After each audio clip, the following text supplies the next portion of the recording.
It's Madden NFL 24, where we'll see a brawl inside the NFC North. It's the Green Bay Packers and the Detroit Lions, and it's coming up next.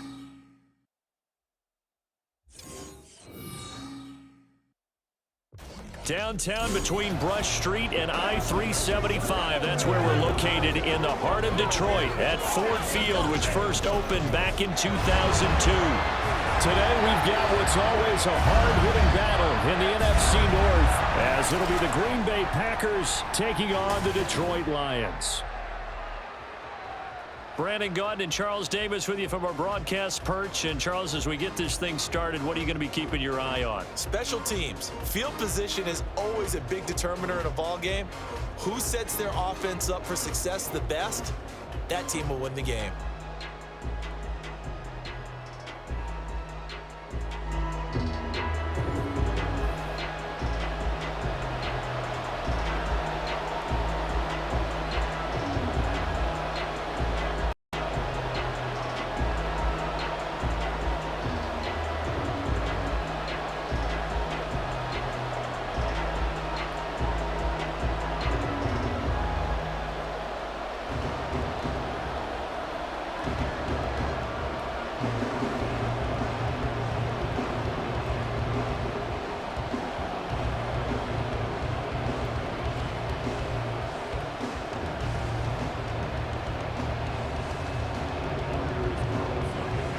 Carlson has his teed up, ready to get started. And we are underway from Ford Field.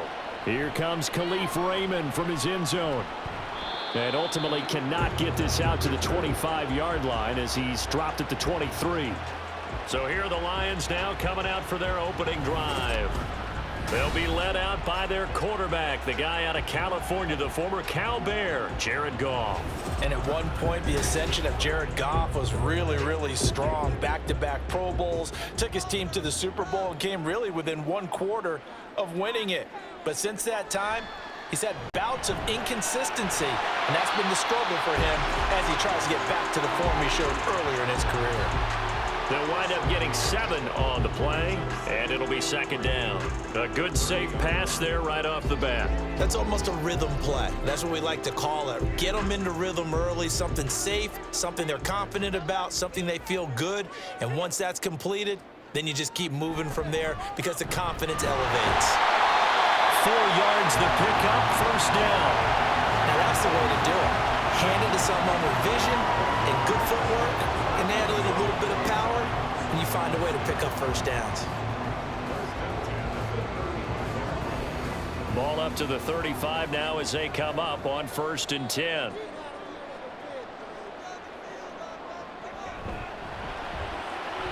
That's caught. It's Sam Laporta.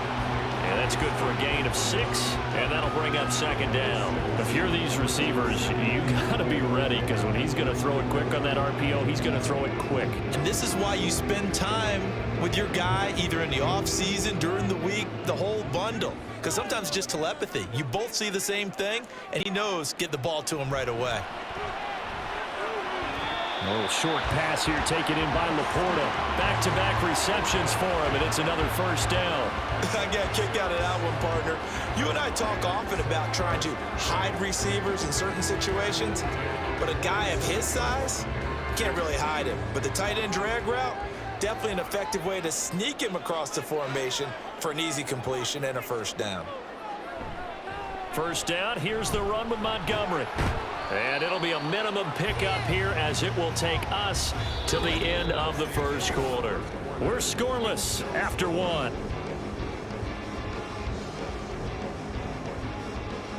Second quarter action now from Detroit, and it's the homestanding Lions who have the football, as they've got a 2nd and 8 forthcoming. Here's Goff. Got his man complete over the middle. That's Gibbs. And the pocket's been protected pretty good here so far on the opening drive. We always talk about confidence in runners and catchers and quarterbacks. How about the protection detail?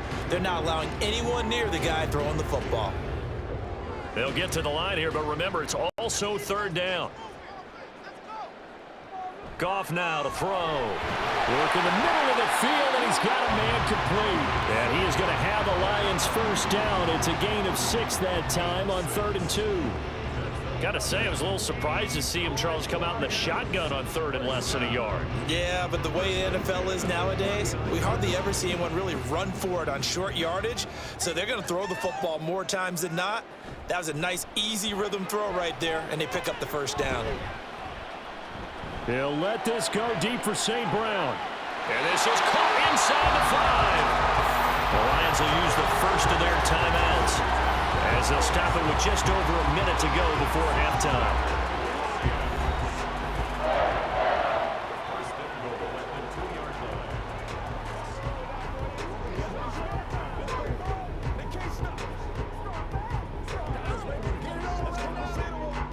A terrific opening drive has them knocking on the door. 1st and goal. To the air again. Goff. Open man, and he's got Williams. Touchdown, Lions. 2 yards on the touchdown there. And the Lions will take the lead here in the final minute of the first half. The touchdown all set up by the big play 1 snap before, but they finish it off here with a shorter completion, this time for the score. I like how they stuck with what got them there, right? The big pass play. Got the momentum going, right? You create it with a play like that, and you come right back with another pass play to finalize things off. Extra point by Badgley, up and good. And it's now a 7-0 game.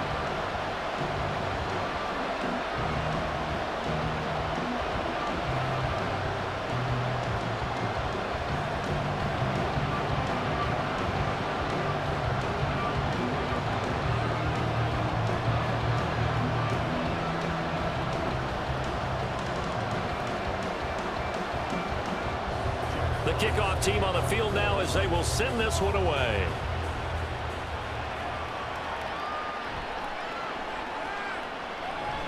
And he will make it to the 20-yard line and no further. 6'4" Jordan Love taking the field for the first time. The 2020 first-round pick from Utah State set to lead Green Bay. And his task in this situation is making sure this team knows that there's a sense of urgency, yet somehow still stays calm. Because your natural impulse, your first possession is not until the 2nd quarter, is you got to attack right away. Throw something big at them right away. Yeah, you've got to move the ball, but maybe be a little bit careful in doing so. And this intercepted on the first play of the game. Picked by Emmanuel Mosley. An unfortunate sequence there, trying to get points before intermission, but now the interception, and their opponents have a chance to possibly pad their lead. Yeah, they had an opportunity there, and they weren't able to capitalize on it, and that's something that could come back and haunt them later. They're begging their defense now to keep them from scoring before the half ends. The Lions now taking over late in this first half, and now they start in plus territory following that turnover, as they'll try to get some points here before halftime. After the interception, here's Goff. A short pass here taken in by Laporta. And he's brought down at the 34. Call it a gain of 4. They gave up the completion there, but this is what zone defenses count on. Catching the ball and not much run after the catch. Line of scrimmage, the 24. This is 2nd and 6. Here's Goff. A short pass here taken in by Laporta. The Lions now going to use the 2nd of their timeouts as the stoppage will come with 23 seconds to go till halftime.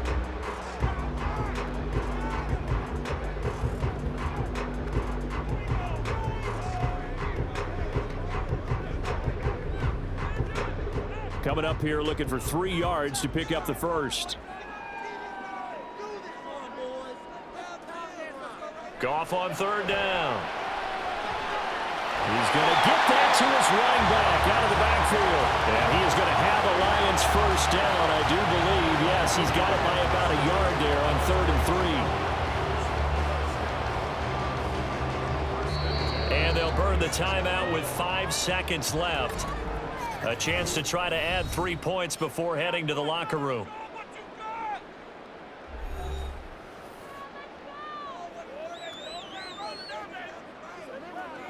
Come on, let's go. Let's dominate this. Here we go. Now with 5 seconds left, not really enough time to run another play and then stop it, so on comes the field goal unit.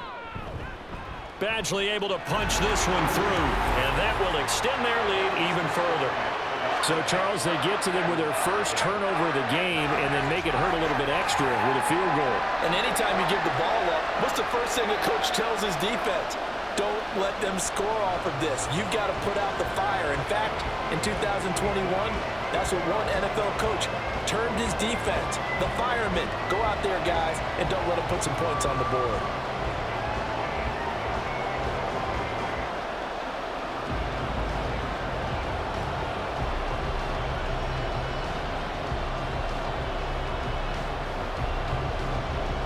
So barring a touchback, this likely the final act of the half as the kick is away.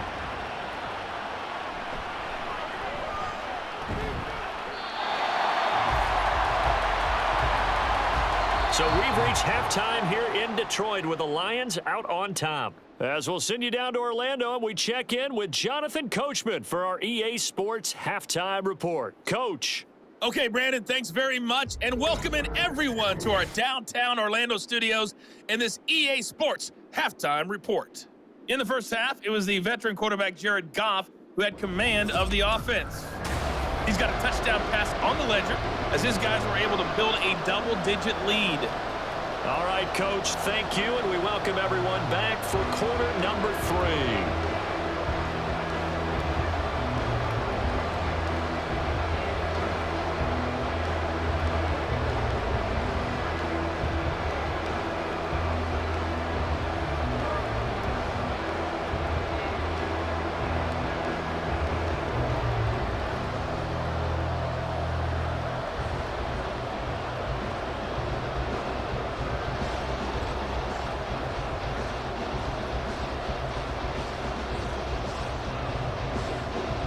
Nothing is our score as we get started again on EA Sports. This fielded right at the goal line. And running with power here. And able to get this across the 20, but not much further as he's dropped at the 23-yard line. Here's the Packers offense now getting set to start off this third quarter. Now they're still very much in this game, although they do trail. What's the game plan, Charles, for the second half? It might be a little counterintuitive because most people will think losing equals passing the ball more, but I'd establish the running game. They kind of went away from it in the first half. I think if they get back in balance, it'll help them when they put the ball back in the air. We've seen these defenses make enough opportunistic plays to keep this one low scoring. Flying around, making plays on the ball, and we see yet another errant throw as a result. So 2nd and 10 now here in the third quarter from Detroit. Now Love. The left side completion to Jones. And this one goes nowhere. Losing yardage back at the 22. It'll go as a loss of a yard, so now they deal with 3rd and 11. Boy, how good has this defense been seemingly all game long? I really think right from the first snap, I think you're really onto something there in this passing game. It just can't get off the ground. And that play, it wound up losing yardage. Well, the pressure gets to Love, and he'll go down. Flying in for that sack, Aiden Hutchinson. I'd say it's not panic time yet, but let's be honest about it. Empty possession here, not what you're looking for when you're down a couple of scores. Absolutely not. Trying to start the second half off on the right foot. Unfortunately, going to give the ball up. Now on 4th down, on is the punt team sending this one away. Fielded at the 33. A nice punt, but a good run back as well, 13 yards. And the Lions will take over. Now we take a glance at the offense as they work their way back out for their first possession of the second half.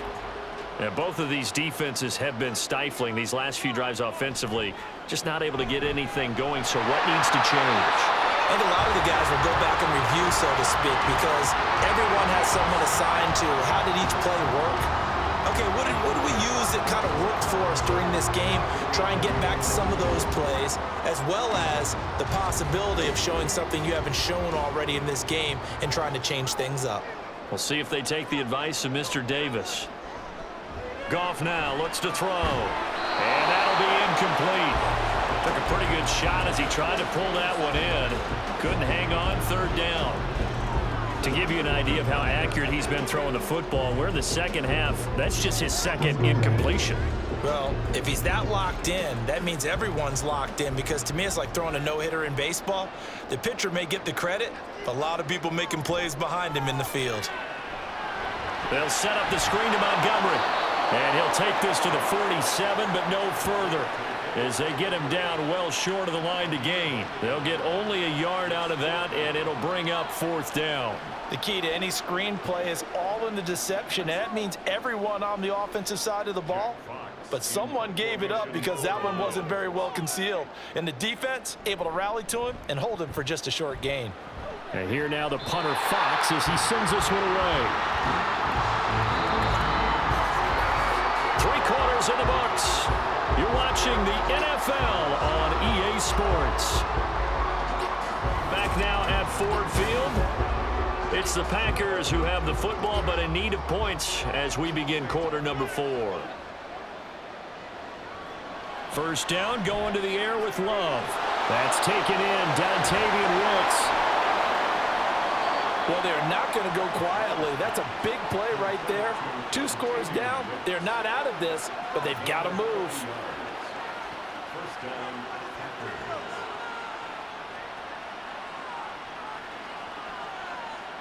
All 3 timeouts remain, but they've got to score quick. It's 1st and 10. Love. He gets that one complete to Wicks. And inside the 20 before he's brought down. Of course, remember, you need a touchdown here and a field goal. Doesn't matter the order, but they have to get it done and get it done fast. This is 1st and 10.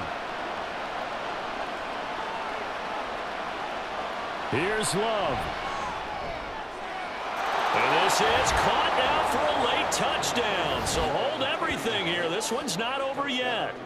Okay, game on. Don't go anywhere yet. You got a 1-score game now. Probably going to rely on the onside kick coming up. Yeah, they have to. It's not a high percentage play, but it's better than not having a chance at all. And that's when you put your leapers and your flyers on one side, get that high hop, and hope that one of the guys can come up with it. And on the other side, you get that hands team ready. No doubt about it. Carlson's extra point up and good. And now things get a bit more interesting here in this 4th quarter.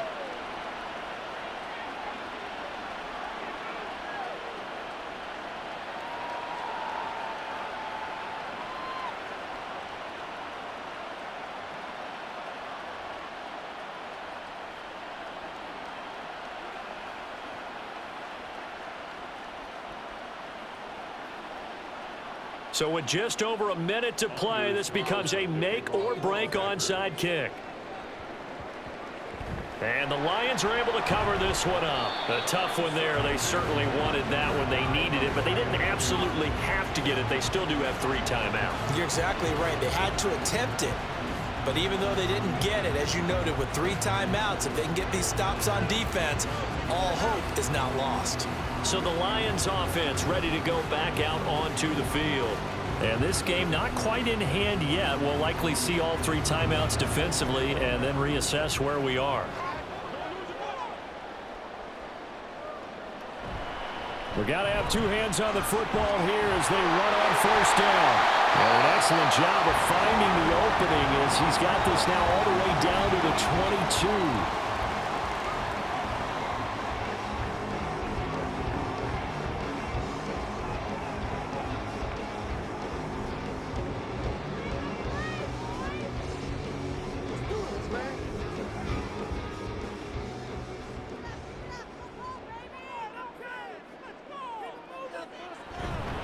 Five points of contact necessary at this stage as they'll run on 1st down. Now the Packers going to go ahead and use the 2nd of their timeouts as they get the stoppage with a little over 50 seconds left to go in the game.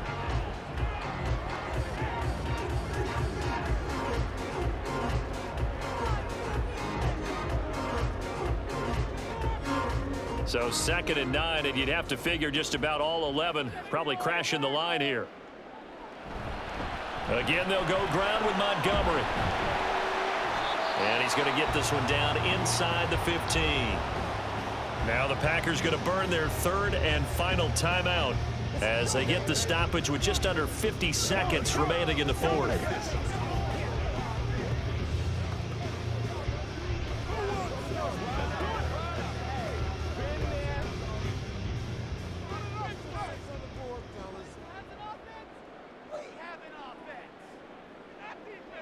And the Lions will take the knee here with victory in the cards.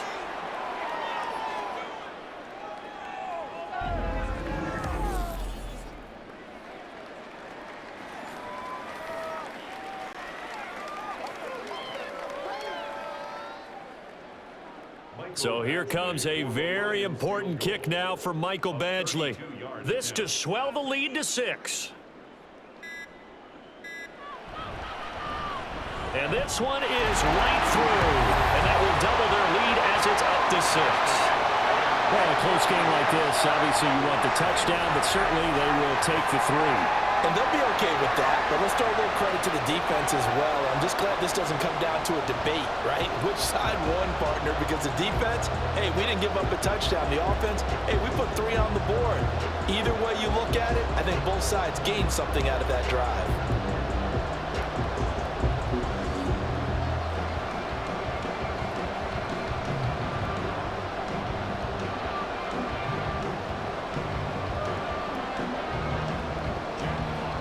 Here are the Lions now as they line up and kick this one away.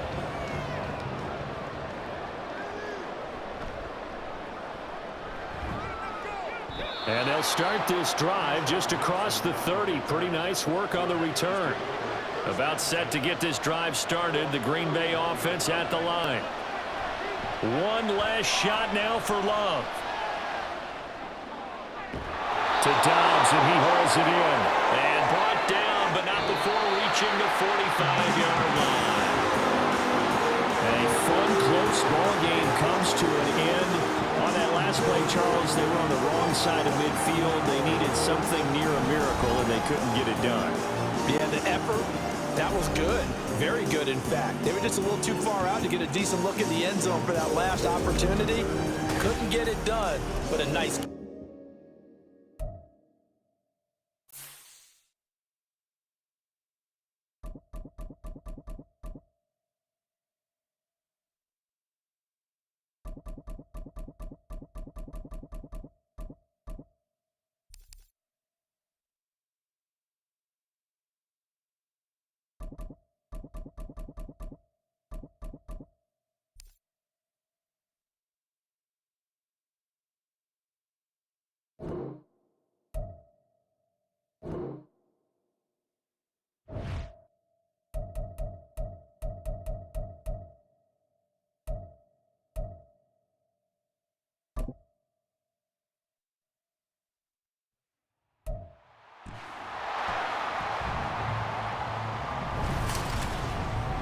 It's Madden NFL 24 on EA Sports, and the wait is over for this rivalry game.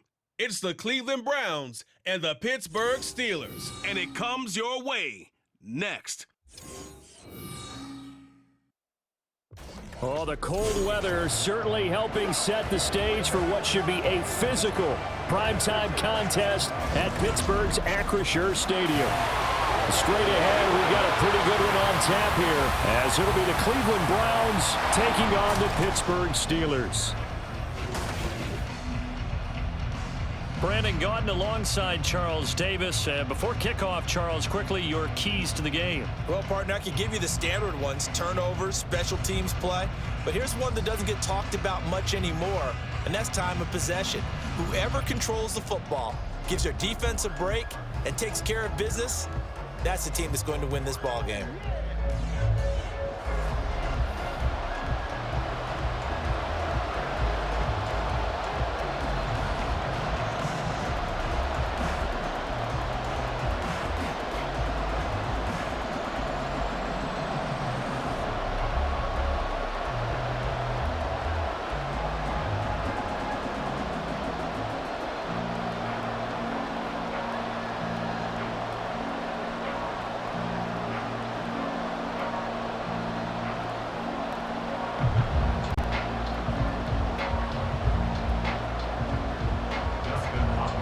kicker Dustin Hopkins set to get this one going.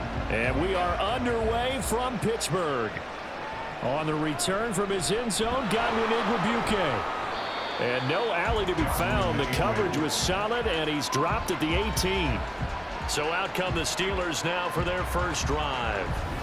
As we take a peek at the Oklahoma State product, their quarterback, Mason Rudolph. And when Mason Rudolph is on the field, sometimes the scouting reports have to be revised a little bit because often quarterbacks like to throw short to get a rhythm. For Mason Rudolph, he loves the deep fade, and he loves the deep post pattern. Anything over the top, those are his favorite shots downfield, and that's what gets him comfortable. Now the result here, a pickup of 8. Leaves him with 2 to go on second down.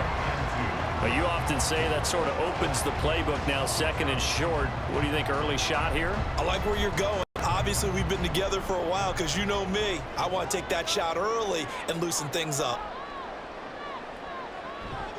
They stay on the ground. Again, it's Harris. Only a couple there, and so he'll be brought down about the 28. Well done to sniff that out defensively. He had it diagnosed pretty quickly. I love that description because diagnosed is perfect on that one. Read his keys, made the play, and he couldn't even get going moving the football. An early test for this defense. Here we go on 3rd and inches. Now it's Rudolph. Pass taken in by his big tight end. And he will have the Steelers first down, maybe by about a yard as they find a way to convert on 3rd and inches. Well, they kept it simple there, CD, only needing the short gain to move the chain, so they didn't want to go with a deep throw. They just go with that safer, shorter throw and able to convert. Nothing wrong with that at all, partner. Check the box, right? Make sure you pick up the first down. Offense is getting established. You're moving the ball. You're not turning it over. Check, check, check. They like what they're doing early in the game. All defenses worry that whenever anyone catches the ball and has a head of steam come out of the backfield, it can turn into a big play with missed tackles or he runs through people. But they were right there waiting, and they stopped him for a minimal gain. Now 2nd and 8 at the 32-yard line. Rudolph now to throw. And this throw incomplete. And the defender all over him that time, but it's going to lead to 3rd down. Excellent defensive effort to get to him and provide a little contact before the catch could be made cleanly. So the failure to connect on 2nd down, that leaves them staring up here at a 3rd and 8. Rudolph looking to throw. Oh, he had him. He was open, but he couldn't get it to him. It's incomplete. Nice back-to-back plays defensively. They're stacking momentum now. 1 incompletion, 2 incompletion. They're going for more. Now on 4th down, Presley Harvin on to punt for the Steelers. Jakeem Grant deep for Cleveland. And he'll get this away into the icy winter air.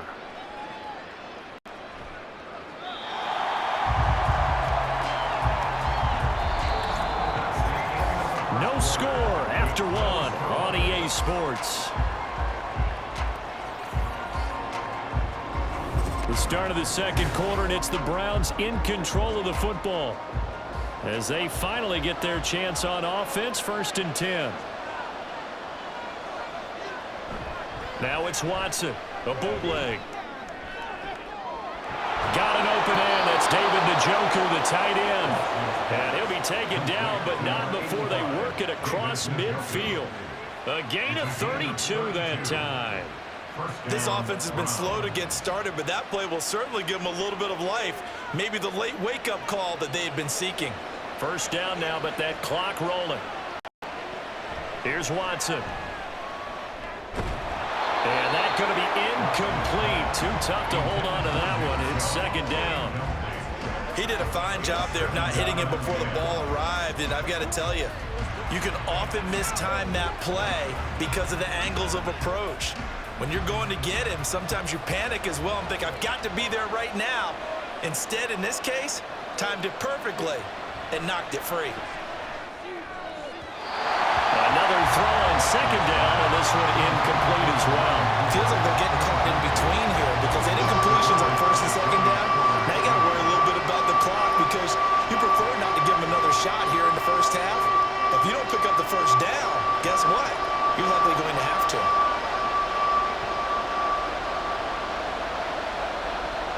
Watson looks to throw again. They set up the screen to Chubb. Good contain, no gain on the screen, and it'll bring up 4th down. And I know that one didn't work out the way they thought, but I don't think it was a bad time to call this play. You're thinking on 3rd down, you might possibly see some pressure. You might see a blitz. So they tried to set up the screen, but that one was well read, and they stopped him for no gain. On 4th down, Corey Bojorquez gets set to punt for Cleveland. The back deep for the Steelers is Calvin Austin. And no return here. Where will they spot it? They say just outside the 20-yard line. The Steelers taking over now late in this first half. And they've got a little over 40 seconds to work with if they want to try to put something together. On 1st down, it's Rudolph. That's caught. Allen Robinson. Now the Steelers use the first of their 3 timeouts as they stop it here with just under 40 ticks to go in this first half.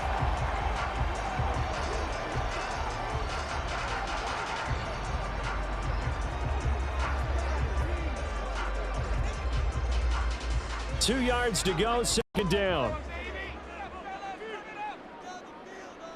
Here's Rudolph. Throwing quickly there, but it's incomplete. But there's an incompletion, partner, and the struggles through the air continue because so far their lack of passing production has led to a lack of points. After the incompletion, here now, 3rd and 2. Here's Rudolph. And a quick throw there is incomplete. The passing game not in sync here early, and now it's 4th down. 2 drives won't tell the story of this game, but you absolutely have to like how this defense has played thus far. They have yet to allow this offense to get untracked in this one. On 4th down, here's Presley Harvin on to punt.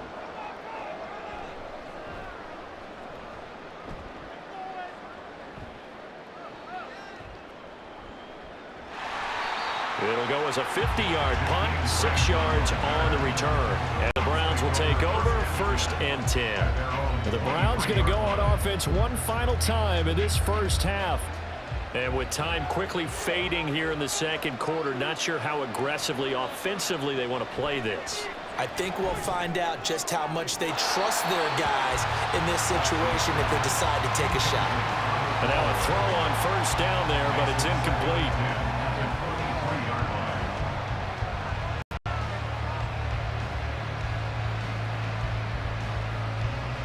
Now a 2nd and 10. Not wanting to take a chance this time, they'll keep it on the ground. The Steelers signal for the 2nd of their timeouts. And he'll just keep 2 hands on the football as he'll be taken down after a short pickup.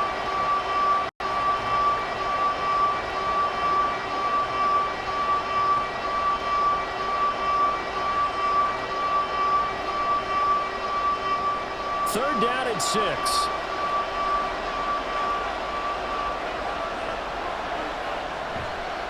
One more time, they'll keep it on the ground. And they work this well upfield across the 45.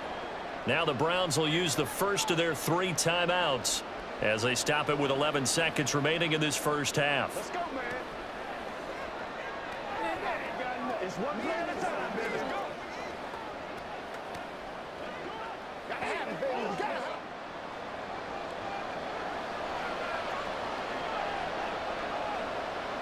On 1st down, it's Watson. And they're well past midfield, just a yard or 2 shy of the 40. And with just 4 seconds left in this first half, a timeout call.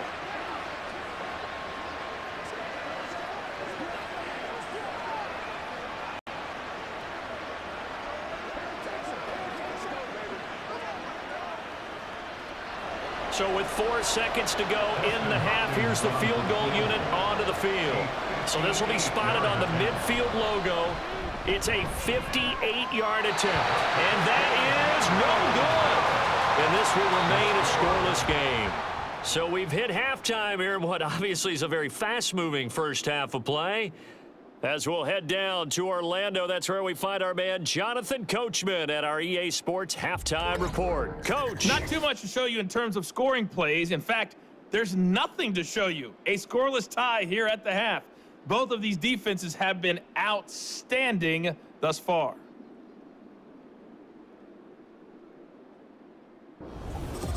Okay, Coach, thanks as always. This one's still anyone's game as we welcome you back for quarter number 3.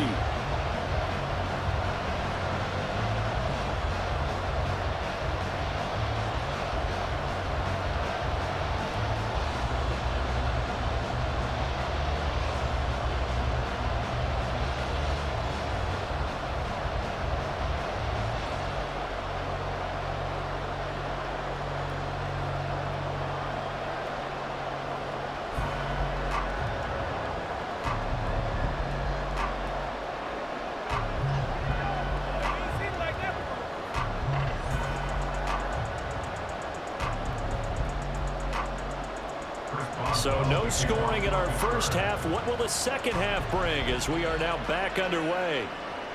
On the return from his end zone is Grant. And not much happening on the return as he'll get this to about the 23. A look at the offense now here coming back out on the road for their first possession of the second half. And we thought this game had the potential to be tight, maybe not this tight, scoreless as we start the third quarter. And I love the way you use the word tight. I'm going to take it a little bit different direction here because it's not just tight on the scoreboard. I think both offenses have been tight in how they've played this game. No one's been loose. No one's been free. They've got to find a way to make some plays, and I don't think you do it if you're really tight in everything that you're doing in the game. Third quarter, all tied up. This is 2nd and 10. Watson. This complete to David Bell. So 8 yards on the completion there. And now 2 yards to go on third down.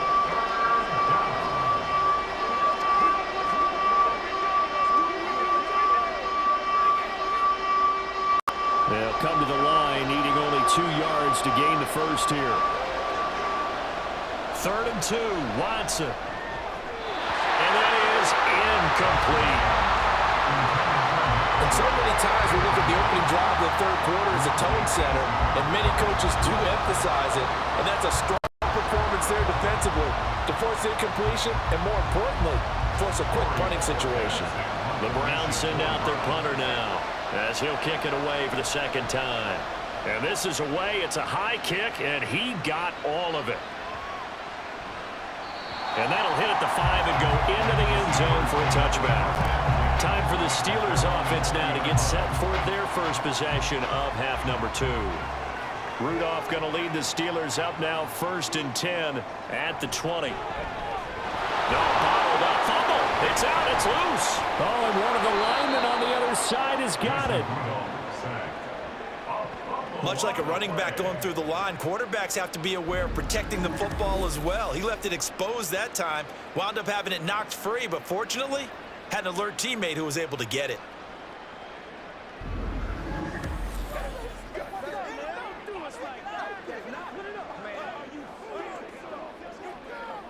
So they keep the football, but now face 2nd and long. Rudolph. That ball caught by the former Toledo Rocket, Deontay Johnson. 18 yards the gain for number 18. So 3 quarters in the book, still no one on the scoreboard. You are watching the NFL on EA Sports. Back now in Pittsburgh as we're about ready to rock and roll for the 4th and final quarter. On first down, Rudolph. This is Robinson, and they get it up just short of the 45 at the 44. And they picked up a little bit of yardage there, and now, in this situation, should be in no hurry to run a play really fast. Let the clock wind down. They'll come up 1st and 10 here.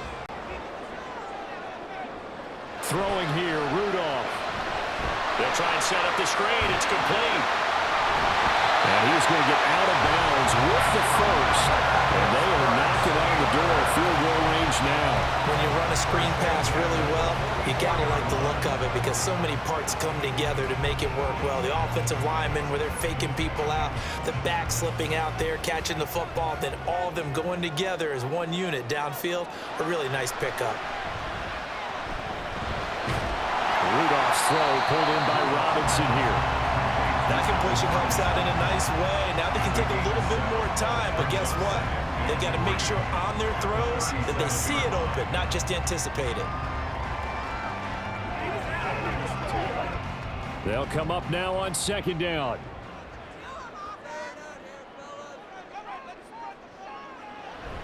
Harris running straight ahead. And he's going to get it down to the 33-yard line here.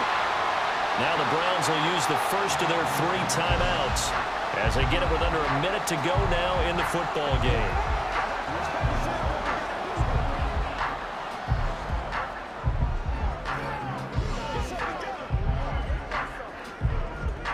All 3 timeouts still at their disposal. Here's 1st and 10 now. Now here's another carry for Harris. Now the Browns signal for the second of their timeouts as they get the stoppage with a little over 50 seconds left to go in the game.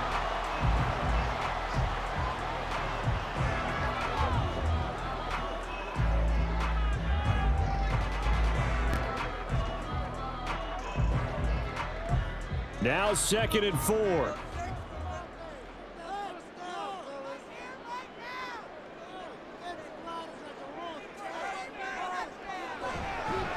On the give, this is Harris. And he's brought down at the 24 after a gain of 4. The Browns will quickly use their 3rd and final timeout as the clock's going to stop with 47 seconds to go in the 4th.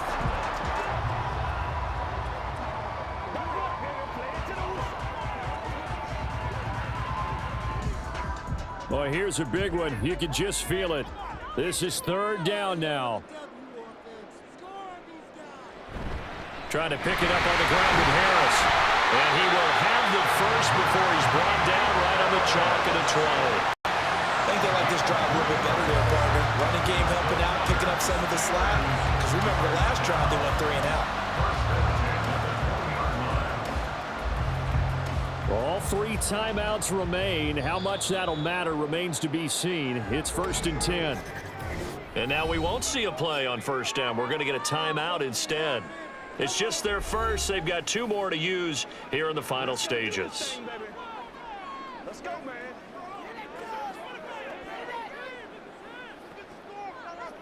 All right, go get him now. They can't beat us straight up.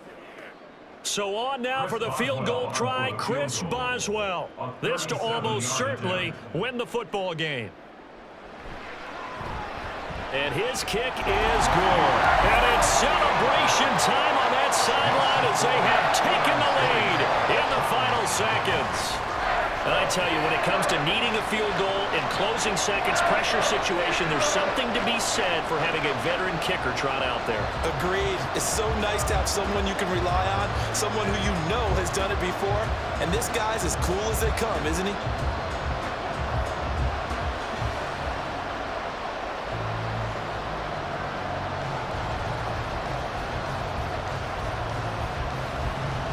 After the successful field goal try, here's Boswell to send it away.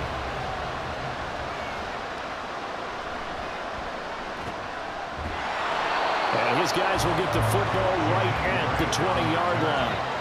Here's 1st and 10. One last throw here for Watson. And he's going to be brought down back at his own 6-yard line. So this one in the win column for the Pittsburgh Steelers. And not all W's are created equal, CD, and this one came in shutout fashion. Well, their offense certainly didn't need to do anything, right? They could take the day off, and they did. But the defense, they carried them in a big way. Yeah, look, the offense, obviously stuff to work on, but they did enough, and the defense carried the load. Well, you know what they say. It's always fun to work on things. If it didn't go well in your game, with a victory in your pocket. And that's what they've got going forward. So that'll do it for us. For Charles Davis and all our crew, I'm Brandon Gaudin. You've been watching the NFL on EA Sports.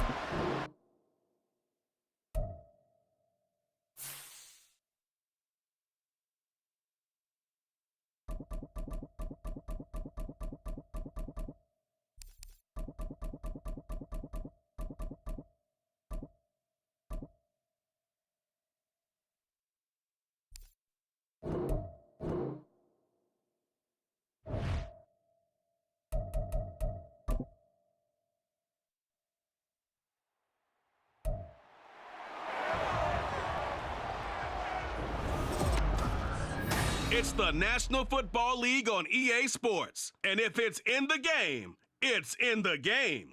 It's the New Orleans Saints and the New York Giants. And it's coming up next on Madden Football. From the stadium that hosted Super Bowl 48 back in 2014, there's a look at MetLife Stadium here in East Rutherford. Coming up, we got a good matchup on tap here, as it'll be the New Orleans Saints taking on the New York Giants.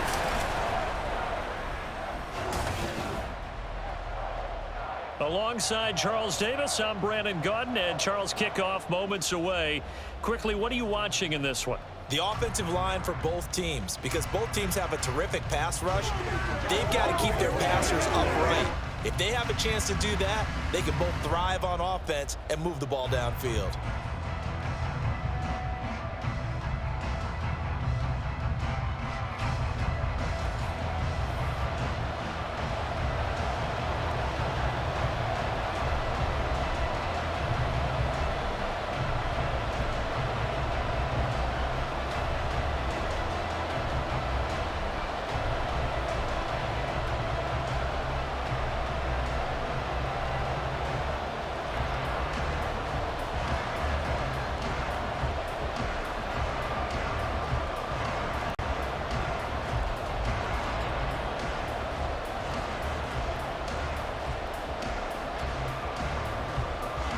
Just about set for football. Blake Grupe is ready to get us started. And we are underway from MetLife Stadium.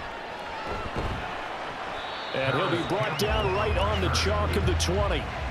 First go on offense for the Giants under the guidance of Daniel Jones, the former Duke Blue Devil. I still remember when he was drafted, there was a little bit of controversy about how high he was selected by the New York Giants, but his talents were revealed. He can make every throw in the book. Surprisingly good athlete. As long as he takes care of the football, doesn't turn it over, he can really make plays.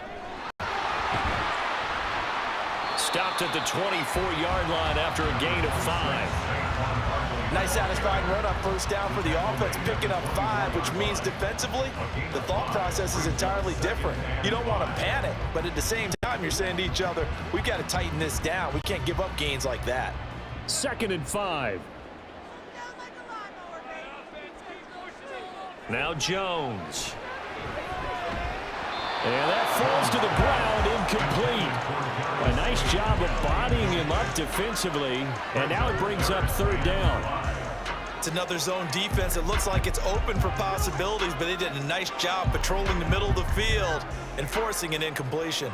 3rd play here, this opening drive, as they're up against a 3rd and 5. Throwing, Jones. Pass to the sideline, pulled in, and they're able to get this one across the 35. 13 yards, good for a Giant first down. A lot of times when you get a manageable 3rd down situation like this, you have to think about your tight end, and he comes through for him, picking up the first down.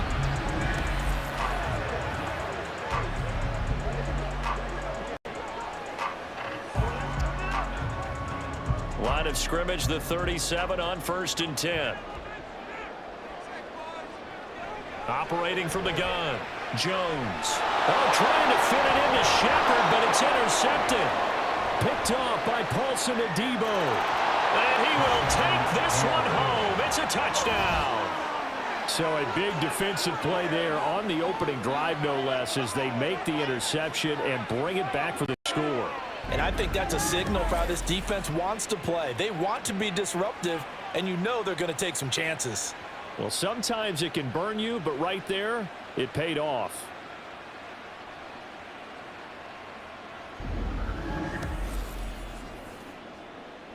Blake Grupe now for the extra point.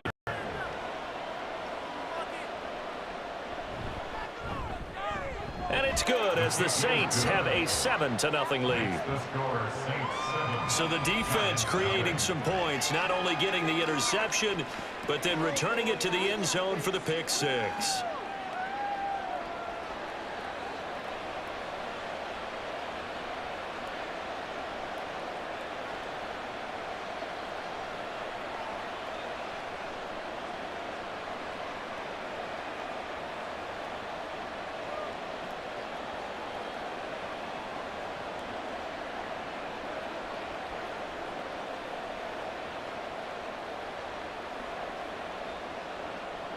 So they throw the pick six. They'll get another shot at it now as this one's in the air. From a couple yards deep, he'll bring it out of the end zone. And makes it across the 20 as his guys will set up shop at the 23-yard line. So the Giants getting the football back here for their second drive. Now remember, they were just out here a moment ago through the pick six, so we'll see if they can take better care of the football this go-around. And sometimes, partner, I think it's almost better that you just throw the pick six and you come right back out on the field. You're not over on the sidelines dwelling for it for very long. You're not hearing everyone say, oh, hey, you'll get them next time. Hey, don't worry about it. All that stuff just goes right out the window. You're right back out on the field with a chance to atone. 2nd and 10.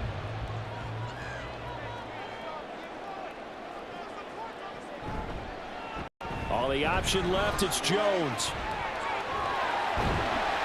And they're going to get this beyond the 40 before he's taken down.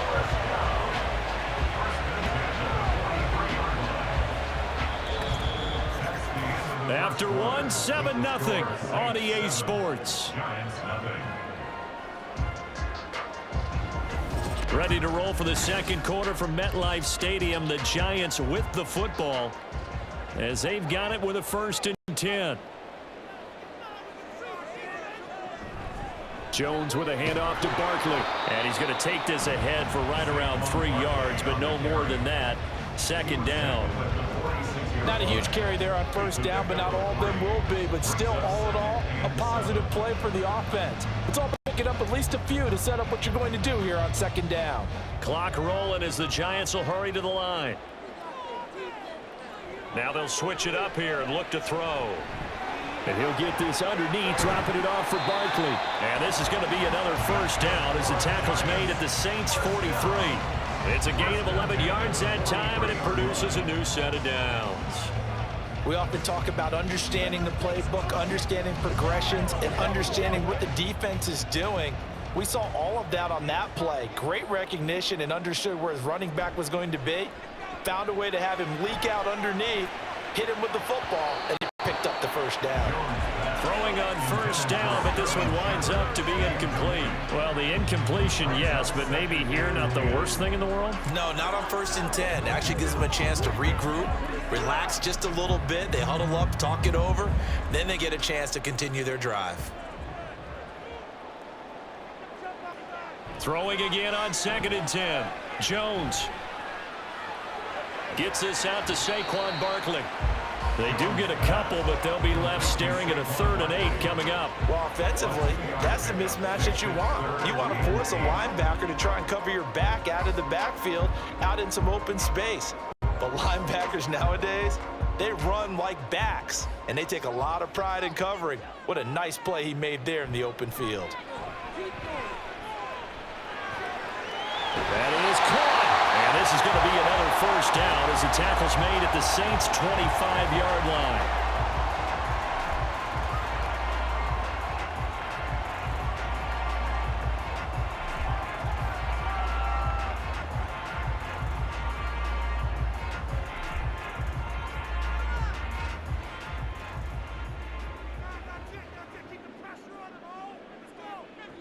They'll look to throw again. This one goes out wide for Barkley. Now the Giants will use the 2nd of their 3 timeouts as they stop it with 19 seconds to go in half number 1.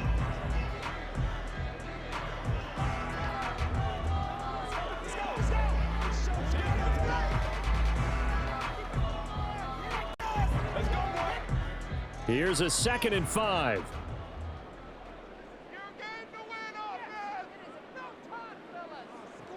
They'll stick with the passing game as he looks to throw. He finds him again, Saquon Barkley. And the Giants are going to have a 1st and goal as he's taken down at about the 8-yard line.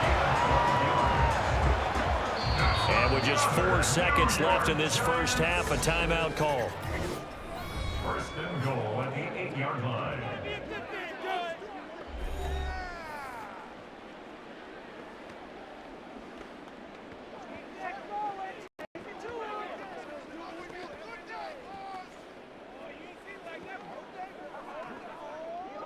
So with 4 seconds to go in the half, here's the field goal unit onto the field.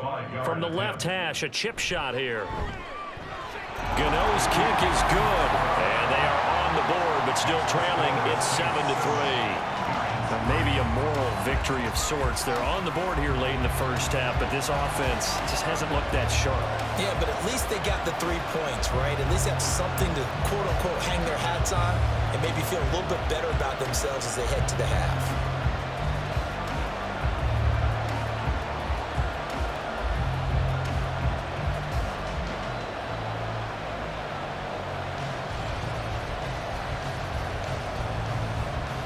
So barring a touchback, this likely the final act of the half as the kick is away.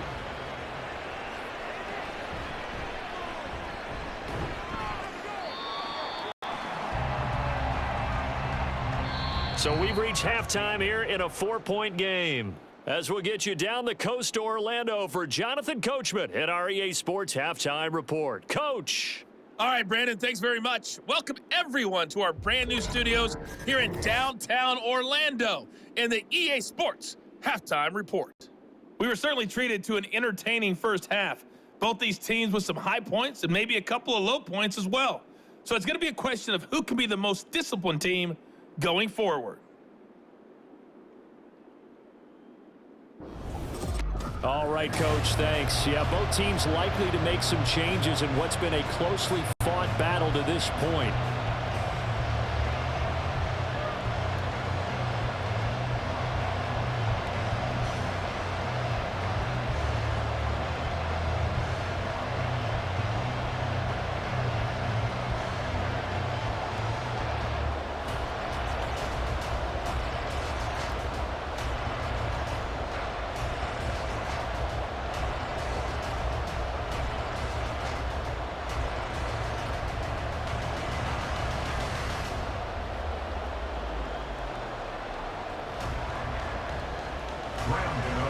Set now to go for the third quarter. The Saints have the lead and set to receive the kick. No run back here to begin the half, and we will start at the 25-yard line. Out come the Saints now. They'll go on offense first here to begin the third quarter. Their defense has done the job. Now it's the offense's turn as they've got it 1st and 10.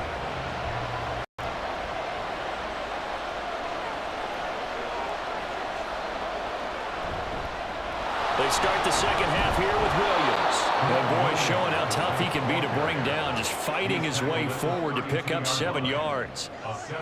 Well, no matter how they phrase it, staying on schedule, staying ahead of the sticks, whatever you want to call it, 7 yards on first down, that fits the bill. They'll operate from the 32-yard line here, 2nd and 3. Now Carr. And he'll be hit as he releases it, and that'll fall incomplete. That's a good piece of quarterbacking right there because he certainly felt the pressure coming. The alternative, getting sacked for the first time. He didn't like that option at all. Did a nice job saving yardage by throwing that one away. So the incomplete pass on the last play, and that leads us to a 3rd and 3. Throwing now is Carr. Pass taken in by his big tight end. And he is going to have a Saints first down by a couple of yards as they're able to convert here on 3rd and 3. As you know, so many things in the passing game are based on yardage. Sometimes it's just based on timing. And that's what we saw right there on that play. 3rd and 3. Just get the ball right to the receiver. Is the hitch route.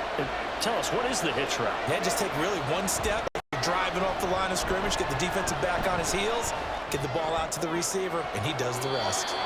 So the completion gets him just a yard, and it's 2nd down. Gardner took a while for him to lock onto a receiver, and he finally found his man coming left to right across the formation.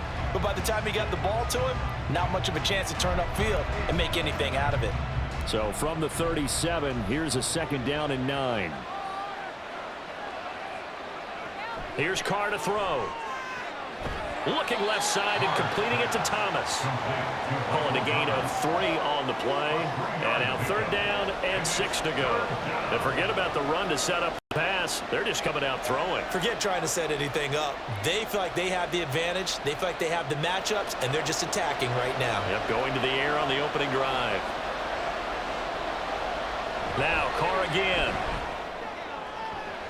He's got his target. That's complete. And they're going to have another first down as the tackle's made at the Giants' 37. And the Saints first down. And that is going to do it for this third quarter of action. We'll return with more after this break. You're watching the NFL on EA Sports. Back now here at MetLife Stadium. It's the Saints. They'll be looking to expand their lead here. They've got the football as we start the fourth. They'll be brought down on the 30-yard line after a gain of 6.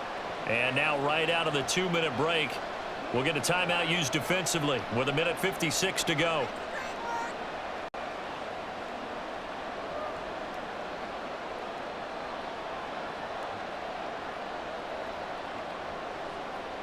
So they come up on second down. If they can get another run like we just saw, would likely put an end to this thing.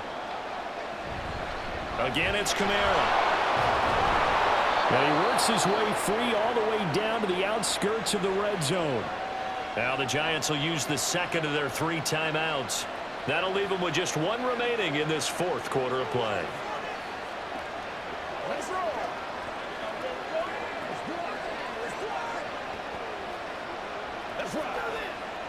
We couldn't ask for much more to this point in the second half. A gorgeous day, 1-score game. 1st and 10 here.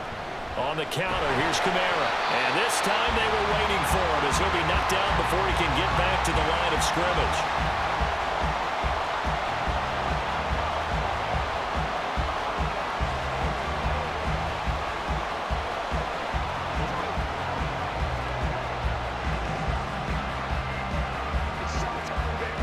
You'd have to think likely another running play coming here. 2nd and 11.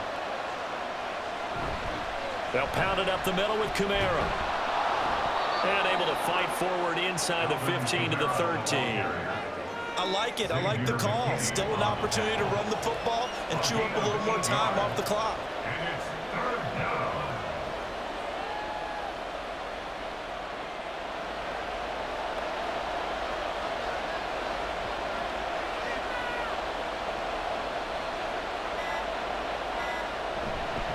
Here's Kamara trying to run for it. That is not going to be any help as they dump him behind the line of scrimmage. So statistically, both of these offenses have a rough time getting a running game going. But boy, what a nice play there defensively. Tackling him behind the line, but you're right. You look at the numbers. Neither side looks on track in the ground game. So now one of the biggest kicks of the night is forthcoming. This will get the lead up to 7.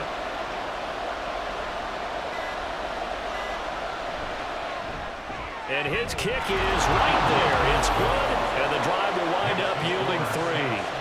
But from a defensive perspective, though, I think maybe they're saying, hey, we did what we needed to do, kept this a 1-score game. Yeah, without a doubt, because they were able to bleed some time off the clock, right? Put themselves in a good position, but it's not out of reach yet, okay? Being able to hold them to a field goal means that they do have a chance to come back and win this game.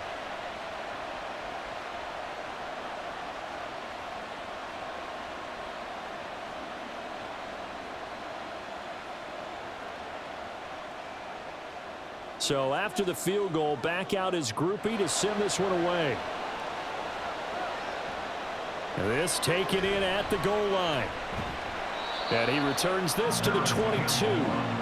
So now Jones and the Giants trailing 10-3. 20 seconds to go.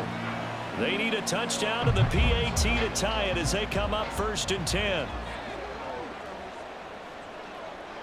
Here's Jones. Can't get a throw away. He's taken down. Cameron Jordan so tough to block as he gets in there to record the sack. At the 11-yard line.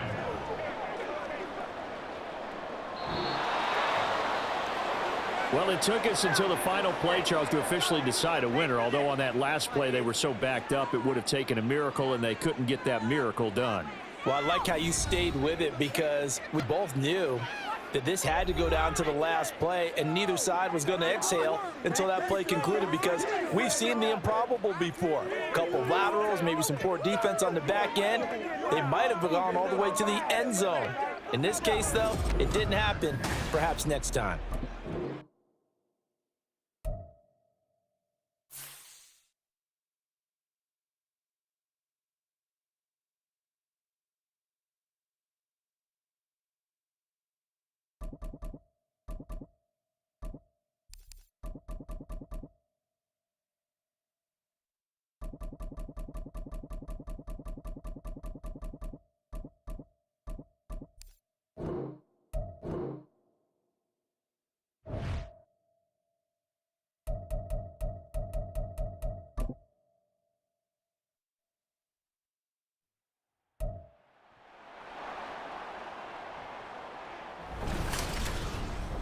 It's the NFL on EA Sports. And coming up, it'll be no holds barred between AFC East rivals. It's the New York Jets and the Miami Dolphins. And it comes your way next on Madden Football. Well, much of the country is struggling under cold temps and some of that white stuff. No such troubles here at Hard Rock Stadium in Miami. Today, a fun matchup in the AFC East, as it'll be the New York Jets taking on the Miami Dolphins. Brandon Gaudin and Charles Davis, thrilled to be with you from the broadcast booth. And partner, before we get this thing started, what are you going to be watching? Who gets off to a fast start? In horse racing terms, they talk about catching a flyer out of the gate. Who sets the pace and makes the other team chase?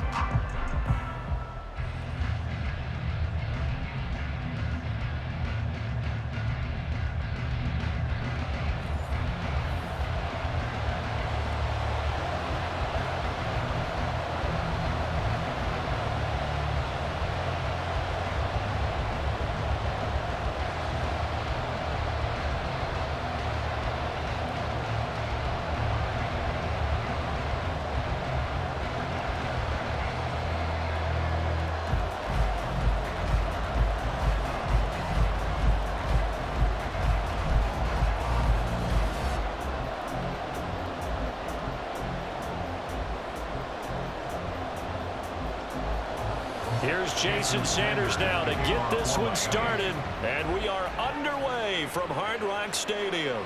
Xavier Gipson now from his end zone.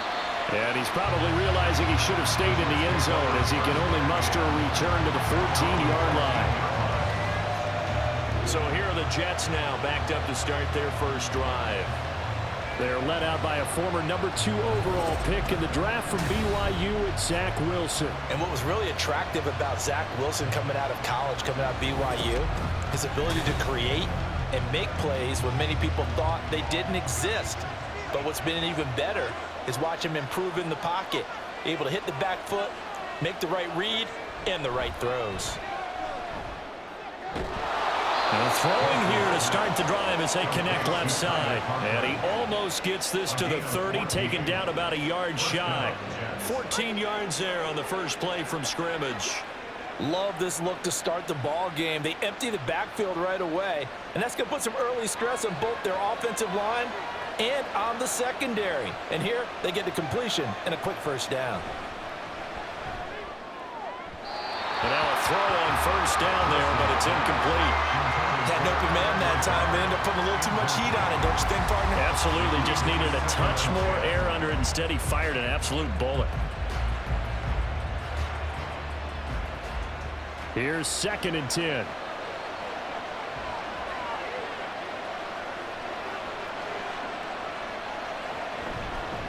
They'll run for the first time with Breece Hall.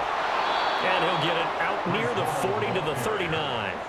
9 yards, and that leaves him just short, so it'll be 3rd and less than a yard. On any explosive run, you can almost feel the ground shaking, and that's from the offensive linemen creating space for their runners. I had an old coach tell me before, he always told his runners, run around the offensive line in pregame. Get used to the ground shaking so you don't trip and fall when it happens in a game. Able to find the open man. That's complete. And he is going to have a Jets first down as they're able to get the 3rd down conversion. I don't care how many times we see it. I still get a kick out of watching quarterbacks and receivers do the pass tree in pregame warm-up.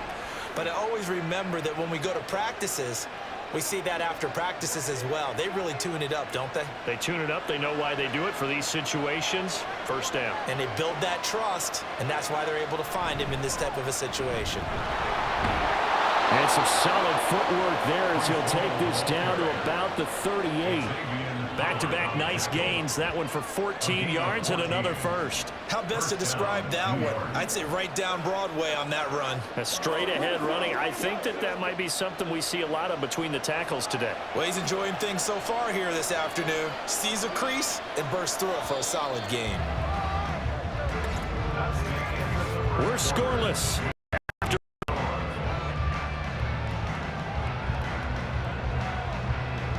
The Jets with the football here to start the second quarter as they've got it with a 1st and 10.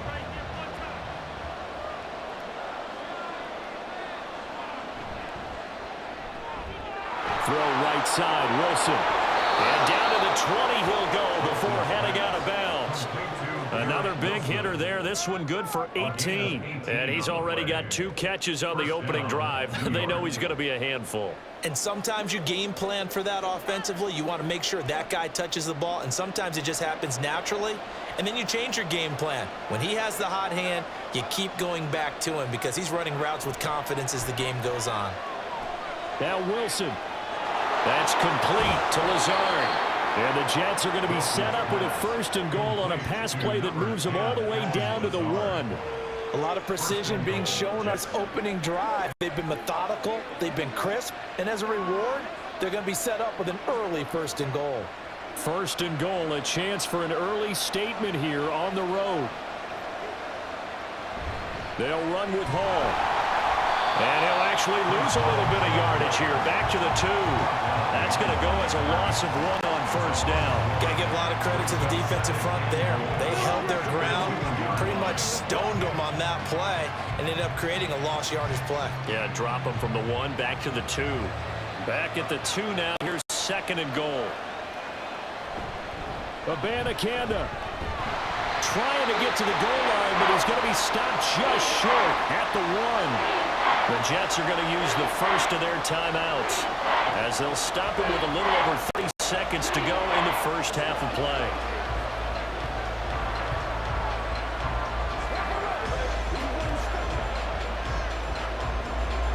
The Miami defense trying to keep them out. They haven't let them in yet. Can they hold again here on 3rd and goal? Here's Wilson.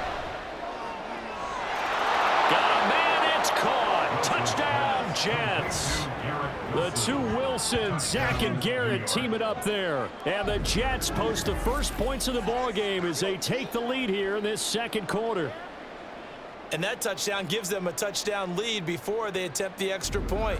What a great way to end the half. Yeah, great job to put themselves in front. And now, see on the sideline, special teams defense scrambling, saying we want to preserve this for the final moments of this second quarter. Zerline connects on the extra point, and that makes the score 7-0.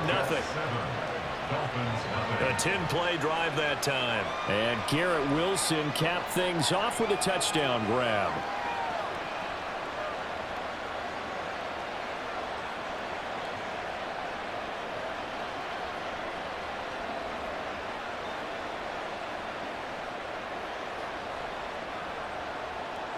Morstead out now following the touchdown to kick.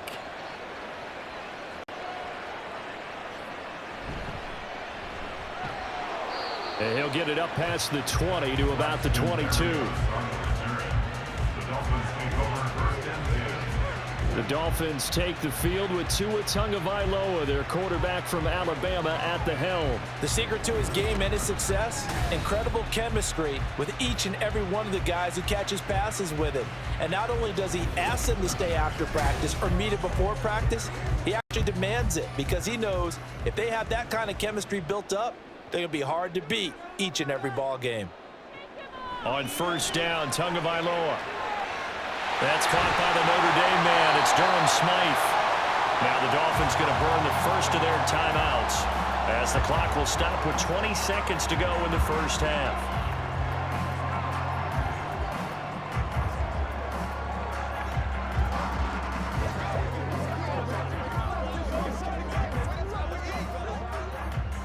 Big hitter to start the drive has him up near midfield here for 1st and 10. Going to the air, Tagovailoa. Throw out wide is incomplete. You still hold your breath a little as a defense when Tua gets out of the pocket. You're worried about him scrambling and getting a first down. But there, he made the wise call. If there's nothing downfield, just throw it away. So now 2nd and 10 after the incompletion on 1st down. Here's Tua. The short throw there, that's to Smythe, the tight end. The Dolphins going to take their 2nd timeout. So that means they're down to 1 remaining here as we head toward halftime.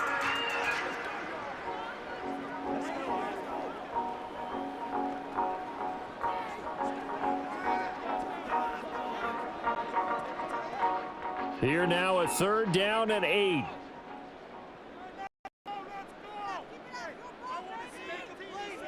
Throwing now is Tagovailoa. That one caught by Tyreek Hill.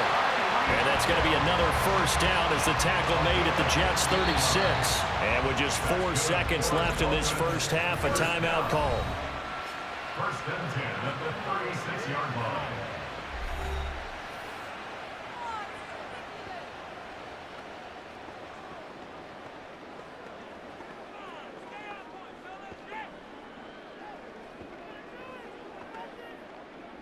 So with 4 seconds to go in the half, here's the field goal unit onto the field. From the left hash, this from 53 yards out. And that is no good. Oh, he missed it just wide of the upright, and this will stay at a 7-point game. I'm about to say something that seems really obvious, but you hate to see your kicker miss on the opening drive because now you're starting to wonder what goes through his head. Is that going to affect him the rest of the game? Is he going to be able to bounce back? You want to show confidence later? What's going to go on with him right out of the gate with a miss? Yeah, a chance to grab the 3-0 lead here at home instead. That's caught at the 25. And he's brought down after a very nice gain. So that would have been something from that distance, but to no avail. Comes up empty as we have reached the intermission. As we send you up to Orlando to check in with Jonathan Coachman at our EA Sports Halftime Report. All right, BG, thanks very much, and welcome one and all to our beautiful new downtown Orlando studios for this EA Sports Halftime Report. Okay, Coach, adjustments likely going to play a big role in this 3rd quarter in what's been a tight contest so far.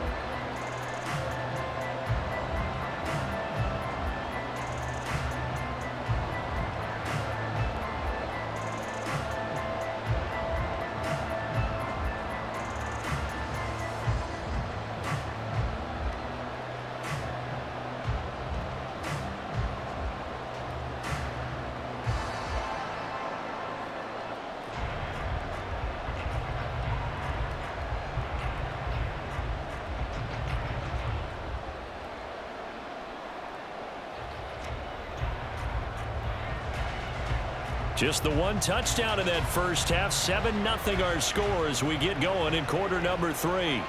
Taken at the goal line. And he's up past the 20 to the 22-yard line. So Miami coming out for their 2nd drive. As they begin their 2nd half here, Charles, offensively, not where they want to be, obviously. They're losing in this ball game, but very much within striking distance. We'll see what adjustments they make in the 2nd half. Is that the old glass half full, half empty type of a deal? Which way do you want to look at it? Because you're right, they're down on the scoreboard, but they're definitely opportunities now because if they want to go ahead and get going in this one, get back to the running game. I think there are going to be some places to go with it, and I think the offensive line will appreciate the chance to fire out and hit people. That's a good point because they virtually had nothing going in the ground game in that first half. The big play to start him out has him at the 45 already. Now a play fake. Here's Tagovailoa. Tyreek Hill's got another one. And he's going to get this down to the 35-yard line. They go right back to him for 20 and a first. A couple of first downs right in succession, and this is an offense that can really use a good drive, and they're off to a fast start here. Still in search of their first touchdown of the game, but they're on the move. 1st and 10. They'll run here with Raheem Mostert. And he's going to get a solid gain of 9 before being brought down. Second and right at a yard. That play wasn't quite as big as the play that preceded it, but still, got to like the way they're moving the football, partner. Absolutely. Pretty good room to run on that last play. Yeah, they didn't get a first down, but still, you'll take runs like that each and every time, won't you?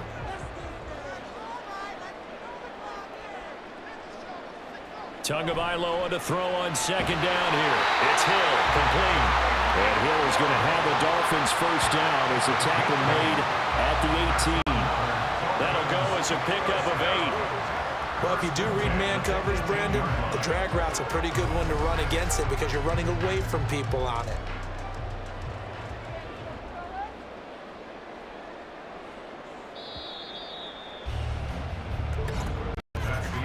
And they're not going to get to the line to run another play. So we will switch ends as the third quarter has come to a close. We'll return with more after this. You're watching the NFL on EA Sports. Back now in Miami. It's Dolphin football, but they trail here as we get set for the fourth. Tua's throw complete there to Berrios.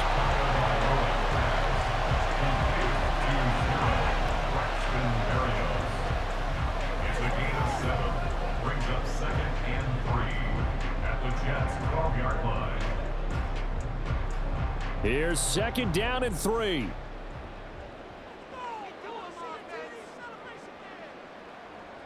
Here's Tua. And it's caught. The tight end Hill. And that absolutely cannot happen. Just a gain of a yard in this situation. You've got to get chunks of yardage. Otherwise, the defense, very happy with what you're doing.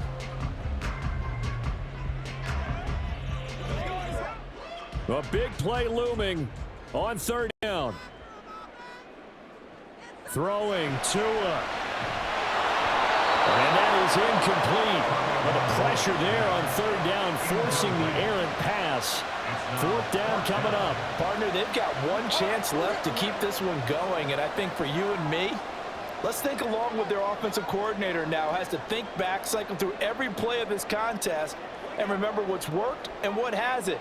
Because right here, he needs the best play of the game in order to keep this one alive. And the Dolphins are going to have first and goal as they try to finish off this drive with 6 points.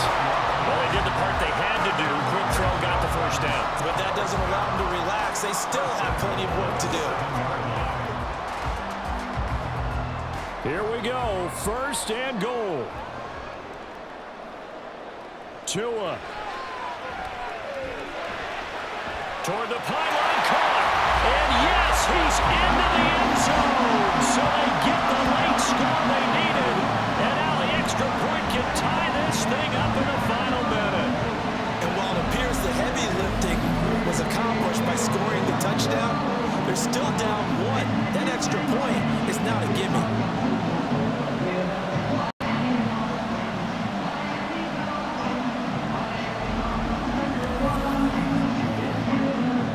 Jason Sanders now for the extra point.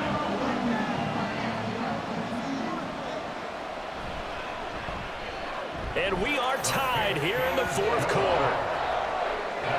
That time a 9-play drive. And the touchdown and PAT mean we are tied here in the final minute of play.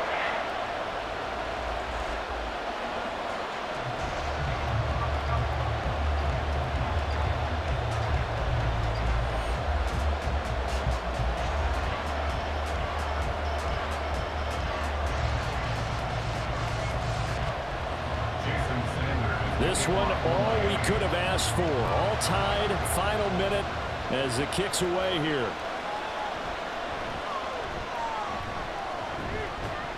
And he brings us out past the 20 to the 24. Now the Jets offense gets ready to head back on the field. Well, partner, here it is. They've got the chance to win the game. You'd have to think they need to get it near the opposite 40 to have a chance to kick a game-winning field goal. We'll see what they can do. And you're right about that, because if we look at it in macro, that's what it looks like. But I think in micro, the head coach has already asked the special teams coach, what is he feeling? What does he think? Does he want the football? What's the yard line we have to get? And he's already relayed that to his quarterback and his offense. They know what the goal is. Now the key, can they get there?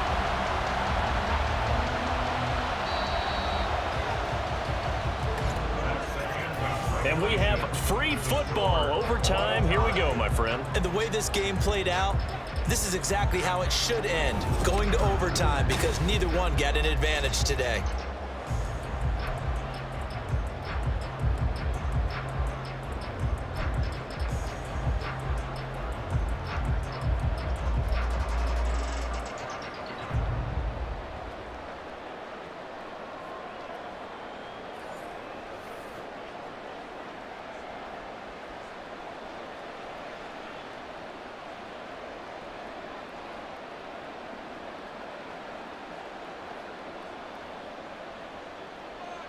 So it's the Dolphins who are going to get the football first here as we are back underway now in overtime. This fielded right at the goal line. And he had no room to run as he's tackled down inside the 20. Miami set to take over. A long drive last time out for this offense, Charles. If you remember, they started basically in the shadows of their own end zone, marched it down the field, and a lot of that was through the passing game. And partner, as a former defensive back, I'm having almost a physical reaction watching what's happening right now. But let's give credit where it's due, because they've done an excellent job moving the ball through the air. Secondary getting picked apart pass by pass. Obviously, they need to make some adjustments there on the back end. And because offensively, we know that they're not going to be shy about throwing that football. Now 2nd and 5.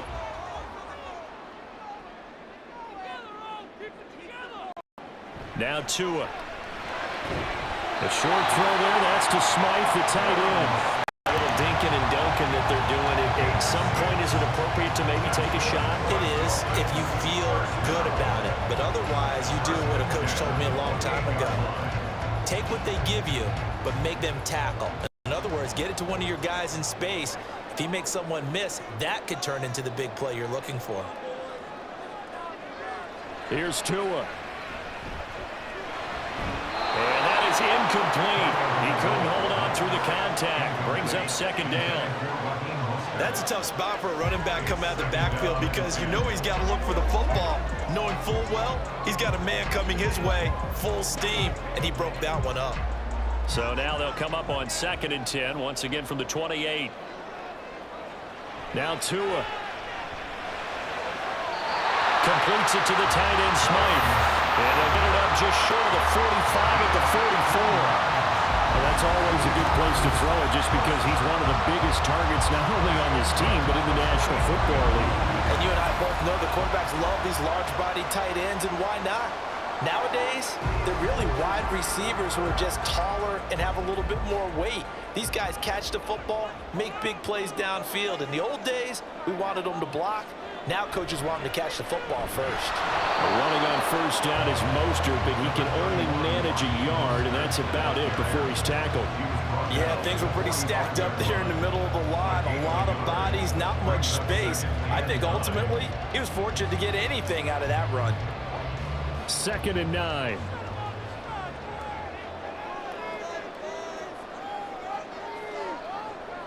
Tua to throw.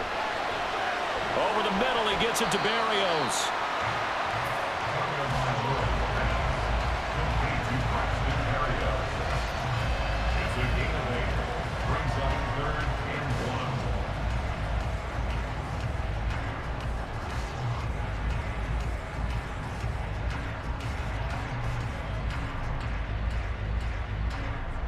Third and 1, trying to keep this drive in overtime going. A big one coming up.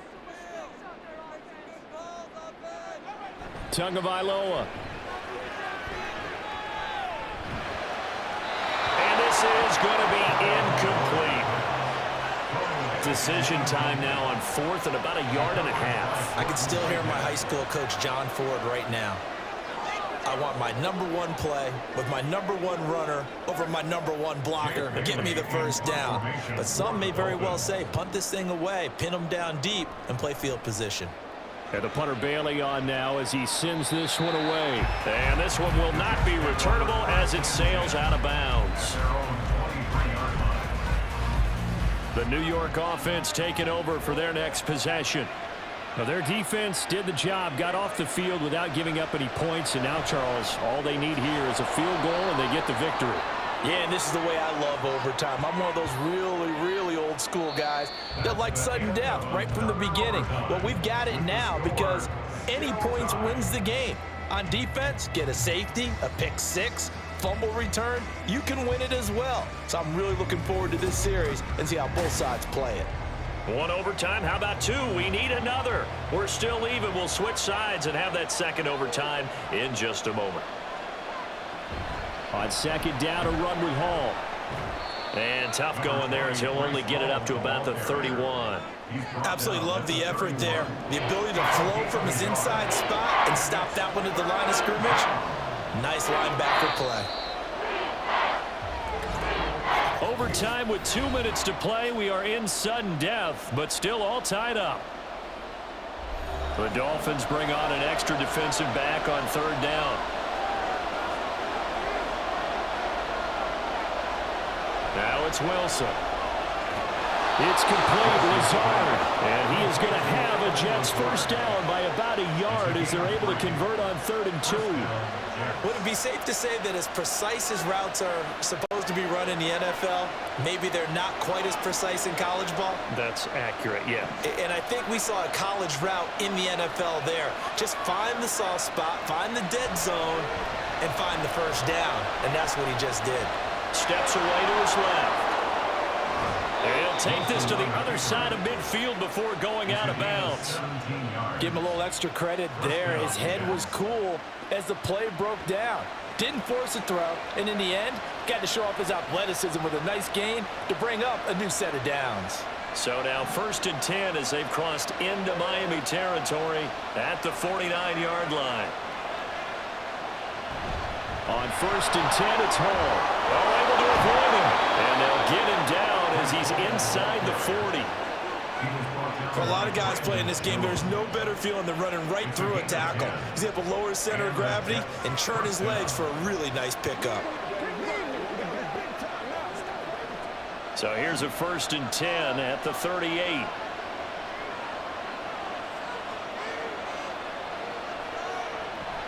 Play action. Now Wilson.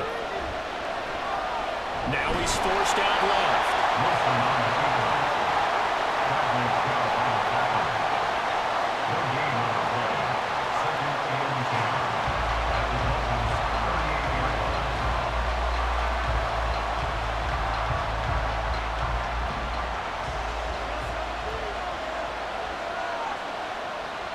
Now they'll throw it with Wilson.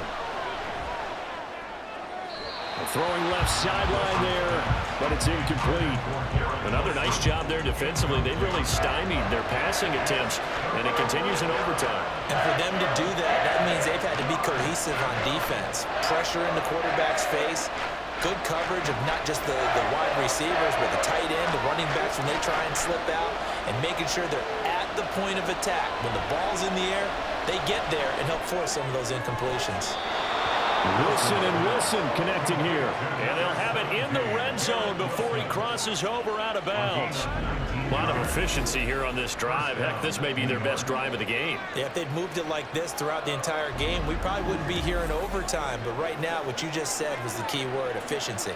Taking care of the ball, move it downfield, get themselves in a position to score, and win this game. So here's a 1st and 10 now, down inside the 20. Back to the ground with Hall.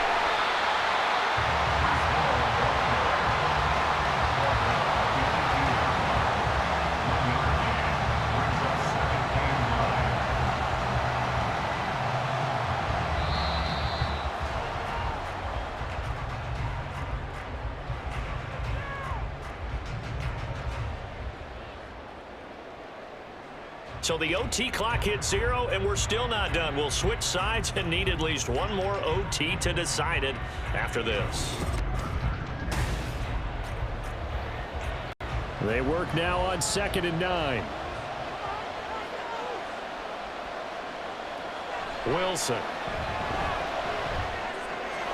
This pass out wide to Hall. And they'll bring him down at the 13-yard line. Well, right now, every little bit of yardage helps. They're obviously well in his range. It's just about keeping the football and getting in the right spot. Know your kicker. As you mentioned, get it to the right spot, the place that he wants to kick it from. And if you do throw the football, it either goes to your team or no one. It's the only kind of throw you make. Out of the gun, here's Wilson. Pass taken in by his big tight end. And the Jets are going to have first and goal as they try to finish off this drive with 6 points. And in a lot of ways, that catch is expected. Red zone presence, and that one was realized there. You've got to find your tight end in that situation. So another third down conversion, and now they've got a first and goal. A carry here for the big tight end. And he will push his way forward down to about the 3-yard line. And I go ahead and kick it right now. I know it's only second down, but I kick it and give myself a little margin for error here. Don't wait for third. Have the extra down just in case. If something goes wrong, messed up snap, anything like that, you fall on it, guess what? It's third down. You still have the ball. You still have a chance to kick it. On second down, Wilson. And that is caught, but he will come down out of bounds, says the side judge, incomplete. All right, well, they didn't kick it on second down, now third and goal. You have to kick it here. Absolutely have to kick it, because if you get a bad snap, you fall on it, you got a chance to kick it again on fourth down. Let's say it gets blocked and it's behind the line of scrimmage. You fall on it, you get another chance at it. Give yourself that option. Give yourself that opening. And he is in for the score. And it is absolute stunned silence here as they win it on the road in overtime.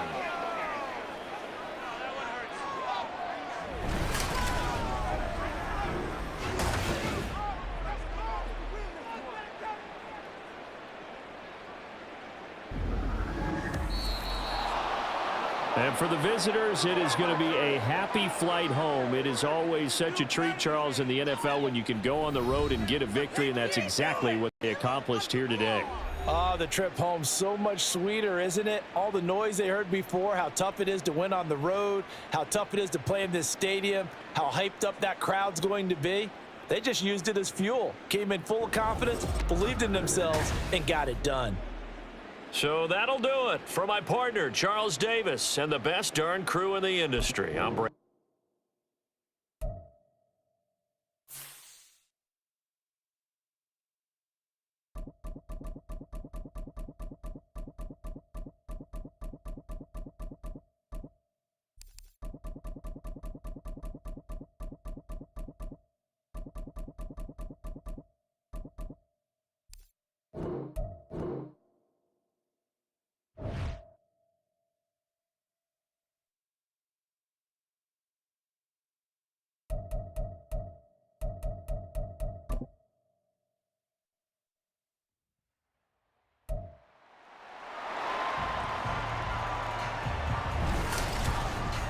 It's the National Football League on EA Sports, and we've got a showdown in the AFC South. It's the Jacksonville Jaguars and the Tennessee Titans, and it's all up next. We welcome all of you to Nissan Stadium on the banks of the Cumberland River in downtown Nashville, Tennessee. Today, it's an intra-division matchup in the AFC South, as it'll be the Jacksonville Jaguars taking on the Tennessee Titans.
The ball on the tee, we're set for football. And off we go from Nashville.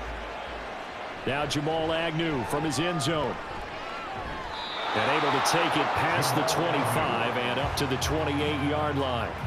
So here's the first drive now for the Jags. They're led by the #1 overall pick in the 2021 draft, Trevor Lawrence. And you want to talk about enormous expectations being placed on a quarterback. How about what Trevor Lawrence faced coming out of college? But the good thing for him, he's used to it. He had the same type of expectations leaving high school and going to Clemson. They always expect him to be a franchise savior, whatever team he joins. And to his credit, he shouldered those expectations and he's doing everything in his power to follow through. And he'll be taken down, but not before they work it across midfield. Kind of a dangerous throw there. He's off balance when he gets rid of it. But this is all about a quarterback knowing what he can get away with. And that time, it turns into a completion and a healthy gain as well. On first down, Lawrence. Throwing left side, it's complete. And he goes down, but not before getting this inside the 25. 24 yards to gain there, another first down as well. Boy, a lot of moving parts on this play, but what a nice design to leak the running back out to the left and send him down the field. And a good job spotting him and hitting him for a big play.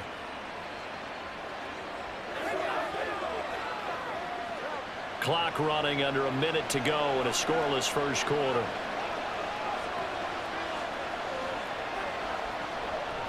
They'll run for the first time with Travis Etienne. And he is met in his tracks behind the line of scrimmage.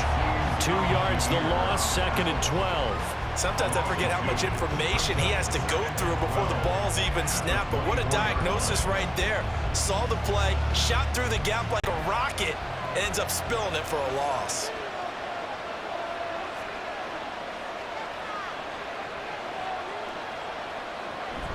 On second down, Etienne once more. And that play going absolutely nowhere as he's belted before he could get out of the backfield. That's going to go down as a loss of 5, and it brings up third down.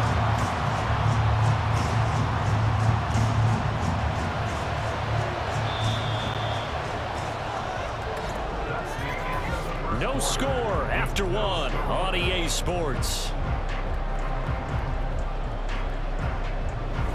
The Jags with the football to begin the second quarter, as they've got it with a 3rd down and long coming up.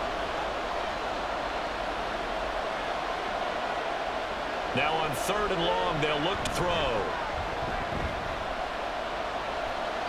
And that is incomplete. 4th down now as the Titans defense holds up in coverage. Not only did he have a chance to scan the field there, it felt like he had a chance to scan it twice. The protection was that good. Unfortunately for him, the coverage downfield, equally good.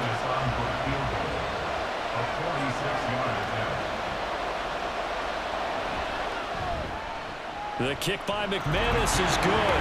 And the Jaguars grab a 3-0 lead. Well, of course, you want to find the end zone, but, you know, you go on the road, you get 3 points. I think you take it. Yeah, pretty good start to the day for him, don't you think? Right, you go out there, get the 3 points. Now, look, it's not going to silence this crowd, but it might take a little bit of steam out of them right off the top.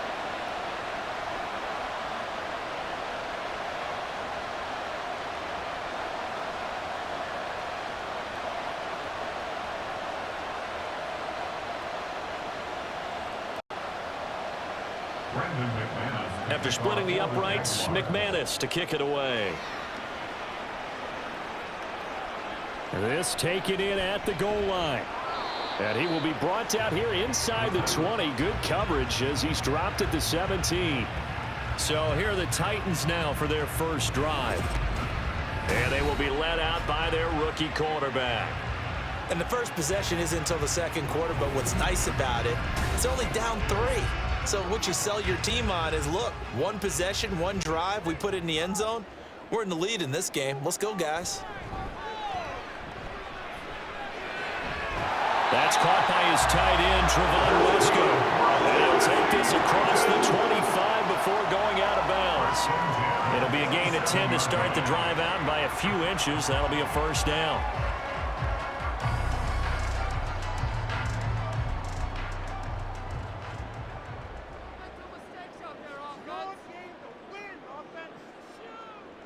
Levis back to throw. That's complete to Traylon Burks. So the completion good for 6 yards, and that will bring up second down. A 6-yard pickup brings up 2nd and 4 at the 33-yard line. Titans moving quickly here. They're in the hurry up.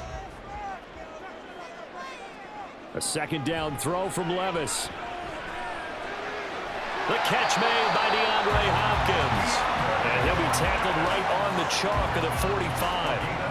12 yards there as they keep this drive rolling. It's another first down. Well, that certainly has to feel good. It's not all the time that the play caller should get all the credit. Sometimes I think in the huddle, the quarterback just says, hey, who's going to make a play for me? I just need something right here. And the end result there, nice first down. Drive keeps moving. And he's got it. What a catch on the sideline. That goes for a gain of 31. For an offense that has not found the end zone yet, that's a big play. There's the spark right there. The big play that they needed. Now they've got to go ahead and finish this drive and put this ball in the end zone.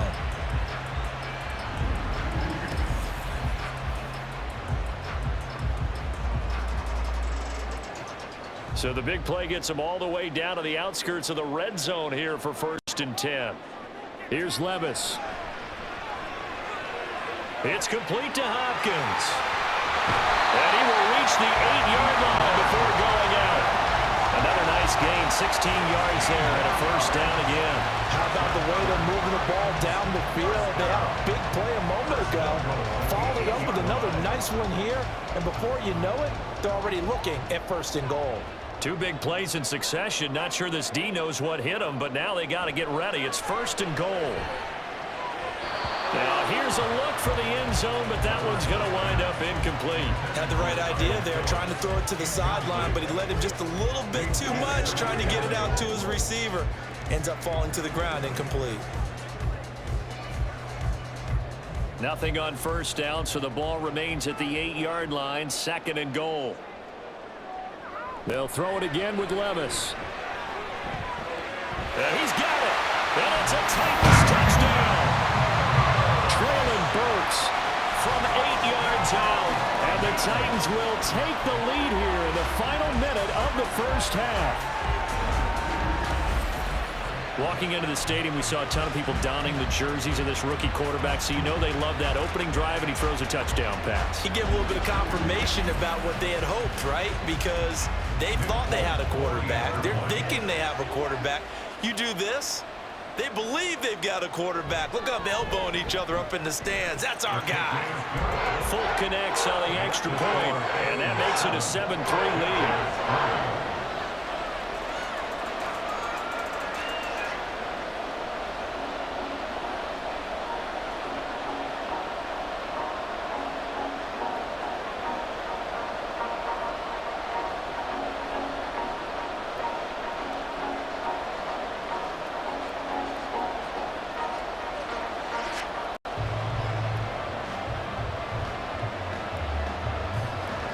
Set now to kick this one away, and off it goes.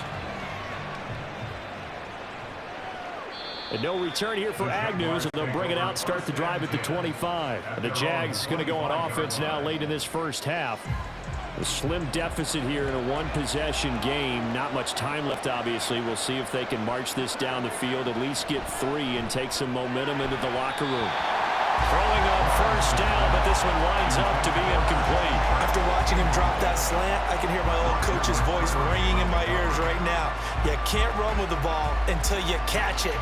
Trying to get those rack yards before he secured it. An incomplete pass leads to 2nd and 10 from the 25. Now Lawrence to throw. And that one will fall incomplete. Clock here now, just under 30 seconds to go in this first half. Well, so far in this drive, they've done some good work. They force incompletions on 1st and 2nd down, bring up 3rd and 10. That brings up the big question. Do they bring pressure, or do they play coverage on this down? This time they stay on the ground. And shedding through the tackle. And this will be a Jaguars first down as the tackle made here at the 36. Now a timeout called for by the offense, as the stoppage will come with 23 seconds to go till halftime.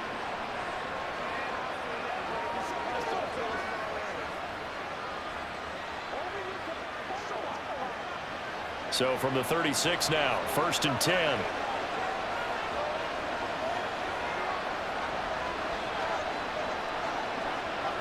Looking to throw, Lawrence. And that's caught inside the 35. Now the Jags will use the second of their timeouts. So that means they're down to 1 remaining here as we head toward halftime.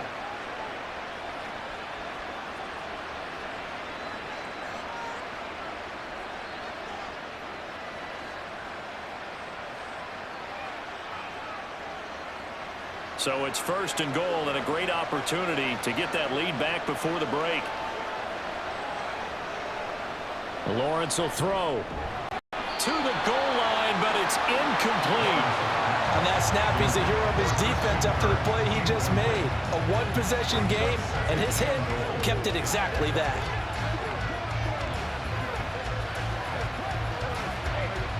Second and goal, and they will try again from the 2-yard line. From the gun, it's Lawrence. Toward the end zone, but that's going to wind up incomplete. They're putting together a drive here in the final minutes of the half. But the coverage has been tight all game long, and they certainly want to keep them off the scoreboard here. This Titan defense, they just will not give in easily. Looking for another stop, 3rd and goal. But to throw again is Lawrence. And that is caught. Touchdown, Jacksonville.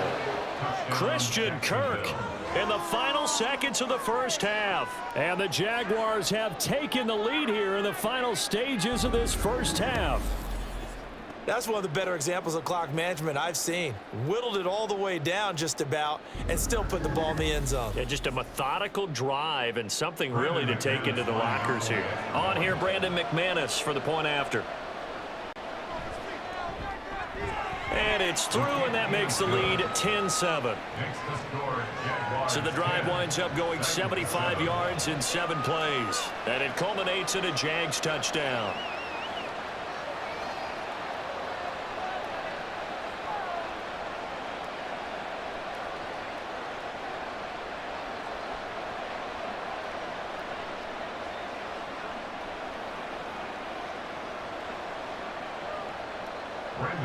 So just 8 ticks remaining here in the first half as they'll kick this one away.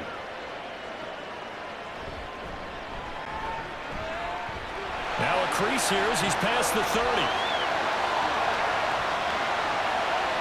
He might take this all the way. And he takes it the distance. No time remaining. No clock on the field. And no flags, and it's a kickoff return to end the first half. Such an electric play, so much fun to watch, and you need all 11 guys in sync for that to be successful, don't you? Without a doubt. That's teamwork to be able to put it all together. But that play is really probably the most exciting 10 seconds in football. On for the extra point is Folk.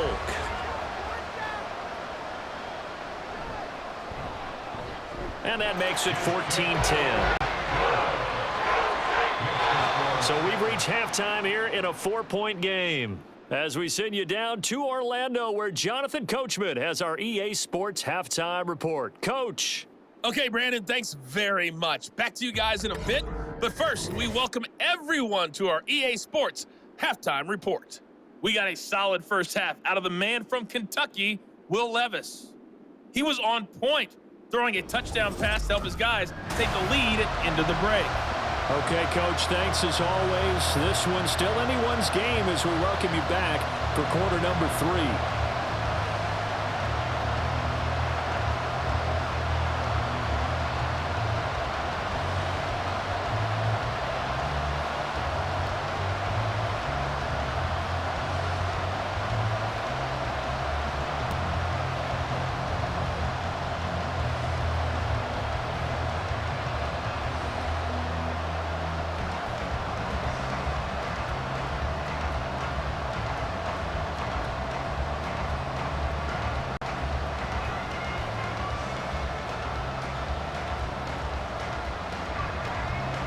The Titans hold the lead, and they'll get the football first as the third quarter gets underway. Fielded just outside the goal line. And he'll be tackled just shy of the 25. The Titans coming back onto the field for their second drive.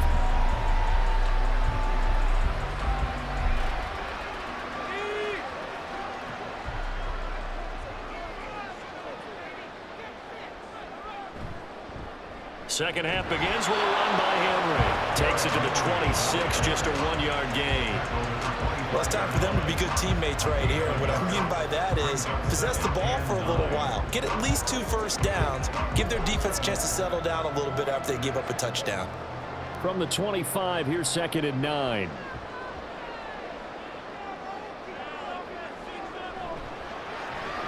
Looking left side, and he's got a man. That's Phillips. So no gain on the play, and that's going to set up a tough 3rd and 9. As a defense, you're more balanced when you're in zone coverage because you're able to keep your eyes on the quarterback and see the play develop in front of you. They're able to keep the quick pass in front of them and stop it right at the line of scrimmage. Levis on 3rd down. Work in the middle of the field, and he's got a man complete. And he will have a Titans first down as they're able to get the 3rd down conversion.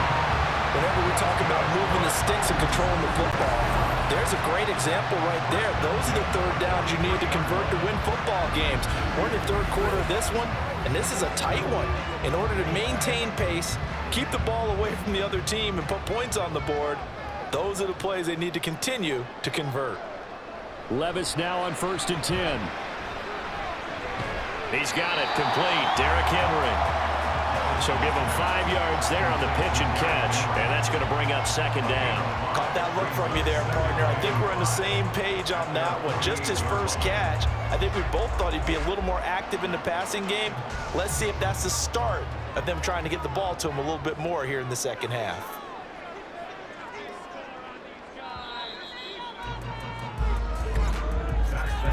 And as they come to the line, they will not be able to get off another play as time has run out on this 3rd quarter. We'll return with more after this. This is the NFL, and it's on EA Sports. Back now in Nashville. It's the Titans. They've got the football. They'll be looking to extend their lead here as we begin the 4th quarter. And now we'll see a timeout used on defense as they stop it right out of the break with 1:57 to go in the ball game.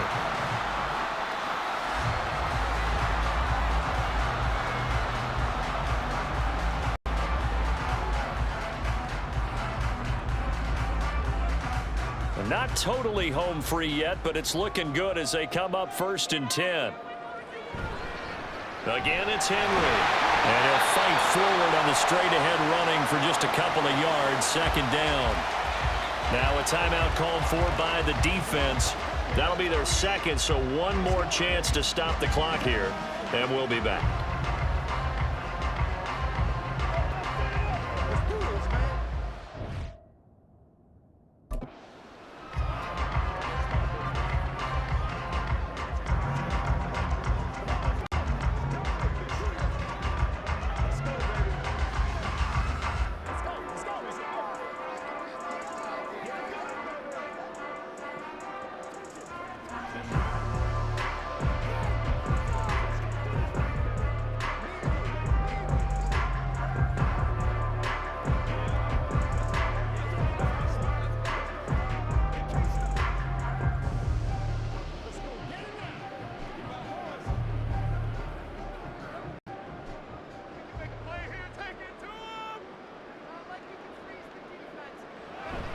Inside handoff, Henry. And he is going to have a Titans first down, and that should just about do it.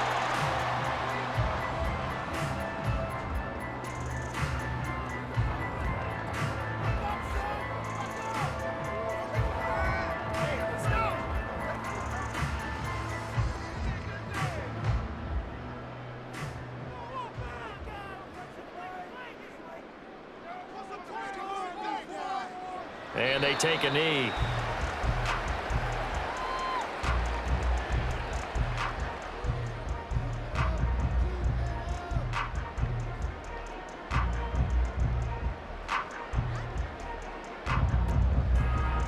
If nothing else, they've already taken a couple minutes off the clock here already as they come up second down. Henry up the middle. And he'll take this down just shy of the 25-yard line. I like the call there because that was one to take time off the clock and get them closer to getting out of here with a W. In the mind of the play caller, all you want to hear is tick, tick, tick.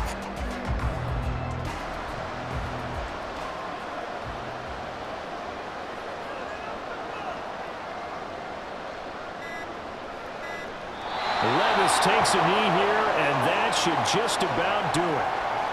I don't know about you, partner, but watching them take the knee there and finish this one off, I feel like I'm going to be sore tomorrow. This was one bruising affair. Low scoring, but my kind of football.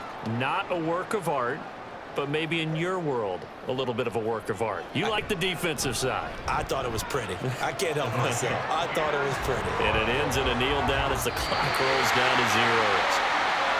Well, you really can't ask for much more than what we just had here. Not only a close game that went down to the wire, Charles, but a clean one, too. No turnovers in this contest. And I think you're exactly right about that. To me, this is just a pair of offenses trying to find the slightest bit of separation from each other. And they were both hoping that the other side would make the big mistake first. But today, neither side made that mistake. And what we got, a very entertaining game throughout. So that'll just about do it for Charles Davis. I'm Brandon Gaudin. You've been watching the NFL on EA Sports. For more, log on to easports.com. The Titans are winners here as we say so long from Nashville.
It's Madden NFL 24, and it's presented by EA Sports.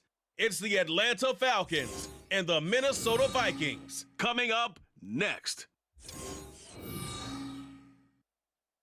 U.S. Bank Stadium holds just under 70,000 spectators, and they've come out in full force for this one. A fantastic atmosphere here in Minneapolis. Coming up, we've got what should prove to be a good one, as it'll be the Atlanta Falcons taking on the Minnesota Vikings. Up in the booth with Charles Davis, I'm Brandon Gaudin, and kickoff straight ahead, CD. What's one thing that you're going to have your eye on? I think about what the great coaches of the past always said. The key to any ball game. Can you rush theirs and protect yours? Well, in this case, both of these teams get after the quarterbacks. I'm watching the pass rush.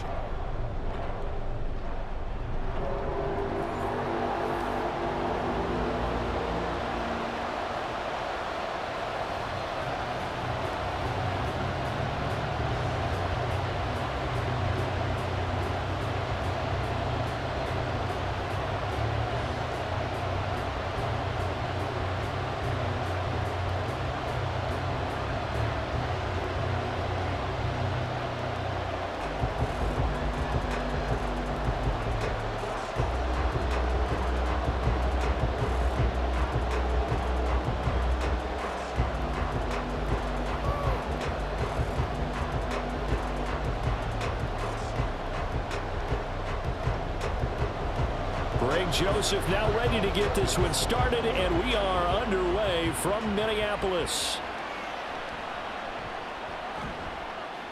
And good coverage there on special teams as they'll get him down shy of the 20. So here come the Falcons now to get the football for the first time. And a glance here at their shifty mobile signal caller. And you know how scouts always talk about checking all the boxes? I think this young man does exactly that when you're looking for an NFL quarterback. Proven leader. Teams went 43-6 while he was in college. Has speed, dual threat ability, and the production off the charts. The first play of the game going to be intercepted. Picked by Cameron Bynum. And they're going to be set up in the red zone right around the 17-yard line. Wow, just one snap in, partner, and the complexion of this game has already changed because for the defensive side, they just handed their offense a short field and a big early advantage. And even though it's only the first snap of the game, we're going to look back on this one and see if it has lasting effects as this game moves on. Minnesota's offense and QB Kirk Cousins set to go here. And what he's thinking about right now is first down, let's find a way to make a big play. Because when you get a sudden change situation, and that defense has to rush onto the field unexpectedly, you might catch them having a defensive breakdown or not quite prepared. It was really sudden after the first play picked off.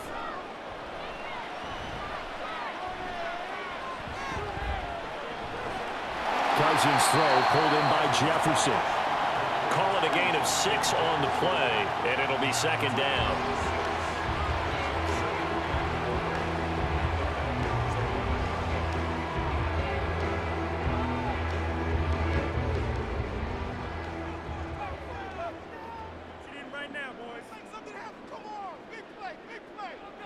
Cousins to throw it. Finding Hockenson here on the out route. 9 yards on the play there, and it'll set him up first and goal. And the tight end is certainly a position built to move the chains because they can control space underneath. If they've got good hands, then of course they're a dynamic target. But one other thing is they're right in the sight lines of a quarterback on just about every play. And that makes it easier for the quarterback to pick him out and deliver. Madison is not going anywhere. He'll be hit and dropped for no gain at the 2-yard line. Nothing on that one. It'll be second down. So stuffed from the 2. Now what? You know me pretty well. What do you think I want here? Play action? Definitely. Let him get outside and create. And if he has to run it, he has a little bit more space. They'll try to run with Madison. And he will take this one into the end zone for a Viking touchdown. Alexander Madison taking it in from 2 yards out. And the Vikings take the early turnover and convert it into an opening touchdown. And they would not be denied on the ground, powering it in just one play after they got stopped short. And how about how many tight ends are on the field? Because in today's NFL, we think of the tight end more as a pass catcher. But this group, they told them you've got to be able to run block to stay on this team. And they committed to it and got it done right there.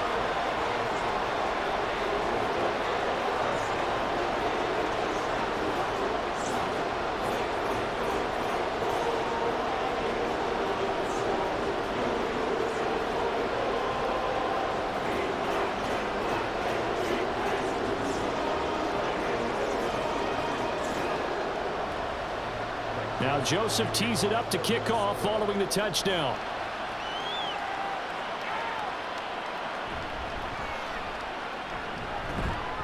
And he returns this to the 22. About set to begin their next drive. The Falcons offense at the line. They threw an interception the first time they had the football. Wound up leading to a touchdown the other way. How do you approach drive number 2? Going back to your game plan coming in, everyone has matchups that they like better than others, where they think they have an advantage. Dial up some of those plays. Try and go to those spots and get your offense moving. After one, 7-0 on EA Sports. Second quarter now, Falcon football, as they've got it with a 2nd and 14 upcoming. Now a first carry here for Robinson. The Vikings going to signal for the first of their timeouts. So as they talk it over, we step aside.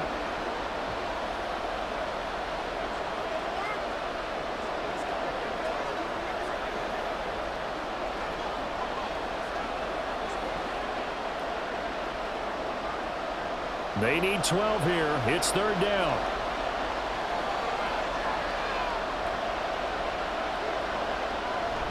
They'll run again here with Robinson. And he'll get this to the 23, but that'll be well short of what he needed.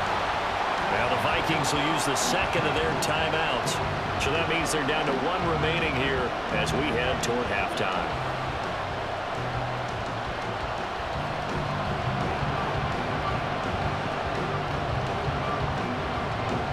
On fourth down, Bradley Pinion on to punt for the Falcons. Brandon Powell deep for Minnesota.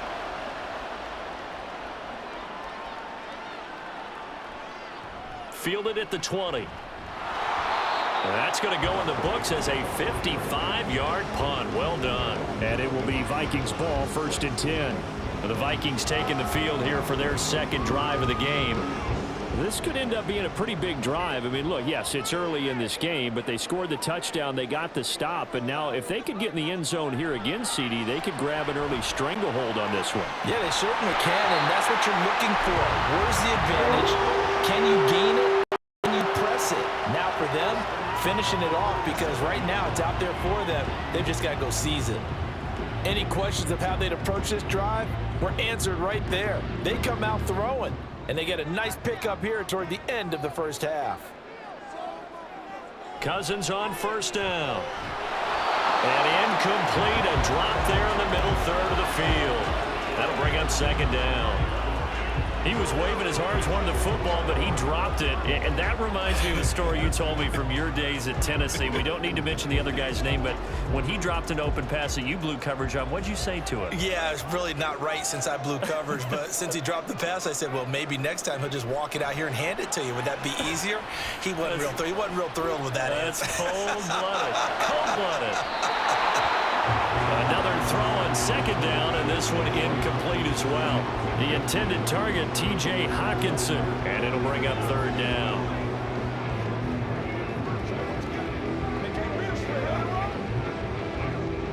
Now, right where this set of downs started, they need a full 10 here to pick up the first down and move the chains.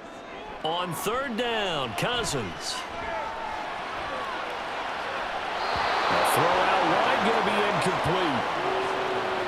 Now that's a good bounce back after giving up a touchdown on the opening drive. Just one first down permitted and then out. Obviously no loss of confidence with that defense, and now they get to turn it back to their offense. So on fourth down, Ryan Wright on to punt for Minnesota.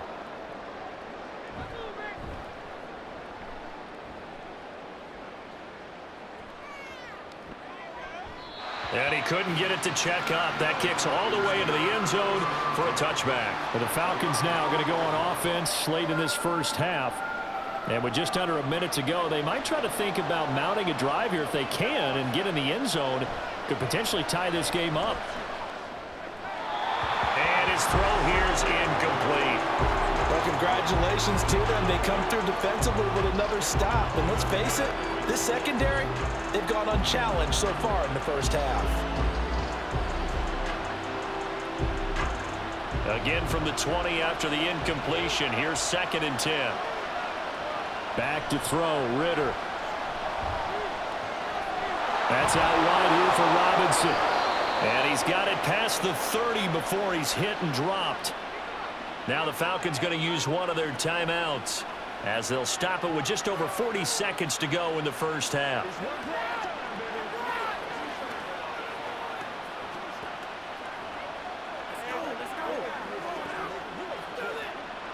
From the 32 now, here's 1st and 10.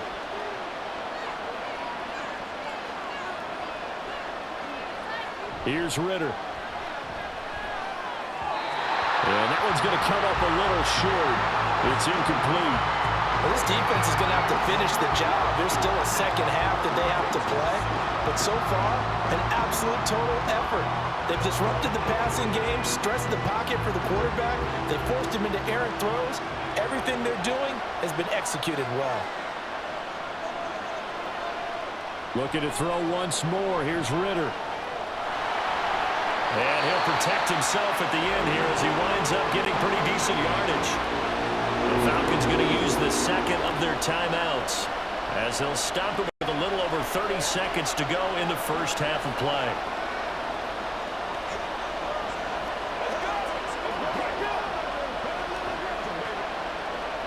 They need 2. Here's 3rd down. Out of the gun, here's Ritter. He had a man open, but he missed him, and it's incomplete.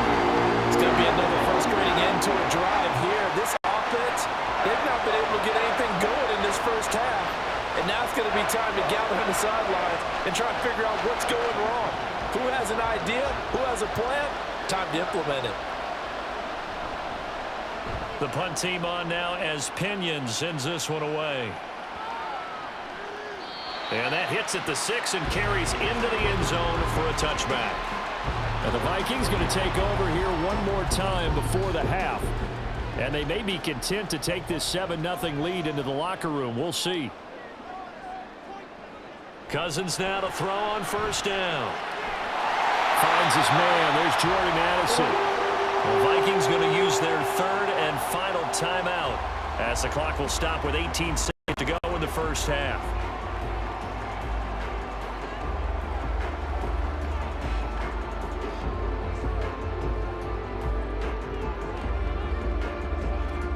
Ball up to the 35 now as they come up on 1st and 10.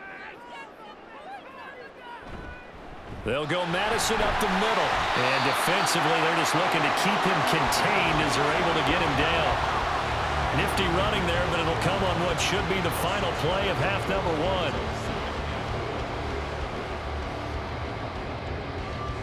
1. So we've reached halftime here in Minnesota with the Vikings on top.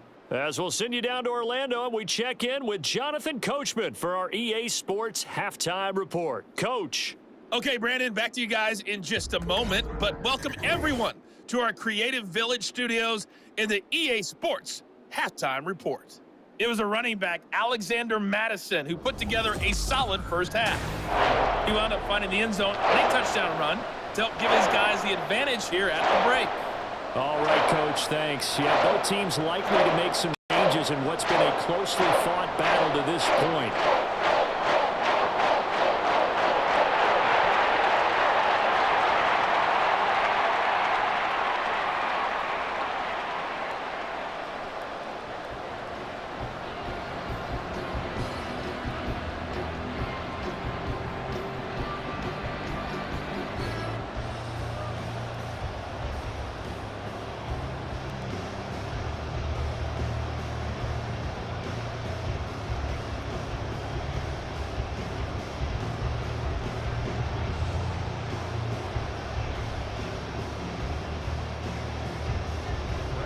Just the one touchdown in that first half. 7-0 our score as we get going in quarter number 3. And beyond the 20, but not by much. In fact, just a yard pass there to the 21. Out come the Vikings. They'll have it first on offense as we begin the third. Their defense has pitched the shutout. Now they probably need to deliver a little breathing room. Maybe make it a 2-score game as they've got it 1st and 10. Cousins. Out to the left there and complete to the tight end, Hawkinson. That one unable to develop, never got going. A loss of a couple, and it's 2nd down. In today's NFL, we're accustomed to the tight end getting downfield and creating plays and wreaking a little havoc in the secondary. Not on this one, though. They diagnosed that one really well. Tried the dump off, lost yardage. Working out of the gun, Cousins. He's going to flip that out to the flat. It's complete. Will be dropped at the 25 after a gain of 6. I think the best offenses love to get the ball to their running backs in open space because they have the ability to make people miss, and they also have the ability to run over people. And if you do that throughout the game, after a while, they might just run through some of those tackles and go a long way. Well, we saw him shed a nice tackle on that play. Cousins from the gun on 3rd. That is caught, and he'll be taken down, but he does have 1st down yardage. Just his 2nd catch of the game so far. This one moves the chains. This is a nice job of just taking what the defense is going to give you on 3rd down. You're not looking for a big play downfield. You just want to find something that can get you past the marker. They found it, and were able to keep the drive moving. So they'll come up 1st and 10 now from the 33. From the shotgun, it's Cousins. They'll get this underneath Madison. And they'll get it up just short of the 45 at the Vikings pick up the first. Another catch for him there on this drive, Brandon, and it looks like they're going to utilize him out of the backfield any way they can. And that time, they pick up a first down. So now on defense, do you assign a man to him and try and cover him before he gets going? And they're not going to get to the line to run another play. So we will switch ends as the third quarter has come to a close. This is the National Football League on EA Sports. And we return, welcoming you back to Minneapolis. It's the Vikings in possession of the football and the lead. They'll be looking to add to that total as we begin quarter number 4. Now the Falcons going to use one of their timeouts. It's just their first. They've got 2 more to use here in the final stages.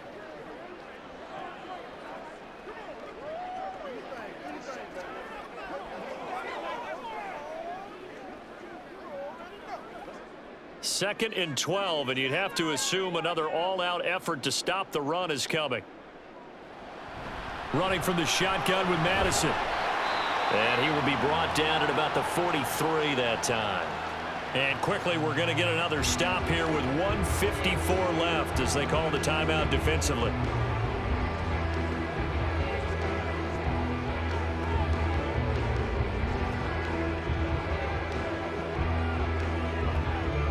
A third down now. Those last 2 plays indicative of how things have gone for them. Just nowhere to go on the ground and struggling to put up points.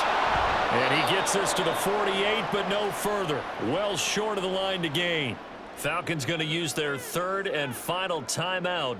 And as the 2 teams talk it over on their respective sidelines, we take a break.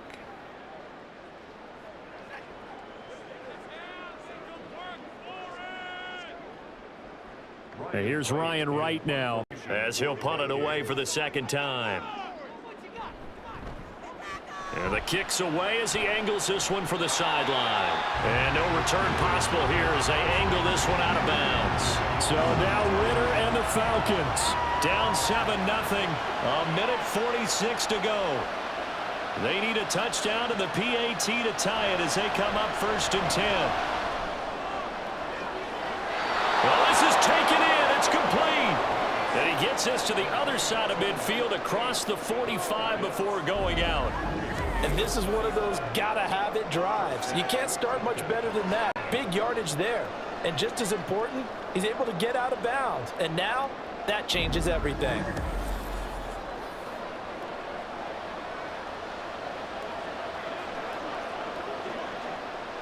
Plenty of time to work with here, but the timeouts, they're gone. Here's 1st and 10. Ritter. Got a man, and he hits him in stride. And they're able to get this one past the 30 down to the 25. Nice, well coached, a team that understands what's going on. They still have time to work the middle of the field as they just did there. This is 1st and 10. Now Ritter. Looking right sideline, that's complete. Touchdown, Falcons. Mac Hollins. 25 yards for the touchdown. And the Falcons are an extra point away from tying this game here in the final minutes. Well, the hard part's done. Now they just need to split the posts, tie it up, but then their defense is going to have to hold up to send it to overtime. Yeah, no matter what. I know there's an inclination in it when you have momentum to go for 2 here, but if you miss it, you don't give your defense a chance at all. Plus, been a good game. I want to see overtime. I'm selfish. You obviously don't have a flight to catch. Tomorrow. Don't forget the extra point. It's up and good, and we are tied here in the 4th quarter.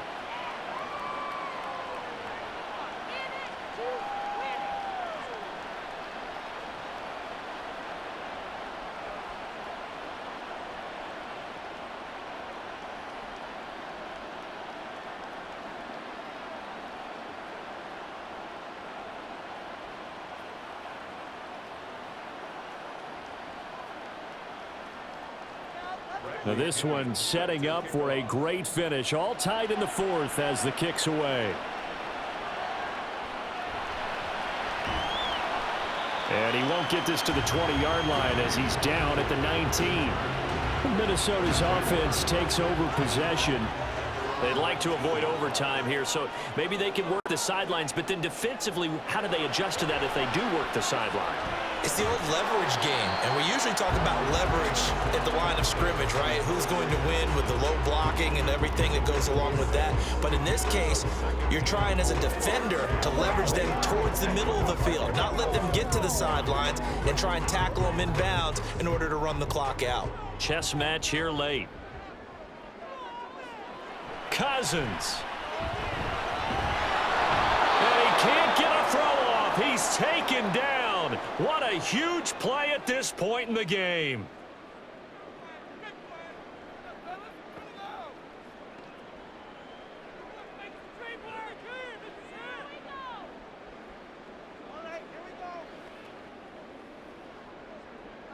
A big play needed, no doubt. 3rd and long. That would give to Madison. And he's going to get this to about the 20, but that is well short of what he needed. We often talk of situational football. Let's just call it team football. The defense did their job, got off the field, brought up a punting situation, so they're turning the ball back over to their offense. You think those guys will get along very well right now? Of course they will. Defense helped the offense. Now it's their turn to take it downfield. And on 4th down, on is the punt team sending this one away. That's taken on the 25.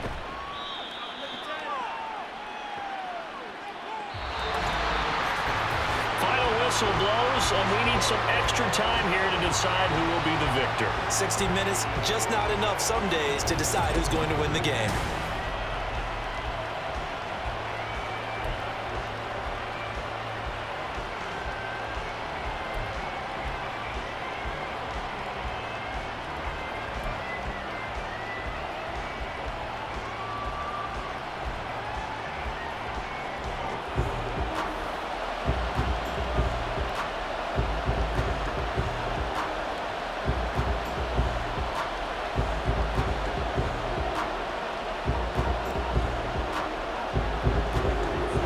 So possession in overtime first goes to the Atlanta Falcons, and we are back underway. And we will not see a return to start overtime. It'll come out to the 25-yard line. Atlanta now coming out on the field. This drive here beginning probably with a pair of motivated groups. Remember, the offense scored a touchdown on their last time out. Looking to repeat that in Charles's defense. They were very frustrated after giving up 6 the last time on the field. And frankly, it's just a battle of wills in a lot of ways because you know they're both motivated. They both game plan for this drive, and they both have specific outcomes in mind. To me, it just comes down to who can execute better and which side can step up and assert its will over the other.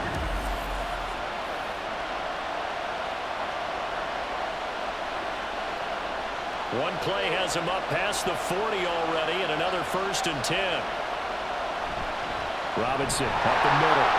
And a lane slow materializing there as he'll get maybe a yard up to the 45. Well, sometimes you just have to give credit to the defense. Great job there at the point of attack, holding up. They won their battles at the line of scrimmage, left him no space to try and run. A really nice job swarming to the ball carrier. Here's Ritter. Got a man over the middle, and it's complete. And this is going to turn into another 1st down as the tackle is made at the Vikings' 34-yard line.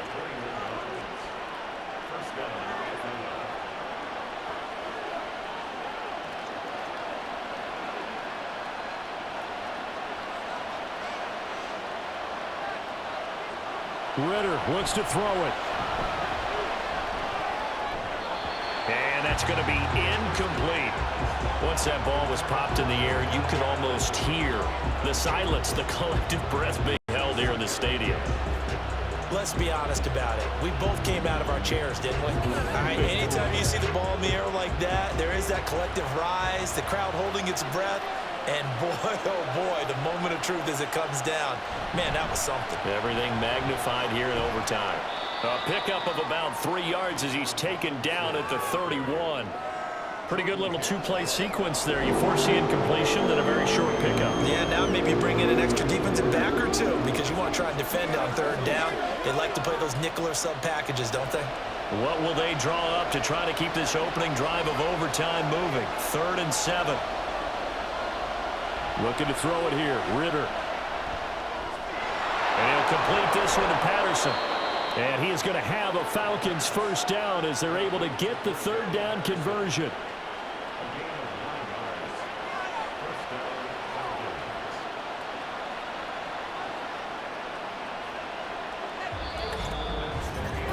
One overtime. How about 2? We need another. We're still even. We'll switch sides and have that 2nd overtime in just a moment.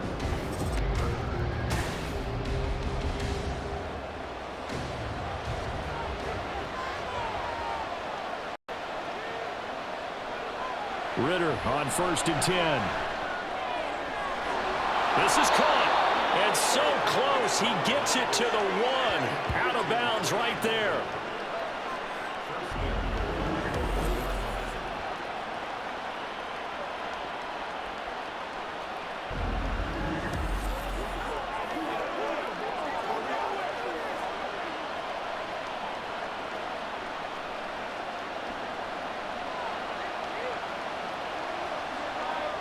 They'll set up to run the quarterback draw.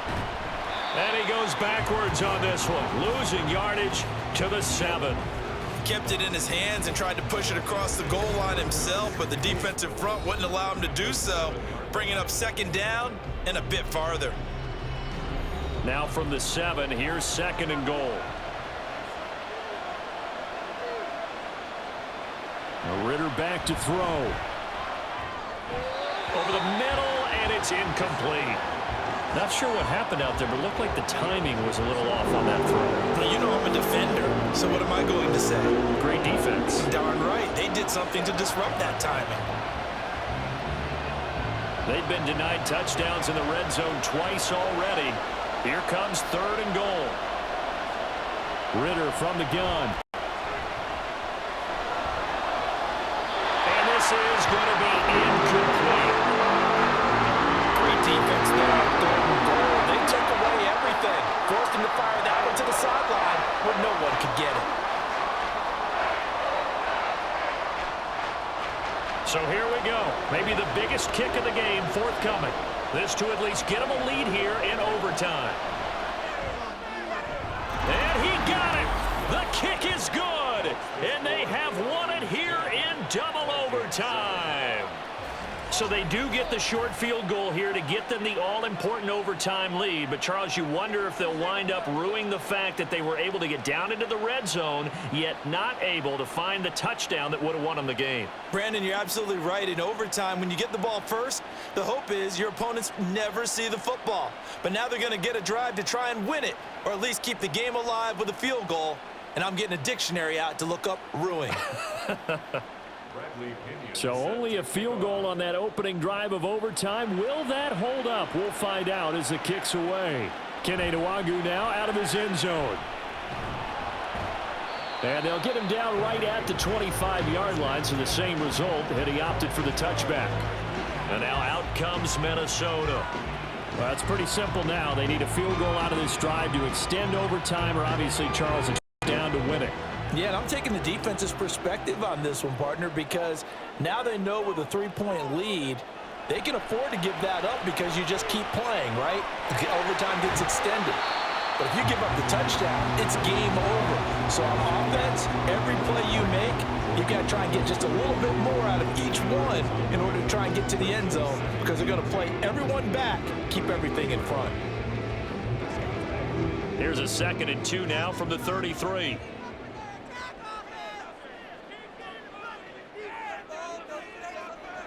Now Cousins.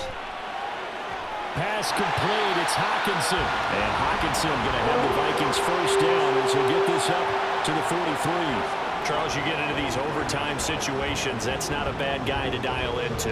Well, when you have to have plays, especially in a spot as you just described, we're in OT, you've got to go to the guys you can trust and you know are going to make the plays. Well, they say it's not the X's and the O's, it's the Jimmys and the Joes.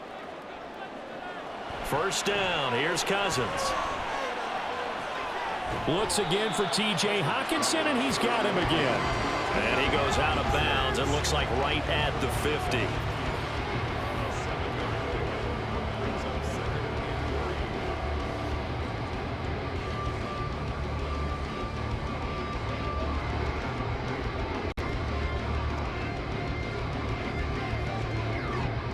right on the 50-yard line. Here's 2nd and 3. Cousins now from the 50. Complete to Addison on the out route. A little football 101 there. You just see the receiver try to run down the defender, meaning he goes right at him and really trying to move him a little bit towards the center of the field so he can put his foot in the ground and break to the out, to the sideline, and make a catch.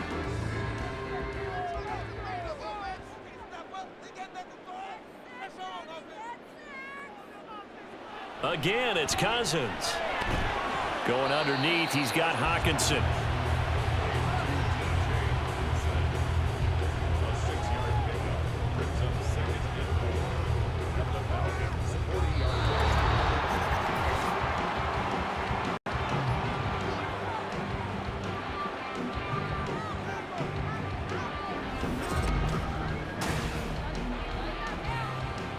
They'll come up on a 2nd and 4 now from the 40-yard line. Throwing is Cousins. And this throw incomplete. Well, the defender all over him that time, but it's going to lead to 3rd down. Well, he'd been targeted quite a bit on this drive. Finally, I think the guys on the defensive side, they said no more. They slapped the double coverage on him. Made it very tough for him to get the ball.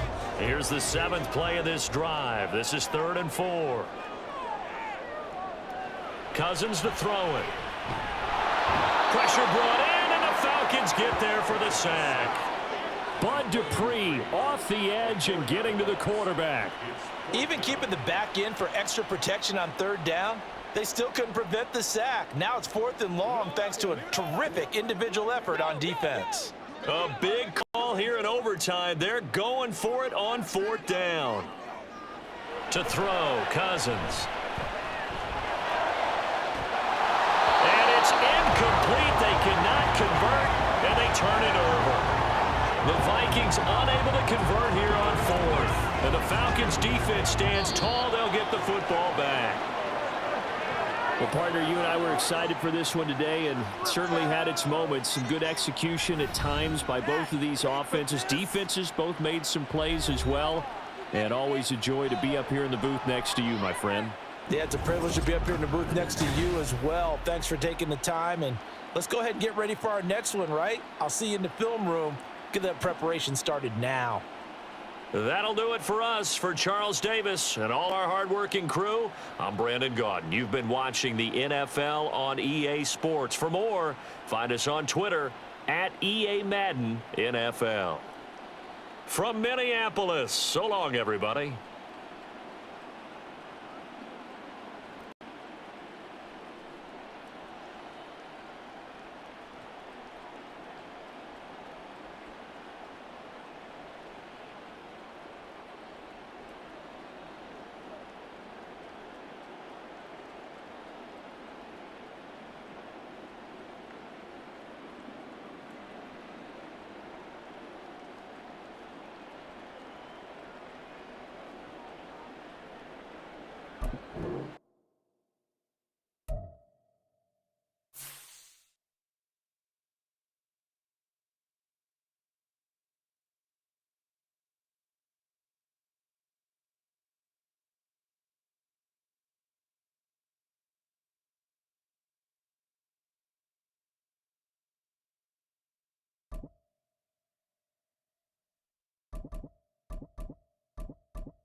It's the NFL on EA Sports, and the question is, are you ready for some football? It's the Carolina Panthers and the Philadelphia Eagles. All that and more coming up next. It's the NFL on EA Sports as you take a look there at Lincoln Financial Field in Philadelphia, PA. Today we've got an intriguing NFC matchup lined up here as it'll be the Carolina Panthers taking on the Philadelphia Eagles. Alongside my partner, Charles Davis, I'm Brandon Gunn. Happy to be with you. And CD, as we get this thing going, give the folks at home something to keep their eye on. The running game for both teams, because I think this is going to be an old-fashioned, old-school type of a game. Physical, who wins up front, who runs the ball the best and controls the clock, they will come out the victor.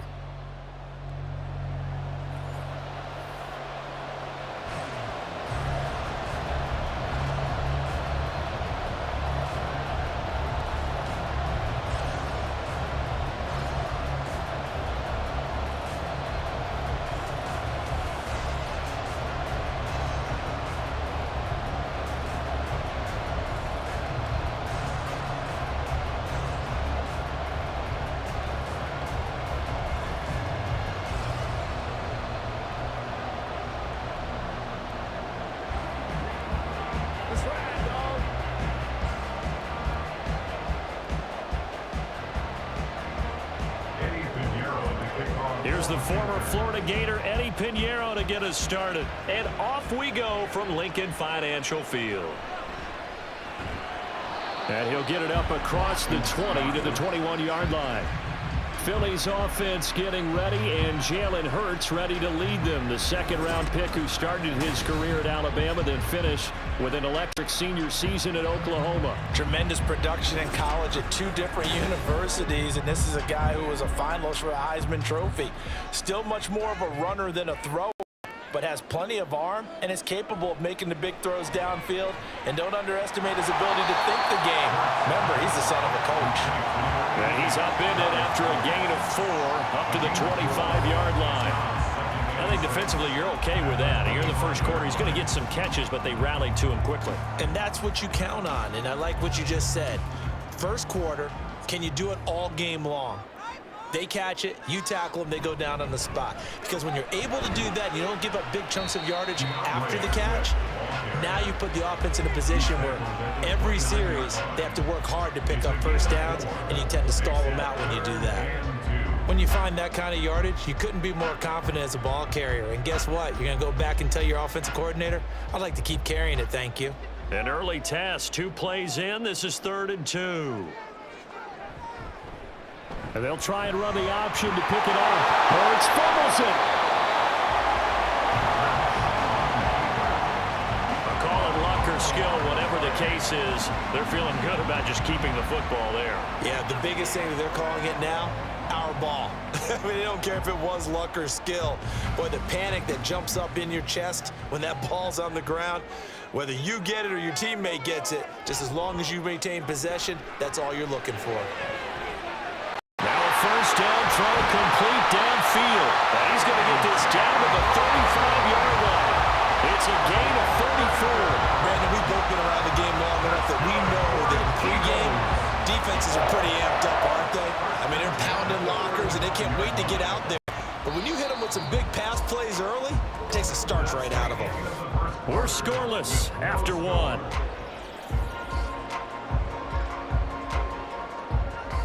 Now second quarter action from Philadelphia, and it's the Eagles in possession as they've got it with a 1st and 10.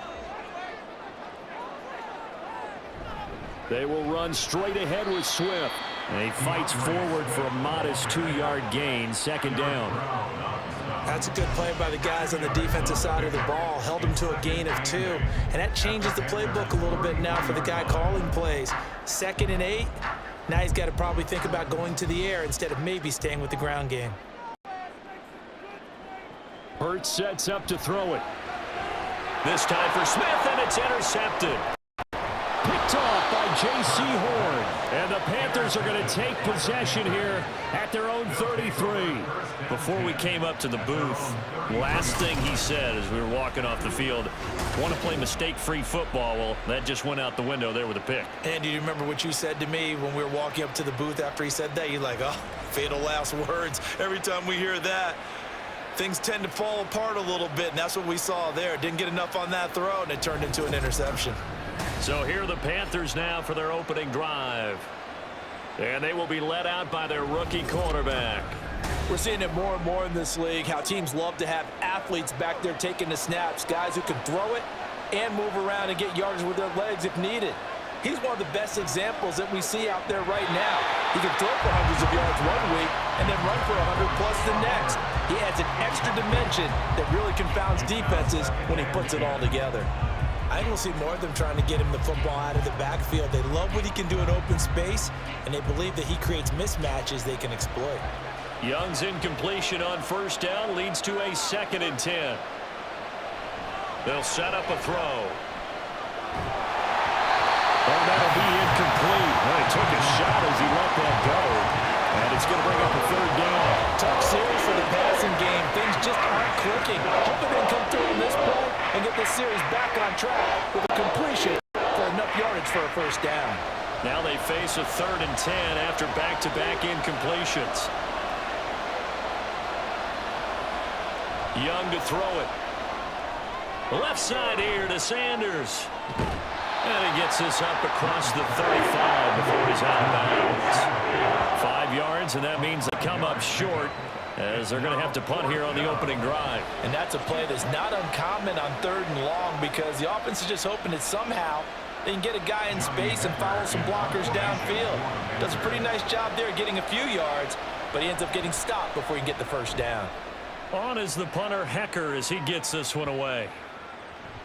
And this one hits at the 3 and then bounds into the end zone for a touchback. So back onto the field here come the Eagles for their 2nd drive. Remember last time out they threw the interception on their 1st drive. Good news, their defense backed him up, so it's still 0-0 here as they begin their 2nd possession. Yeah, one great way to judge a defense.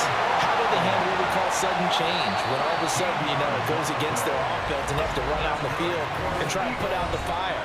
Give this one great kudos for getting out there and not letting that interception lead to points.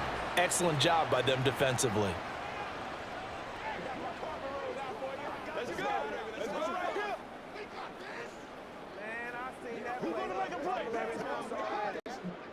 So they'll come up 1st and 10 now from the 33. Throwing is Hurts. Complete to Zacchaeus. And they'll get it up just short of the 45 at the 44. It's an Eagles 1st down on a gain of 11.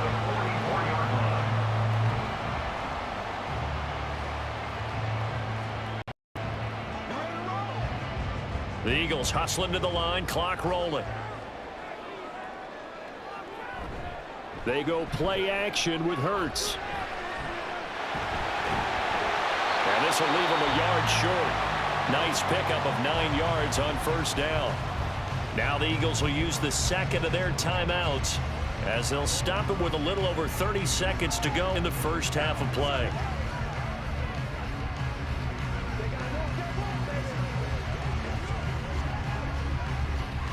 Second down and a yard. Play action. Here's Hurts. And they're going to have another 1st down as the tackle's made at the Panthers 36. A nice pickup there of 11 yards, and it'll move the sticks. They asked him to take charge and get them to a spot where they could at least attempt a kick before the half, and he does just that. Didn't trust what he saw downfield, so he took it upon himself to get them into field goal range using his legs. That's coming through with a play they needed in a big spot. Let's focus in on what we got to do here. Here we go right now. That's how we eat. Everybody ready to roll? Shut up now. Let's go. So even though it's 1st down, here's the field goal unit on now to try to get 3 before halftime. From the right hash, this from 53. The kick by Elliott is good.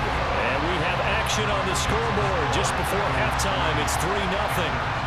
So they're able to end that drive with 3 points in this one-possession ball game. And ideally, you want to end every drive with points. Most quarterbacks would tell you, let's end it with a kick, right? A PAT, that's number 1. Field goal you'll take. Punts, you really don't want to do that. In this case, they'll take the field goal and get prepared for the rest of the game.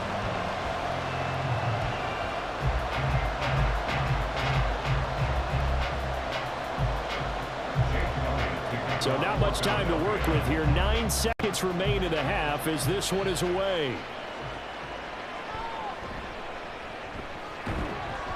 And he will make it to the 20-yard line and no further. The Panthers take over first and 10 at their own 20-yard line. And with time running short here, they'll simply take a knee, and that should do it for half number one. So we've reached halftime. All we have to show for the first half, a lone field goal. 3-0 our score. As we'll send you down the coast now to Orlando, that's where we find Jonathan Coachman, ready with our EA Sports halftime report. Coach. If you missed the first half, there's not much to get you caught up on. Just the lone field goal accounting for the entirety of the scoring. A 3-0 game to this point, as both defenses have been strong so far.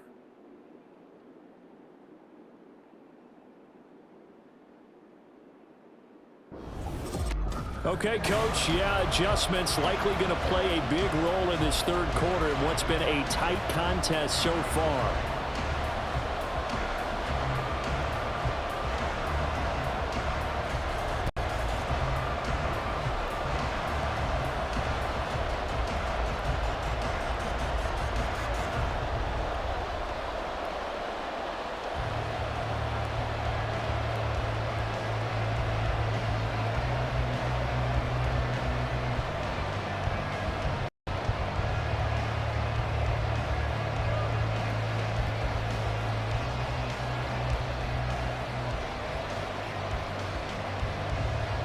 These offenses seemingly still back at the hotel for the first half. 3-0 our score as the second half gets underway. And we will not have a run back here as the second half starts with a touchback. But the Panthers going to take over here to start quarter number 3.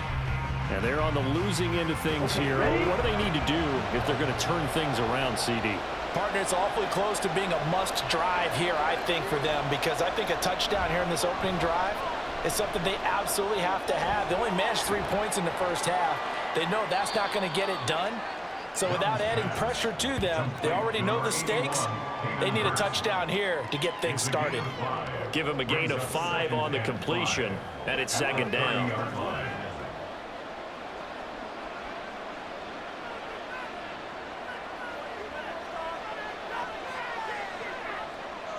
Young. That's swung out wide to Sanders. And he'll be upended at the 33 following a gain of 3.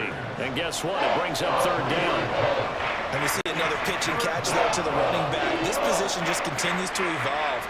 They become just as critical to the passing attack as a lot of receivers, tight ends, because their ability to make people miss in the open field can really generate big plays for an offense. This is not going to be enough. Was in search of 2 yards and only got halfway there. Well, they picked up a portion of it, but not all that they needed. Now that leads to a decision on 4th and 1. Let's see what they decide to do.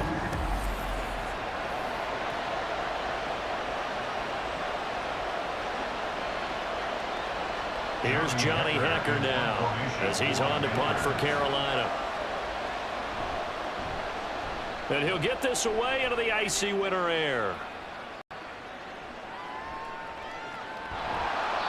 It'll be a 51-yard punt that time. And it will be Eagles football, 1st and 10.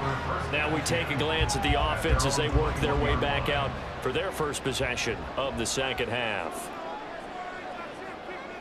They'll throw on first down with Hurts. Open man, that's Devontae Smith. And he's going to get this one across the 30-yard line. 12 yards is the pickup. Good for an Eagle first down. As they began this drive, I was wondering how they were going to attack since they're playing with the lead. Would they continue to try and push the ball downfield? Well, after one play, it appears that the answer is yes. And as they come to the line, they will not be able to get off another play as time has run out on this third quarter. You're watching the NFL on EA Sports. And welcome back. We are in the city of brotherly love, Philadelphia. It's been a very hotly contested game to this point. Just a field goal separating. And he can't get a throw away. He's taken down. And now we'll see a timeout used on defense as they stop it right out of the break. 1:57 to go in the ball game.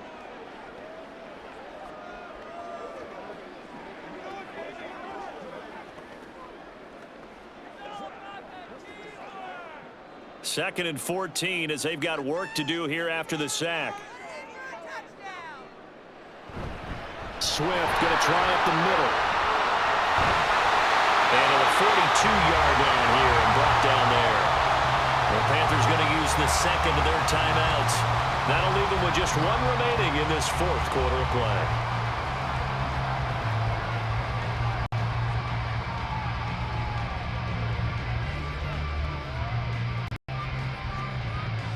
Third down and 1.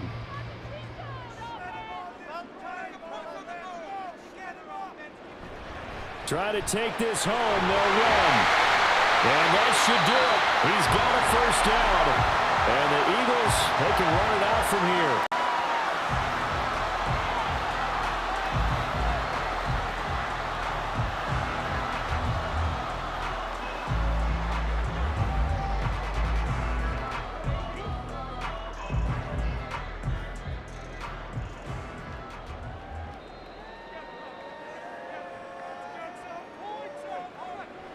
And they'll indeed take a knee.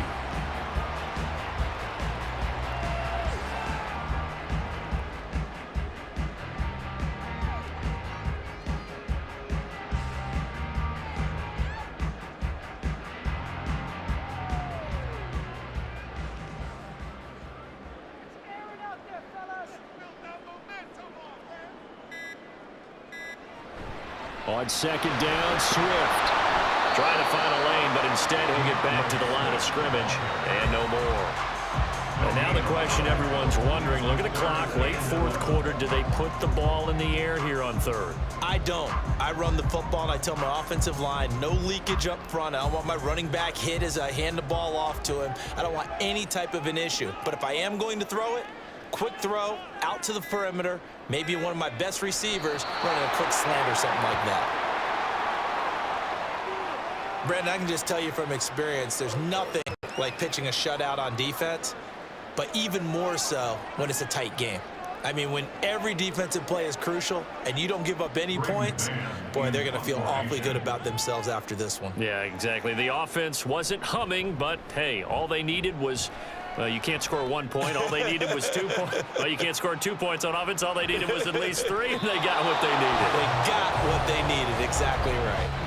So it's a victory here for the Philadelphia Eagles, and not all W's are created equal, CD, and this one came in shutout fashion. Well, their offense certainly didn't need to do anything, right? They could take the day off, and they did, but the defense, they carried them in a big way. Yeah, look, the offense obviously stuff to work on, but they did enough, and the defense carried the load.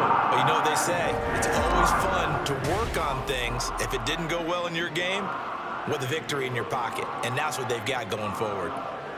So that's a wrap for Charles Davis. I'm Brandon Gunn, and this has been a presentation of the NFL on EA Sports. For more, check us out at easports.com. The Eagles are winners here as we say so long from Philadelphia.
It's Madden NFL24 on EA Sports. And the question is, are you ready for some football? It's the Raiders and the Bucks, and it's coming up next.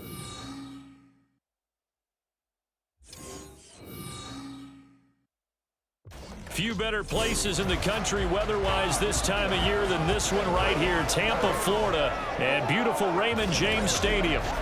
Straight ahead, we've got a pretty good one on tap here, as it'll be the Las Vegas Raiders taking on the Tampa Bay Buccaneers. From up top next to Charles Davis, I'm Brandon Gaudin. And, folks, we were already excited for this game. And then before the contest, you and I are down on the field outside the white lines. Yes, we were following the rules. We were following the rules, and a ball comes over our direction, but we can't see it. Somebody yells heads up, and instinctively you turn around and you snare it one-handed with your off left hand. So now we're really ready for football. No gloves either. No gloves. No gloves. Not like what the guys are wearing playing the game now. But wasn't that a whole lot better than that time we were down there? And I got a coffee spilled on me when I got nailed by the punt returner. That happened to the Vikings, right? Yeah, it's a much better job of being heads up this time. Thank you for the notice.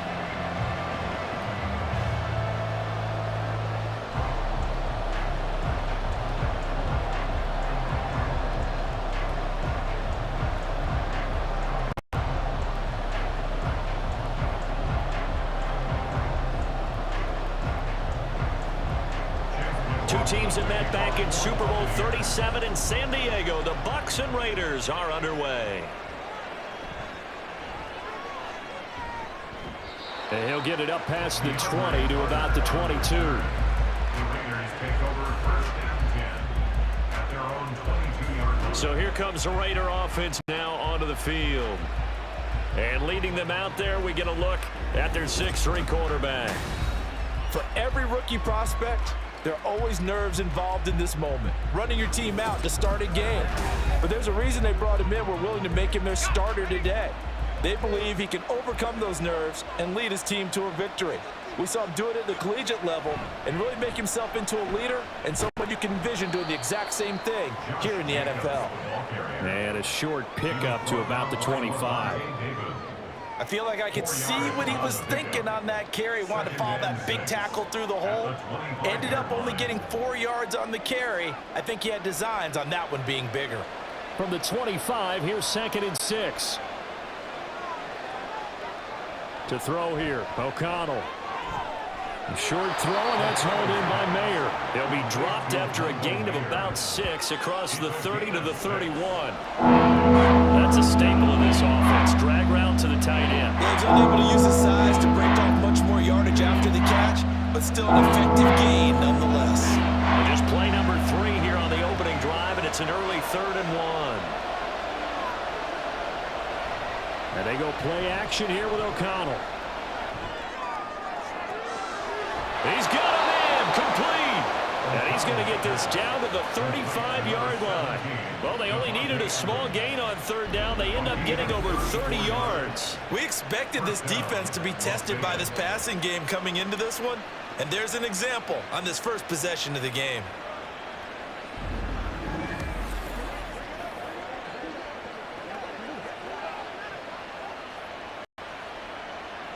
So that changes things a bit. Here's a 1st and 10 all the way down at the 35.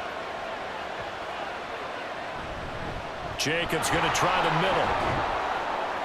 And nothing much materializing there on the 1st down run. He'll get a couple, and that's it. 2 yards on the pickup there. It'll be 2nd and 8. Brings up 2nd and 8.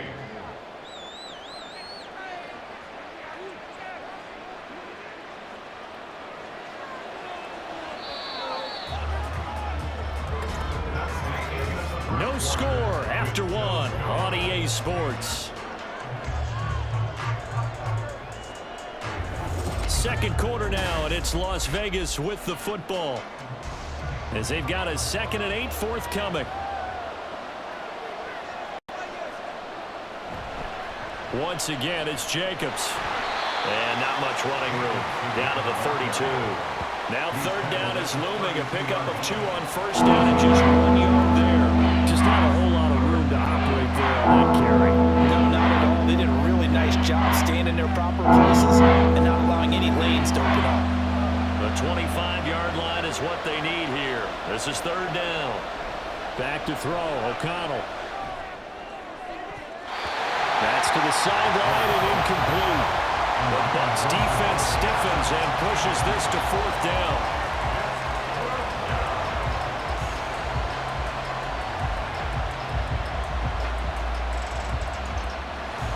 4th down, and on comes the Raider kicker, Daniel Carlson. This is a 49-yard attempt, right hash. The kick by Carlson is good, and we have action on the scoreboard just before halftime. It's 3-0. So our initial drive this afternoon results in 3. Not sure that that's a statement necessarily, but getting points on the road, never a bad thing. You're exactly right about that. I love how you framed it, right? Not sure it's a statement, but at the same time, you're putting something out there, aren't you? Letting them know, hey, we came to play today.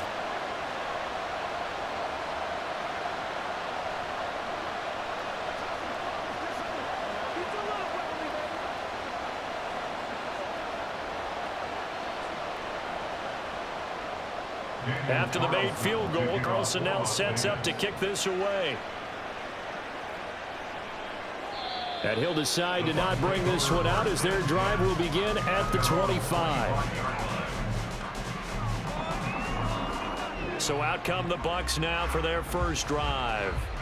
Orchestrating the offense will be the top pick in the 2018 draft, and that's Baker Mayfield. And he's a guy who plays with a lot of emotion. He's learned how to channel it really positively, because when he throws the football downfield and makes a big play, he'll be the first guy downfield to celebrate with you. But also, when his team needs that confidence, when they need that jolt, they turn to him, and he's ready to provide it. Well, he's going to take a shot right away, and that is incomplete. Took a shot there on first down, but he couldn't reel it in. I believe I'm following their logic. Take the big shot downfield, loosen things up.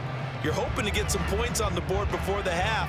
Maybe now you come back and throw some underneath stuff in order to make sure you get a completion.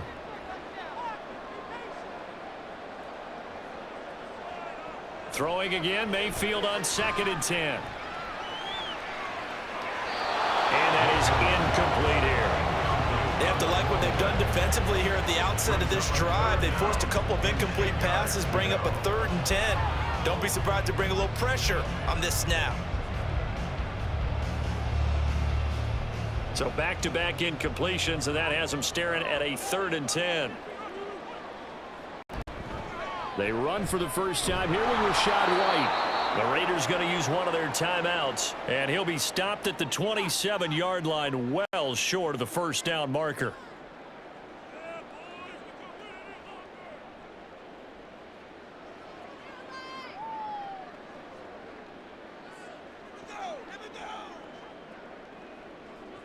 A 4th down. Here's Jay Camarda on to punt for the Bucs. DeAndre Carter back deep.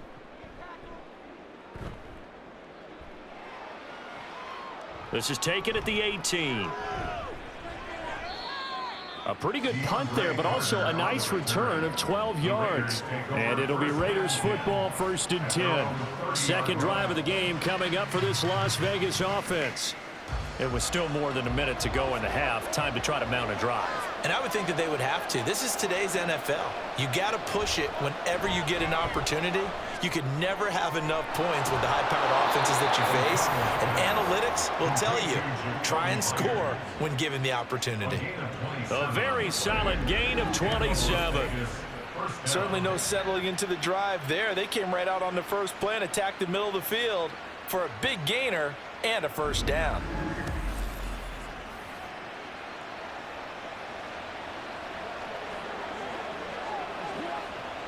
Could we get a touchdown in this first half after all? It's 1st and 10. Now whistles here, and I believe one of the Raider linemen might have been moving. And maybe they were coming with a blitz that time, and it caused a jump. I think if we saw it, you know that they saw it. Might have been a little discussion down there. Bad guys coming. Pick them up. Pick them up. And someone jumped. Now it's O'Connell. And he bats it away and falls down incomplete. Yes, sir. How about an attaboy there on first down? Got his hand in and knocked it away.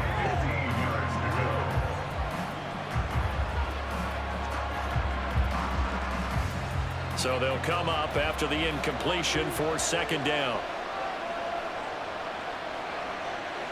From the shotgun, O'Connell. And he's corralled at the 40, but not before picking up 8. Now the Raiders going to go ahead and use the second of their timeouts as they'll stop the clock with 24 seconds to go in this first half.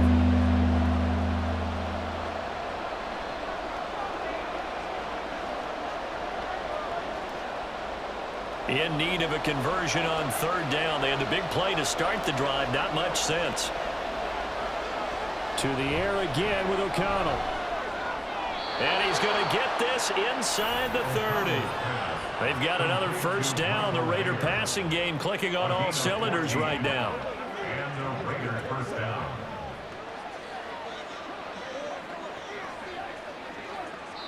And with just 4 seconds left in this first half, a timeout call.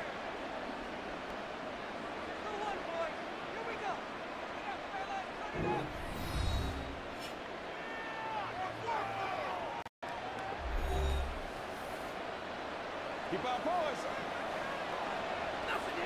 So with 4 seconds to go in the half, here's the field goal unit onto the field. He hit his first. Now this from 43. Carlson able to put this one through.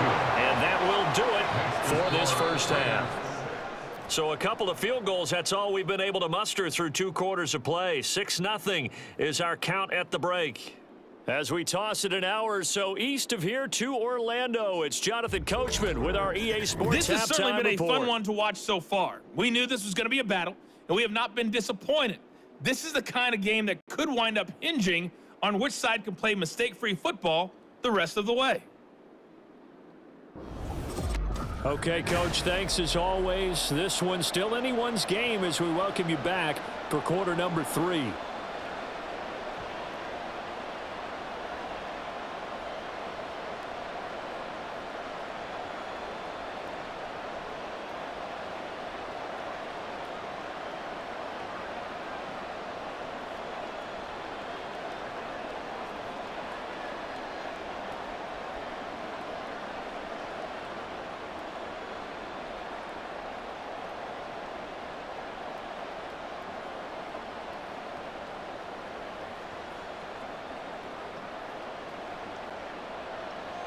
So the difference is 6 points as we get set to resume action here in this third quarter of play. Here's Devin Tompkins on the return.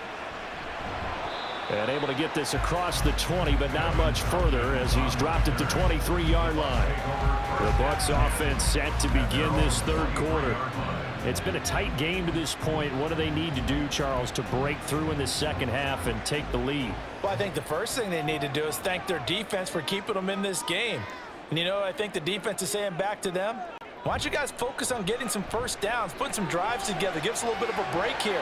If we can get some rest, we'll play even better for you. And, oh, by the way, pay off a few of those drives with some points, too. Fresh out of the locker room, they hit him with a gain of over 20. They've kept him in check until that run. That's the first time he's really gotten loose in this game. And they have to keep that in mind. Don't dwell on the fact that he finally had a big run. You kind of are counting on that as the game went on. Get back to what you were doing before. Start limiting him again. A big hitter to start the drive has him up near midfield here for 1st and 10. They stay on the ground with White. And he's corralled, but not before getting it inside the 35. Another first down, this time on a gain of 19. A couple of very nice carries to start this drive out. Yeah, 2 first downs. And how about that second one? What a nice run on that particular play. I'm telling you, they're going to start to think that this game is easy if they continue to rip off yardage like this. And now Mayfield on the bootleg. Throw left side complete. That's Evans. And he'll be out of bounds, able to get it down to the 25 there.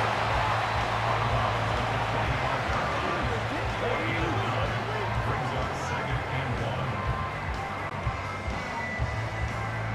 1. Just need a yard here. 2nd and 1.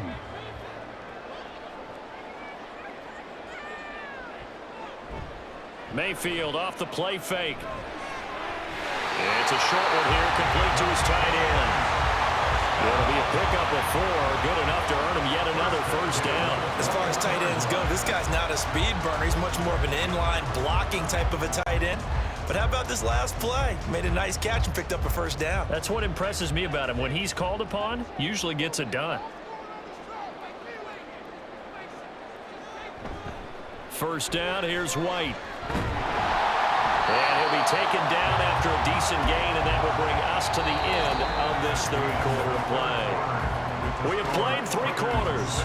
You are watching the NFL on EA Sports. Back now in Tampa. It's Buccaneer football, but they've got work to do. They find themselves behind here to start the 4th quarter. Mayfield now. Throw right side, taken in by Godwin. And the Buccaneers are going to have a 1st and goal as the tackle made at the 10-yard line. Great mix of play calling so far. 3 runs, 3 passes. All 3 passes have been completions. 1st and goal. I think on defense now, you have to almost take a chance. Rely on your scouting. Pick a play you think they would run here and just load up for it and see what happens. Here's White. Looking for a seam, but finding none. He'll get back to the line of scrimmage, and that's it. Partner, you got about 20 coaches on your payroll, but there's 60,000 of them in the stands. I don't think any of them like that play. And the later we go, it's starting to sound like 100,000 in here. 2nd down, goal to go. Now Mayfield. And that'll be off the mark, too far out in front, and it's incomplete. He was unable to complete it there, and just not the game that you would expect from him. He's been off the mark really start to finish. Yeah, it makes you wonder what exactly is going on. Is he a little bit dinged up here, or is he just off just by a bit? Maybe he can get it back in this situation. He'll need to. Mayfield to throw.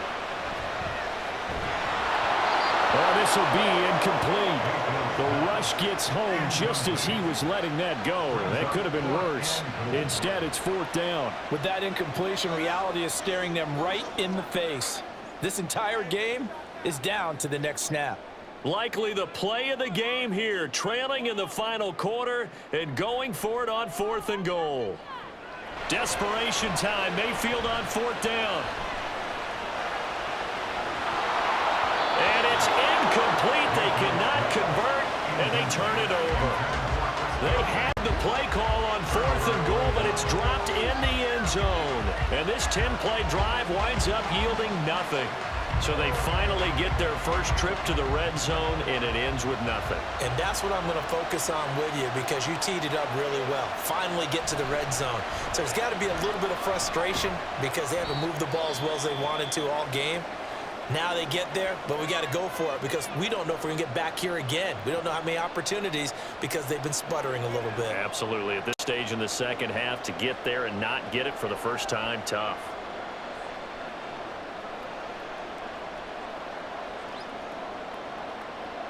Have to imagine this will be on the ground as well as they come up 2nd and 7.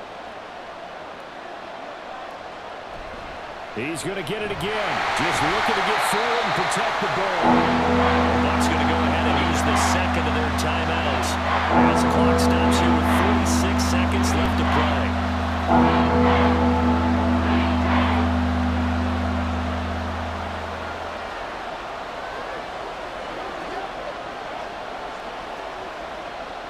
Here's 3rd and 6.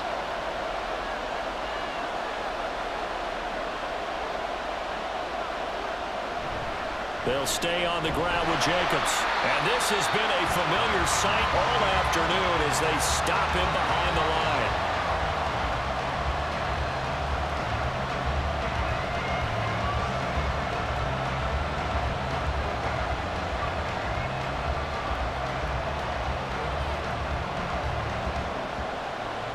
Here's A.J. Cole now.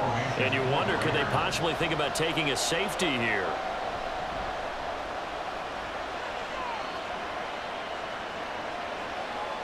Fielded at about the 28. Nice punt, but good work on the return to get back 11 yards. And the Bucs will get ready to go on offense. So Mayfield and the Bucs down 6-0, 33 seconds to go. How will this thing pan out? We'll watch as they come up on 1st down. Mayfield. That is caught. It's Chris Godwin. And they'll get this well past midfield before being stopped just before the 35. And this is obviously a spot where you lean on your stars. Get the ball to them in open space and let them do what they do.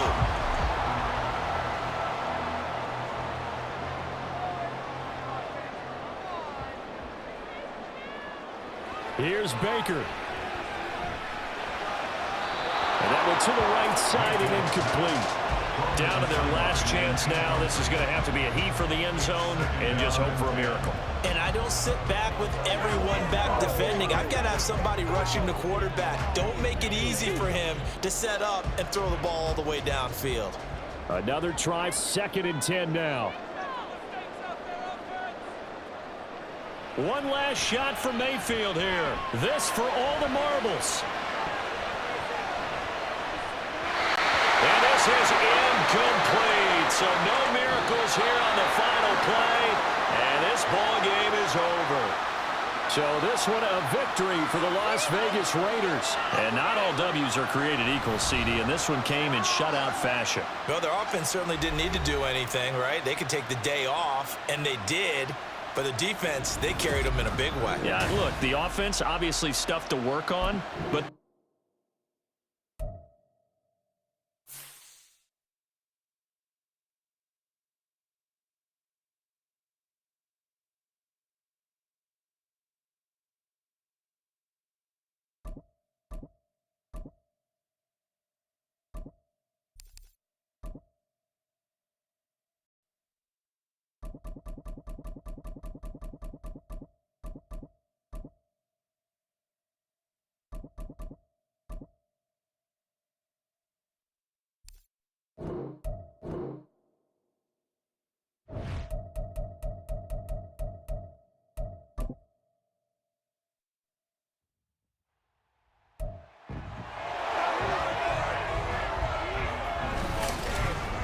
It's the National Football League on EA Sports, and we'll see who rules the skies in tonight's battle.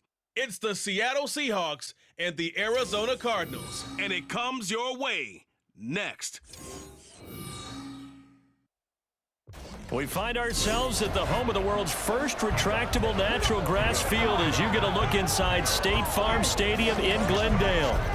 Today, 2 NFC clubs going head-to-head as it'll be the Seattle Seahawks taking on the Arizona Cardinals. Alongside my broadcast partner, Charles Davis, I'm Brandon Gaudin, and as we look at this matchup, every time there's something different to focus on. So I'll just ask you, what do you see here in this one? Well, Rembrandt, you've given me a pretty blank canvas to focus on, haven't you? Yeah. Where do you think I'm going to go with this? Oh, secondary? You know me well, right? In a game like this, it's always about the secondary. Can they handle the passing attack and make a few plays?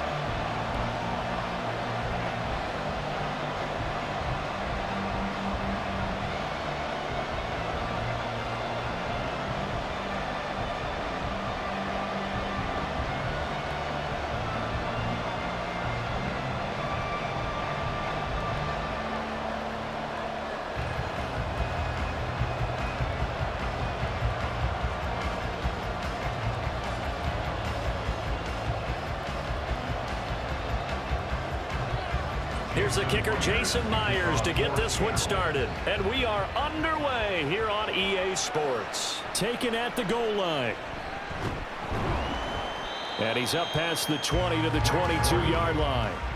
Here come the Cardinals, and it is Kyler Murray from Oklahoma who leads him out. And when you have a guy like Kyler Murray under center, it not only opens up your playbook, it allows you to draw up even more plays because he's among the best dual-threat quarterbacks in the league and a true playmaker. If flushed out of the pocket, he might even be more dangerous. The next step for him, being able to throw on rhythm and deliver from the pocket. And whoa, he's going to hope that that is not a sign of things to come.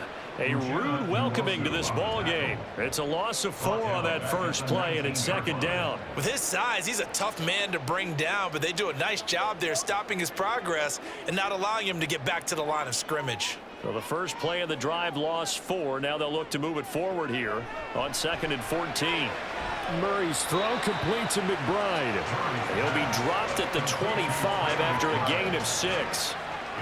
Let's not quibble about the gain there on second down. That was a positive play because that was a take-what-you-can-get situation.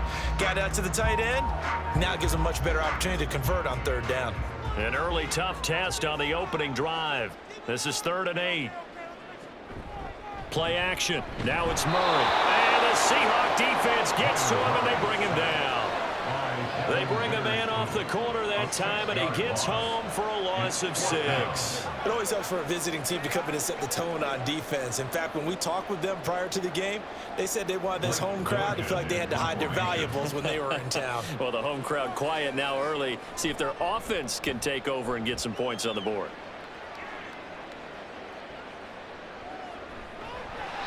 And when it's said and done, it's a 58-yard punt. And it'll be Seahawk football, 1st and 10. So out comes this offense to take over for the first time. And they're led out by their mobile quarterback out of West Virginia. It's Geno Smith. I still remember back in 2013 when he was drafted out of West Virginia. He was coming off of back-to-back 4,000-yard seasons for the Mountaineers. Hadn't seen as much game time in recent years, but at one point, a capable starter in the NFL. Now here's a pass on 1st down that's knocked away and incomplete. As a corner, you have to be able to run with guys step for step downfield in man coverage and make up ground quickly in zone. You have to put yourself in position to make plays, just like that one we saw there. Smith, an incomplete pass on 1st down. Now it's 2nd and 10. Geno now to throw. As it complete to Jackson Smith and Jigba. They get 7 out of that, so they're left with a 3rd and 3. Jackson Smith and Jigba. A 7-yard gain on the play. And it's 3rd down.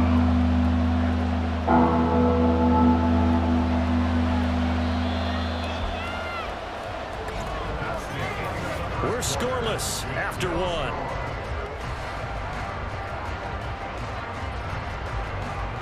Seahawk football here to start quarter number 2 as they've got it with a 3rd down coming up.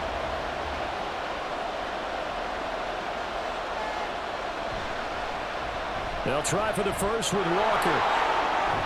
And able to get this one across the 45 before he's brought down. 11 yards there and a 1st down for Seattle. That's quite a spot there for his first carry of the game, but obviously they had plenty of faith in him, didn't they? No question about it. And here, why not go with the fresh legs? Able to push forward, pick up that first down now, but that clock rolling. Throwing now is Geno. To the right side and complete to Metcalf. And a gain of 4 gets him right to the midfield stripe. A gain of 4. It's now 2nd and 6 at the 50-yard line.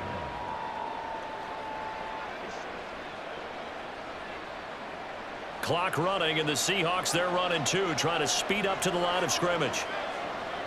From the 50, it's Smith. Left side complete to Lockett.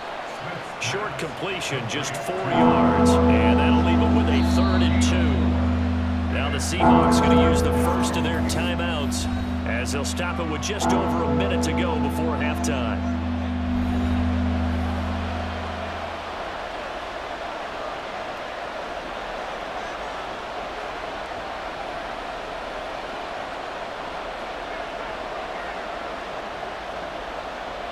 And the Cardinals, they trot out their dime package for 3rd down. Now Geno. Pass taken in by his big tight end. He's going to go out of bounds, but he takes this one down just shy of the 20. That's a 3rd down conversion of 24 yards there. Nice play. Normally on 3rd down and short yardage, you're thinking of throwing to your tight end. It's just going to be a simple chain mover. But this time they let him roam down the field, and a nice dart picks up the 1st down and then some.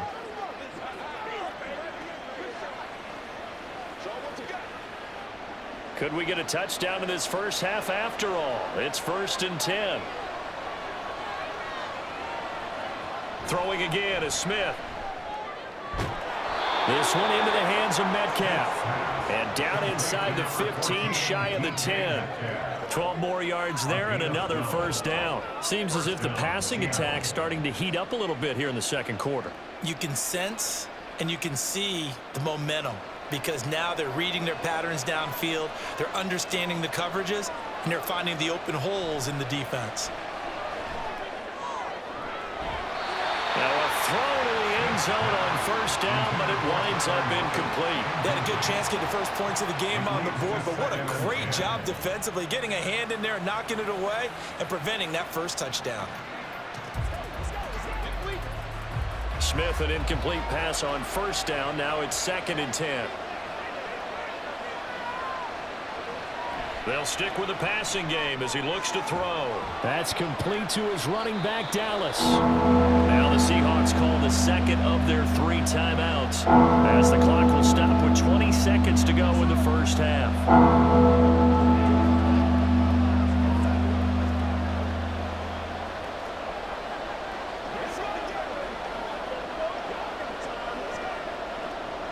Here's 3rd and 7.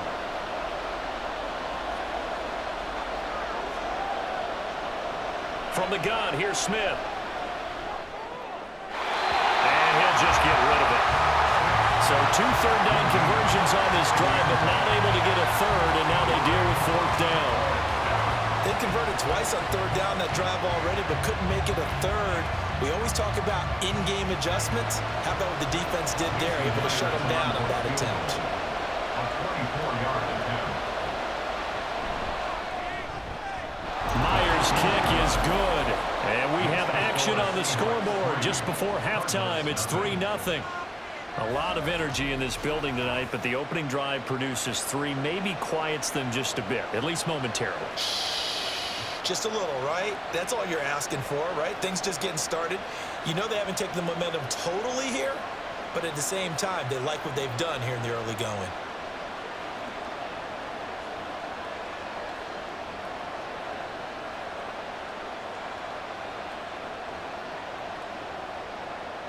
So not much time to speak of remaining in this first half as the kick's away. And he returns this to the 22. Ready to go with their next drive and at the offense. And with 10 seconds left, not really enough time to put something together. Now a timeout taken. Perhaps a chance for one more quick play and then another timeout if they hurry. We'll see.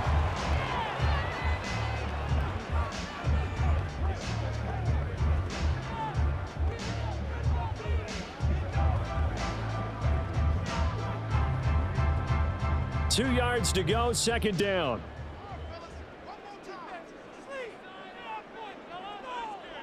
Here's Murray. Catch is made by Marquise Brown. And with just 4 seconds left in this first half, a timeout.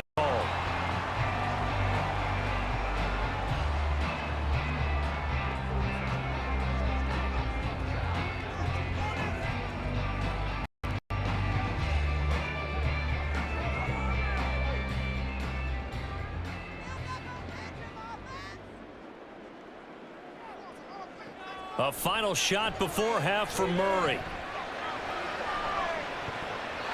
And that one too wide and incomplete. So we've reached halftime. All we have to show for the first half, a lone field goal. 3-0 our score. As we send you on out to our studios in Orlando, here's Jonathan Coachman at our EA Sports Halftime Report. All right, Brandon, back to you two in just a bit. But first, welcome everyone to downtown Orlando and our EA Sports Halftime Report. This one's been all about the defense. Just a lone field goal in that first half. And as a result, not too much available in terms of highlights. But that's okay. We've got a full half to go. And to bring it your way, let's get back out to Brandon and Charles. All right, Coach, thanks. Yeah, both teams likely to make some changes in what's been a closely fought battle to this point.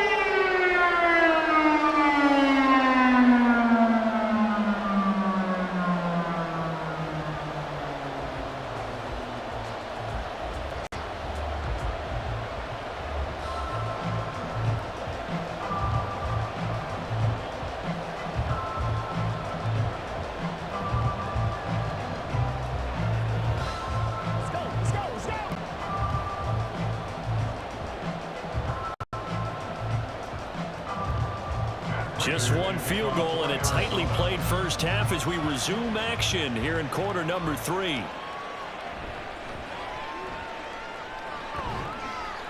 Takes this near the 25. Just a little pass there. Call it to 26. The Seahawk offense set to go to begin this third quarter. They're coming out with a jumbo package to start the drive. Third quarter begins with a run by Walker. And he is going to be stopped cold behind the line of scrimmage. Effort play from B.J. Ojulari to drop him for a loss. This defense is just flat getting after it, not giving up much of anything in the run game. Case in point right there. So the opening play of the drive goes backwards. Now they'll come up on 2nd and 12. Sticking with Walker on 2nd down. And he'll get it up near the 35, right at the 34 here.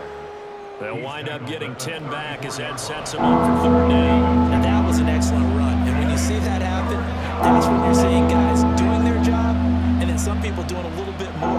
Offensive linemen and tight ends, they're expected to block. But the wide receivers, all they want to do is catch passes. So when they block on a big-time running play and create extra space, you've kind of hit the jackpot there. This is Fant on the short completion. And he is going to have a Seahawks first down. At least it appears that way. And he got it by maybe the length of a football.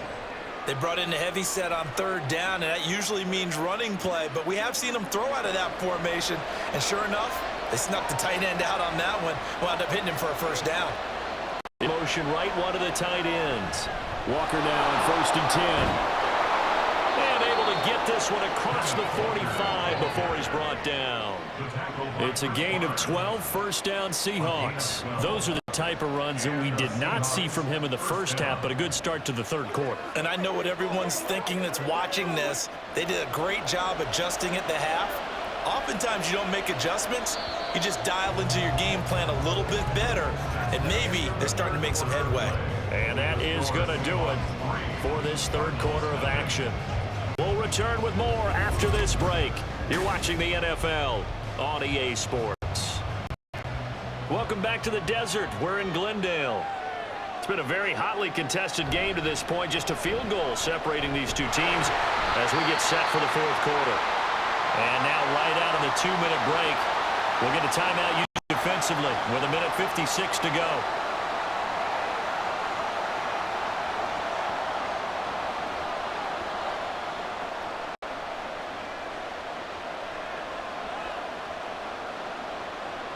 Have to imagine this will be on the ground as well as they come up 2nd and 7.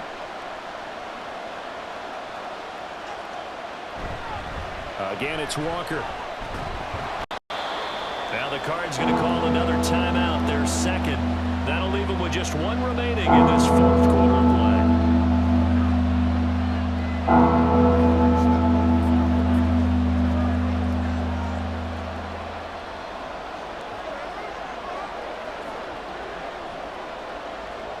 Trying to keep the drive going here. This is play number 7 on 3rd and 2. Smith now to throw. Work in the middle of the field, and he's got a man complete. The Cardinals forced to burn their 3rd and final timeout, and they'll be disappointed to have to burn one there after giving up the first down.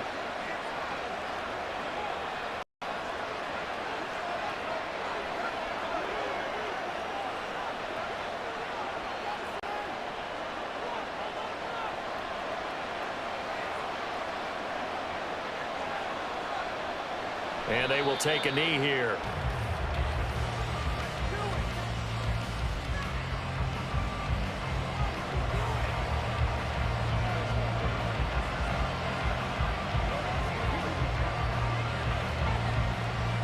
If nothing else, they've already taken a couple minutes off the clock here already as they come up 2nd down. Up the middle, here's Walker. They'll be brought down on the 30-yard line after a gain of 6. But you got to give kudos to your offensive line and the guy carrying the ball because they were in a 2nd and long situation. It seemed pretty dire, but they brought it back to 3rd and manageable with that run.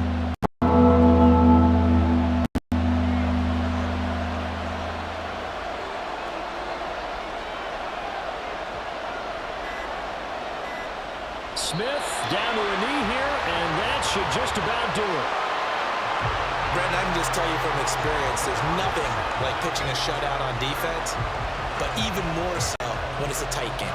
I mean, when every defensive play is crucial and you don't give up any points, boy, they're going to feel awfully good about themselves after this one. Yeah, exactly. The offense wasn't humming, but, hey, all they needed was Well, you can't score 1 point. All they needed was 2 points. Well, you can't score 2 points on offense. All they needed was at least 3, and they got what they needed. They got what they needed. Exactly right. So the victory here for Seattle. And not all W's are created equal, CD, and this one came in shutout fashion. Well, their offense certainly didn't need to do anything, right? They could take the day off, and they did. But the defense, they carried them in a big way. Yeah, look, the offense, obviously stuff to work on, but they did enough, and the defense carried the load. But you know what they say? It's always fun to work on things if it didn't go well in your game with a victory in your pocket. And that's what they've got going forward. So that'll do it for us. For Charles Davis and all our crew, I'm Brandon Gaudin. You've been watching the NFL on EA Sports. With that, we say so long and sign off from the desert.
It's Madden NFL 24, and the question is, are you ready for some football? It's the Bears and the 49ers, and it's all up next. EA Sports coverage of the NFL brings us to so-called Silicon Valley and Levi Stadium in Santa Clara. Today, boy, what a matchup. Two NFL franchises with so much history, so much tradition, getting set to do battle here, as it'll be the Chicago Bears taking on the San Francisco 49ers. Brandon Gaudin and Charles Davis on hand. Kickoff just moments away. Charles, quickly, keys to the game. For me, it's coaching. Who prepared his team the best going into this one to give them the confidence to believe that they would win the game? That's who's going to come out of this one on top.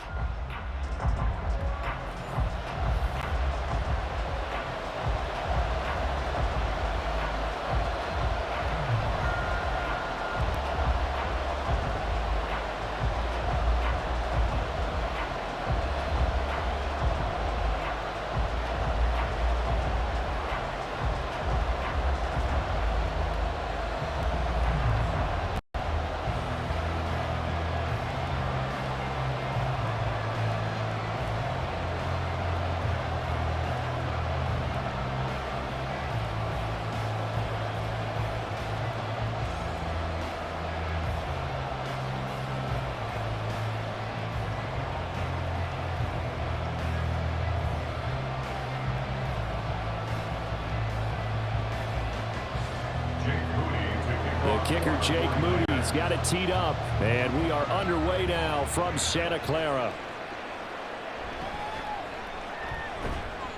And he'll be stopped up at the 25. So here are the Bears now for their opening drive. They'll be led out by a first-round pick back in 2021 from Ohio State. It's Justin Fields. Coming out of Ohio State, one of the top prospects in the NFL draft, and it was so big that they moved up in the draft to get him, to make sure that they had him. And, boys, he got the full package. Loves the game, big-time arm, 4.4 speed, so good that another quarterback prospect said to him, "What's it feel like to run 4.4? Everybody wants to be that fast." Give him 3 there on the first play of the game, and it's second down. Typically on the read option play, when we talk about responsibilities, we're talking about what the quarterback has to go through. How about the inside linebacker, though? His job on this play, shadow the quarterback and hold him to a short gain. Did it to perfection. Fields going to keep it once more. Able to slither by. And he'll be taken down, but not before they work it across midfield. A big-time gain there on the keeper, using his legs to hurt him. First down. It looked like almost a miscommunication defensively, because once he decided to keep it, he had pretty smooth sailing. Yeah, it became a question of, wait a minute, who's got the quarterback? And when you talk about miscommunication, it's supposed to be called assignment football on the defensive side of the ball, but the assignment gets mixed up. That's the end result. He'll work his way up the middle for a gain of about 4, second down. And that was a quality play to start a new set of downs. That was simply an offensive line winning the battle up front and winning it in a big way and giving their guy in the backfield a nice lane to hit. From the 44-yard line, here's 2nd and 6. They'll go again with Herbert. And he'll get it down on the play to the 37. 7 yards there and a first down. A gain of 7. And the Bears first down.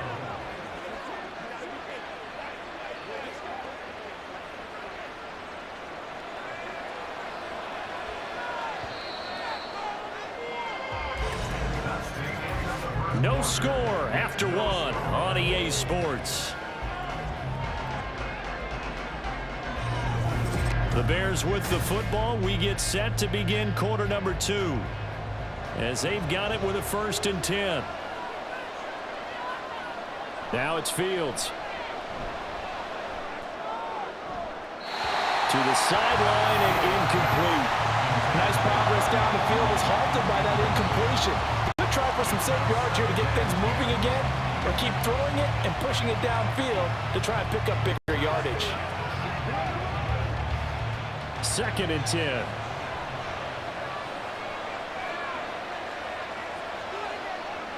Here's Fields. And he's going to lose a yard or 2. Taken down behind the line. Multiple players combined for their team's first sack of the game. And this is a quarterback who's already had success on the ground in this first half, but this time they're able to hem him in. And it's always different when you rush a mobile quarterback as opposed to a guy you know will be right back in the pocket.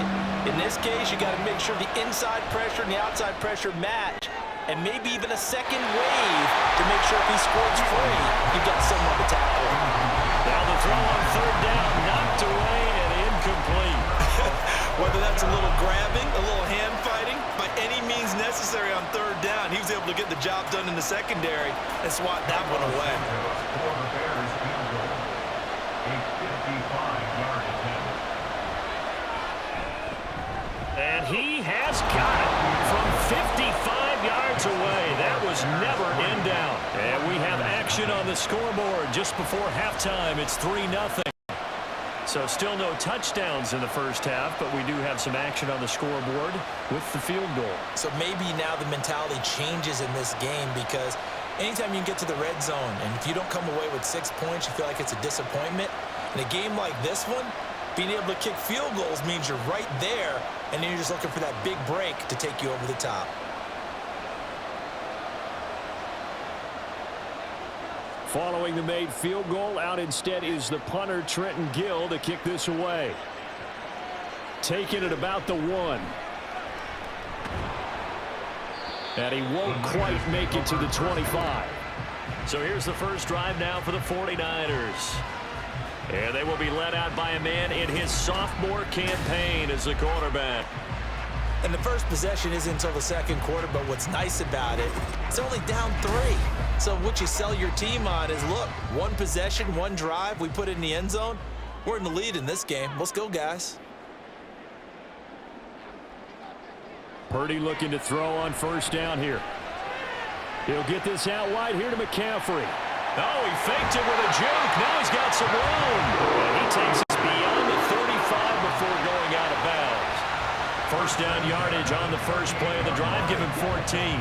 Well, this defense certainly knows they're going to have their hands full trying to slow down this passing game. Here's an example on the very first play from scrimmage.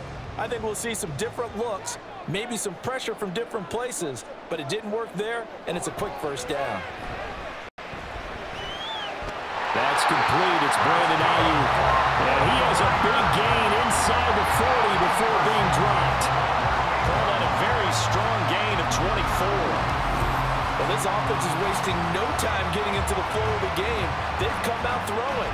2 completions have this defense on their heels as they're already across midfield and driving. So the ball moves from 138 to the other as they come up on 1st and 10. Purdy will set up to throw it here. The first catch of the game for George Kittle. The 49ers now going to use the first of their timeouts as the clock will stop with just under 30 seconds to go in the first half.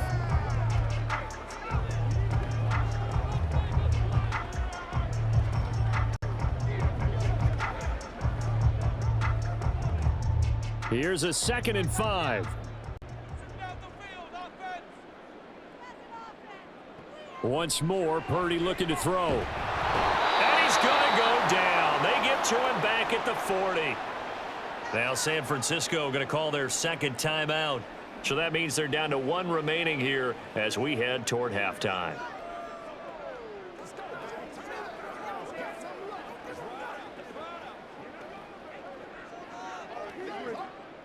Third and 12. Purdy now to throw. He's got his target. That's complete. And he's going to have another first down as the tackle's made here at the Bears 14.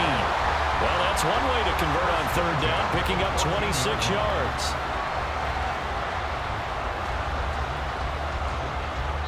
And with just 4 seconds left in this first half, a timeout call.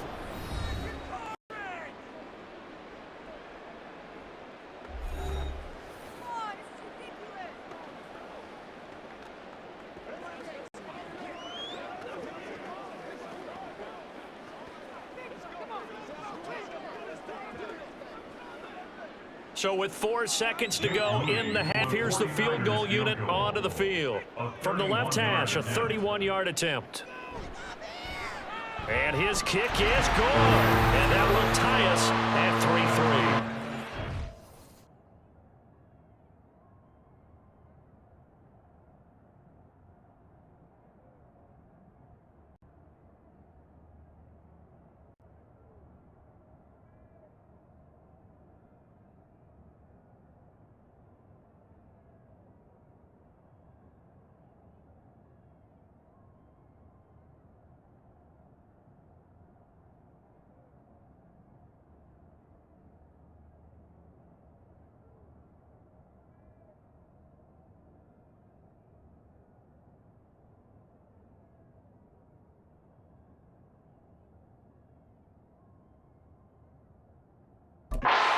Matching field goals on our opening 2 drives. Yeah, it feels like 2 boxers feeling each other out here in the early going of the game, right? Exchanging some jabs, but none of the heavy stuff just yet.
Each team with a possession, each team with a field goal as the kick is away.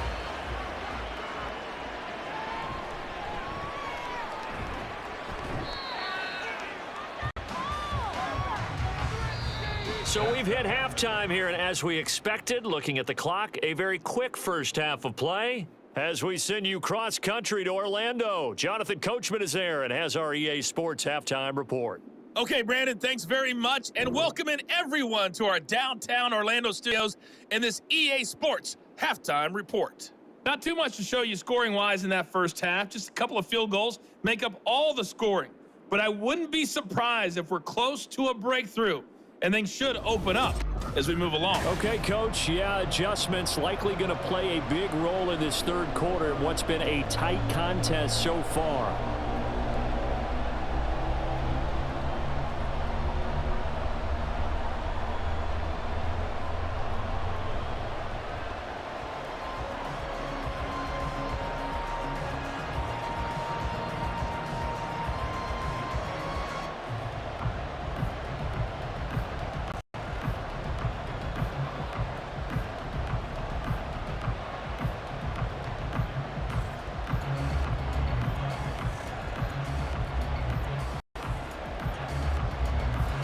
Second half ready to roll. 2 field goals, a combined output in half number 1.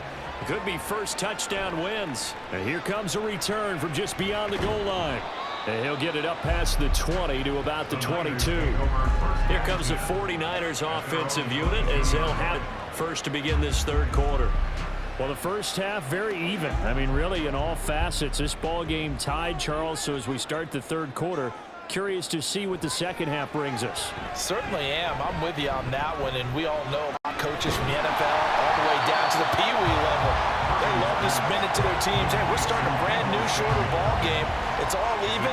Let's go out and seize it. This is ours. Let's make this one simple.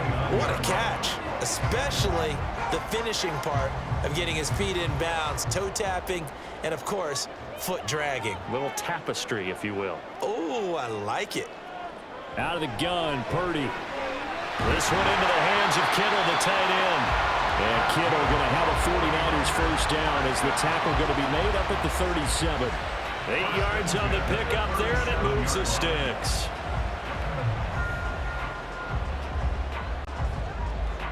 Line of scrimmage, the 37 on 1st and 10. Purdy looking to throw. The same target, same result. It's Kittle. And getting this just shy of midfield, they'll spot it at the 49. Another connection between the two. This one good for 12 and a first down.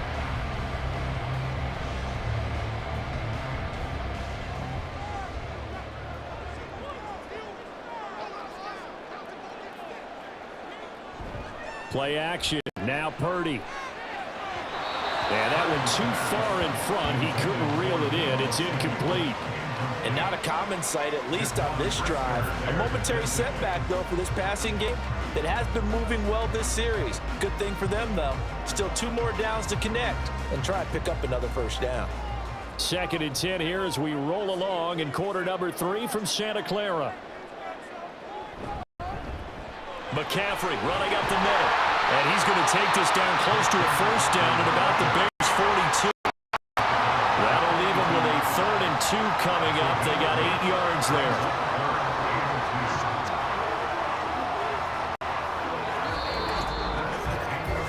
And that is going to do it for this third quarter of action.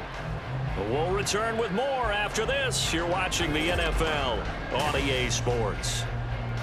Back now here in Santa Clara. It's been a tight, low-scoring affair thus far. 3-3 is our score heading into the 4th. And he'll dump this off to his running back, McCaffrey. So fresh out of the 2-minute warning, and here's another timeout taken with 1:55 remaining.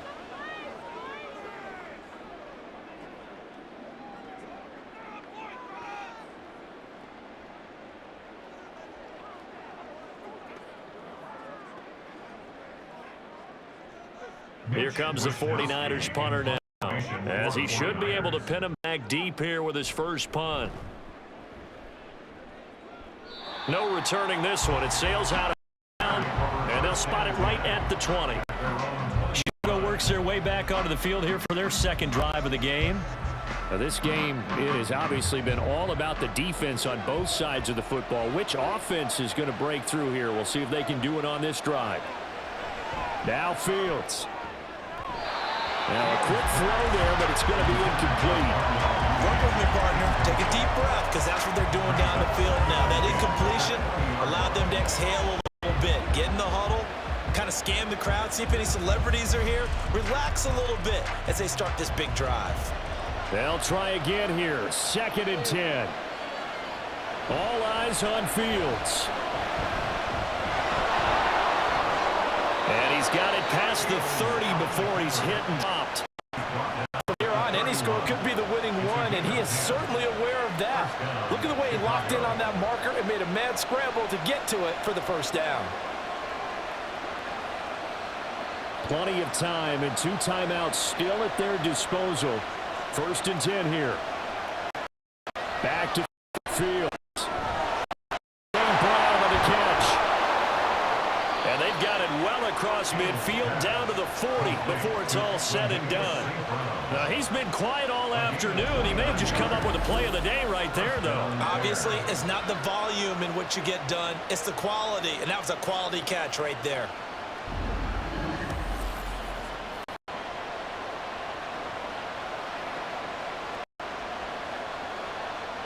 They'll come up 1st and 10 here.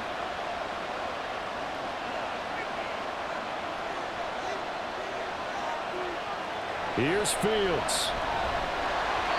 Incomplete. Intended for Cornelius St. Brown. The coverage by Charvarius Ward.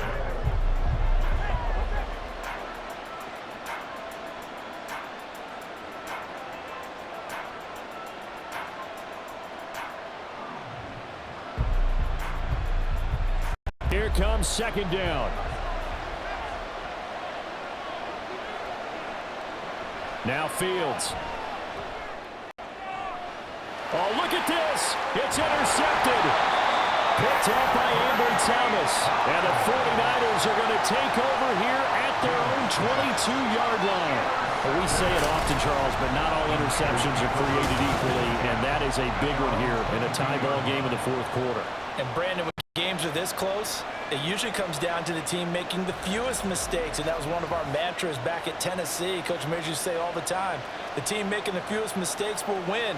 You've got to cut those down to give yourself an opportunity. Here's 1st and 10.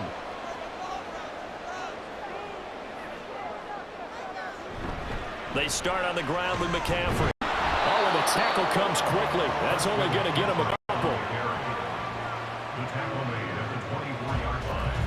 2 yards on the pickup. It's 2nd and 8.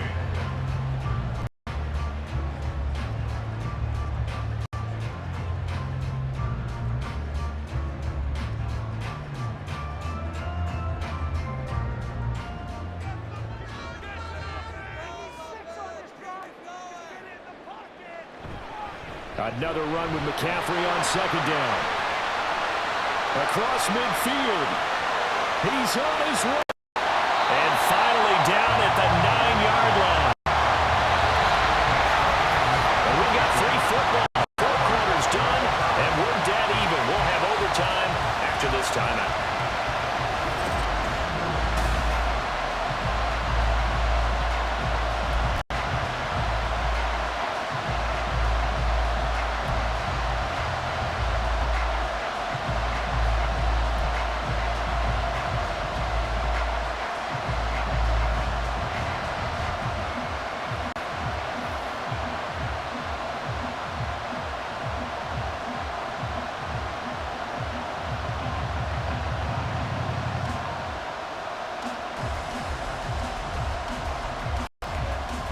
So it's the 49ers who will get the football first with a chance to win it here in overtime. And they will play it safe here and bring this one out to the 25. San Francisco's offense returns to the field. Purdy going to lead the 49ers to the line, 1st and 10 at their 25-yard line. They'll try and start this drive in the air. That's caught by Werner, the tight end. And he's going to be dropped following a pickup of 7 past the 30 to the 32. Nice rhythm throw there on first down. He located his tight end, made it a nice easy pitch and catch. Hoping he can break a tackle or two. Wasn't able to do that there, but still good yardage. They'll operate from the 32-yard line here, 2nd and 3. Up the gut, McCaffrey. A little juke. And this won't be enough to pick up the first. A gain of 2, 3rd and 1. We talk about defenders, specifically linebackers, keeping in the right spot. He had that eye down the entire time. And you know that's not easily done because they throw a lot of misdirection at you. They try and fool you and get your eyes in the wrong place. But you're right about that one. He correctly figured that one out and made a really nice play. They'll try and pick it up with McCaffrey. And he is going to have a 49ers first down by a couple of yards as they're able to convert there on 3rd and 1. That's a tremendous group effort there because when you talk about offensive lines, the best ones, talk about guys that play in harmony, in sync, and getting things done, and they did that on that play. Yeah, especially on 3rd and 1. Got to be in sync, and they were. Purdy to throw. Pass complete, Samuel. This will be good for a pickup of 9 to the 46. Brings up 2nd and a yard at the 46-yard line. 2nd down and a little more than a yard here.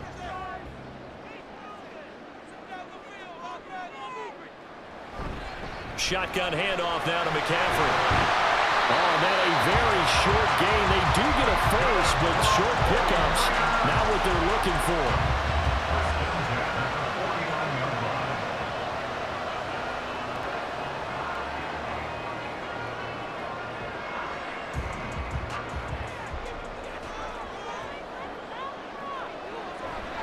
Back to the ground on first. It's McCaffrey. Trying to run inside, but nothing there.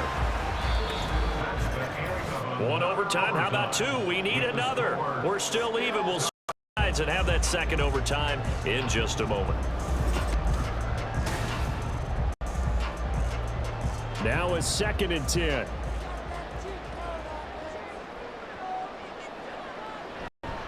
Again, they run. Again, it's McCaffrey. And he'll go down shy of the 40 at the 41.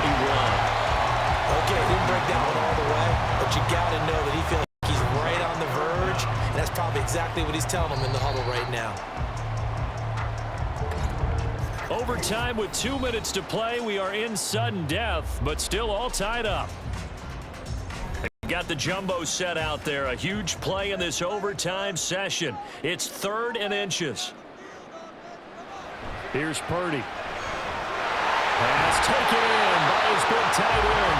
And he's going to have another first down as the tackle's made here at the Bears 28. Shaping up to be a very efficient opening drive here in overtime. And can you feel the tension building? Because I'm feeling it. All right, I've got the sweaty palms here with each play because of the enormity of what's going on. Each play means so much in overtime, and they're handling it well as this drive continues.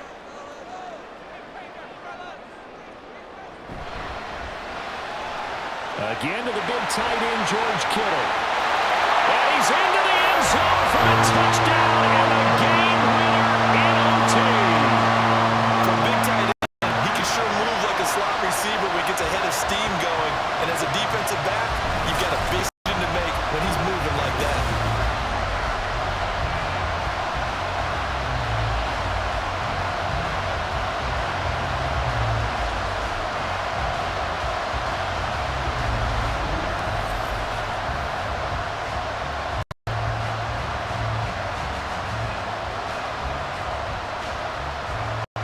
Jake Moody now for the point after.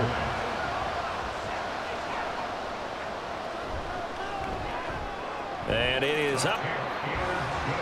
And it's good. That'll make our score 10-3 now.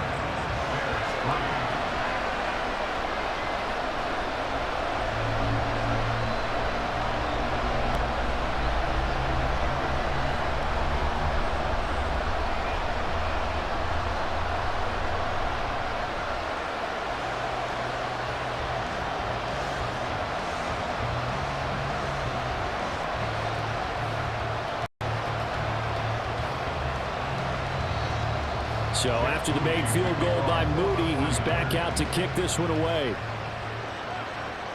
On the return, here's Tyler Scott. And good coverage there on special teams as they'll get him down shy of the 20. The Chicago offense set to get started. But not an ideal way to end their previous drive. They threw the interception, Charles, after they had built up some momentum. They were moving the football, but something to at least build on for this offense as they run back out here. Yeah, you're right about that. Up until that last play, everything was working pretty well for this offense, gaining chunks of yardage, getting first downs, really making a push for the end zone, and looked like they had a nice rhythm going. Now you got to have a short memory here. Don't focus on the interception. Focus on what came before it and get back to it.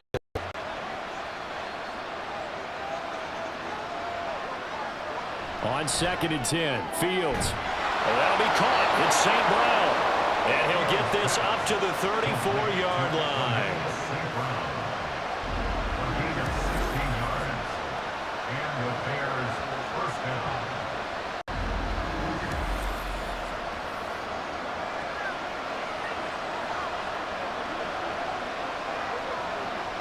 From the 34 now, here's 1st and 10. Here's Fields.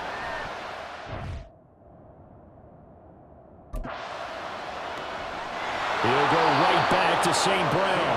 And he slips up past the 45 before being tackled. Gain of 14. First down, Chicago.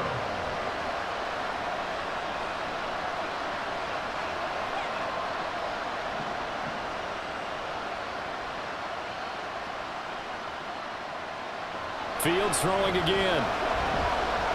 He'll let this go deep for St. Brown. And that is incomplete. Zone coverage there, and they were playing deep. That makes it obviously a little bit harder to run by guys. And that time, there was not much of a window to get the ball in there, and it winds up incomplete. Here's 2nd and 10.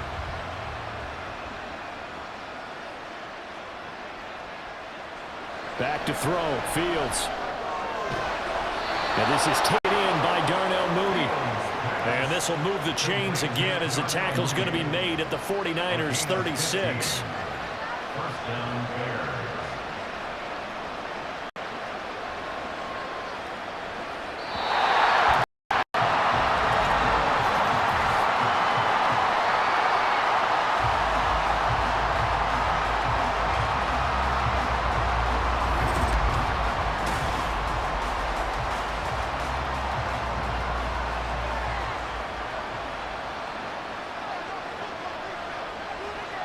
On 1st and 10, here's Fields. There's a short throw. It's caught by Kmet. It's vitally important to wrap him up immediately because if you let that big guy get ahead of steam up, boy, then you've got real trouble trying to get him down. But they're able to hold him to a short gain on 1st down. 2nd down and 8. Throwing again is Fields. That's complete to his running back, Herbert. And he'll be marked down at the 26 with a gain of 7. It's a gain of 7. Brings up 3rd and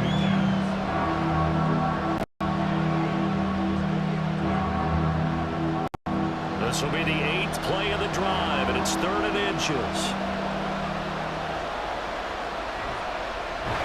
Well, they hit him in the backfield, and he will not escape. And that is not going to get it done. Sometimes you just sit back and marvel at what he can do defensively. Speed, strength, quickness, he's the whole package. And that package just wrapped up the runner for a loss.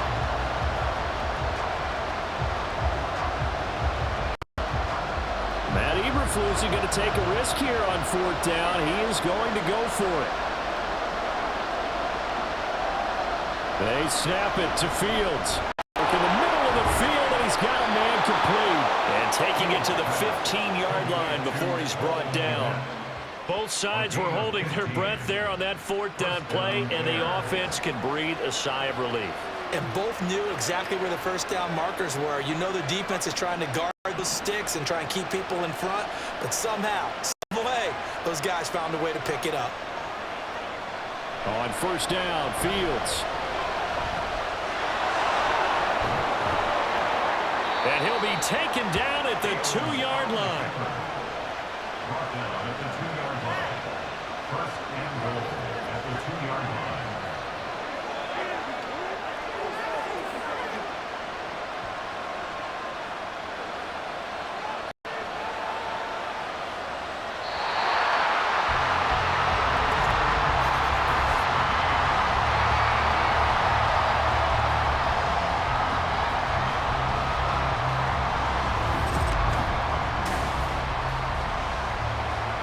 They come out with 1 back and 3 tight ends.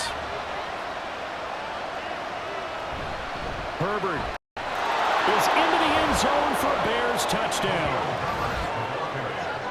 Well, he finishes off the drive with a touchdown run, Charles. Remember, he also had a catch on this drive as well. And that's what running backs want to be in today's NFL, a complete back.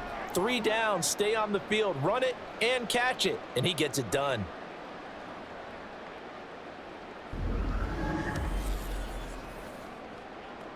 Cairo Santos on to try the extra point.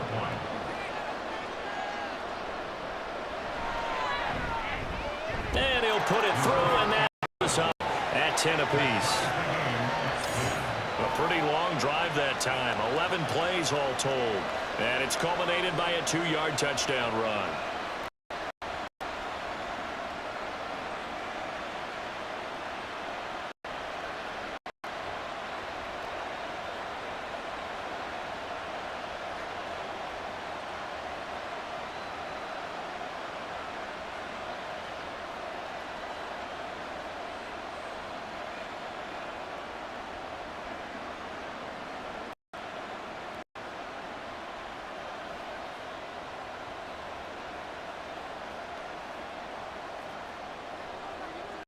So we're right back where we started. All even as the kicks away.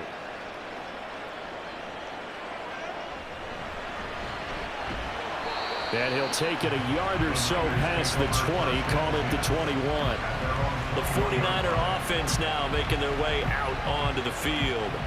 So both of these teams, Charles, coming off touchdowns now, but this offense, they just had to stand on the sideline, watch their opponent author a really impressive drive to reach the end zone. Yeah, and I think you're not telling yourself the truth if you don't think there's some one-upsmanship going on right now, because they just had their touchdown answered by a drive of double-digit plays that also found the end zone. Now they want to do something even more impressive to answer that one. Now Purdy finding Samuel, and he's taken down but able to slip across the 35.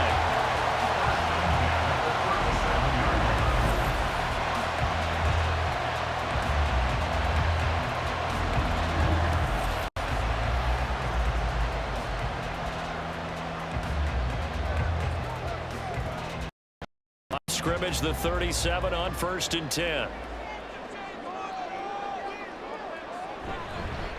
This is McCaffrey on the give, and he sneaks his way forward for a couple here. 2nd down. You've got to be impressed by that defensive front on reps like those. They were not being moved off the line, kept their shoulders square, and gave their teammates time to fight to the ball and limit that gain. This is 2nd and 8.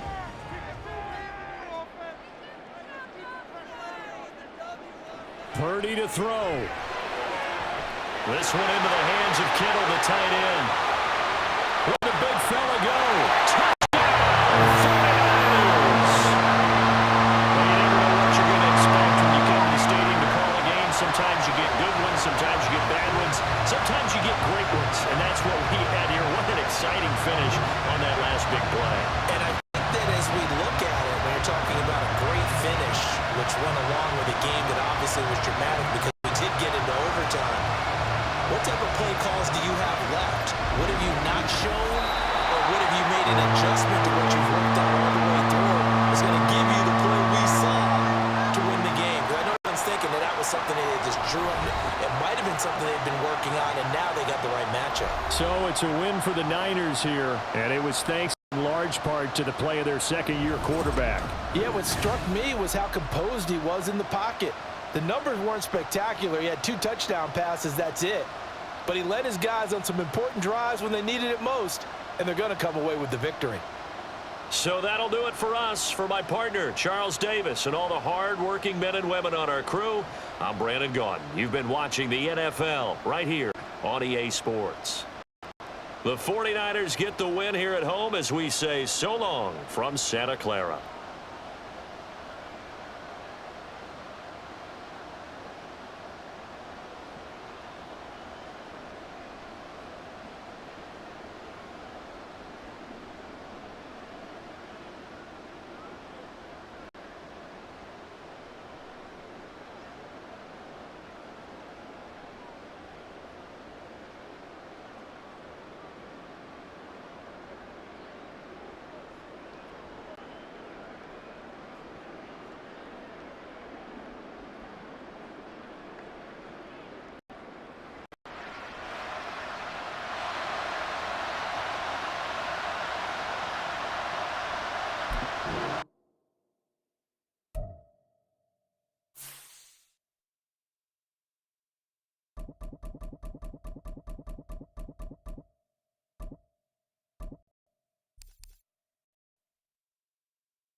It's the NFL on EA Sports, and we'll play host to a battle between conferences.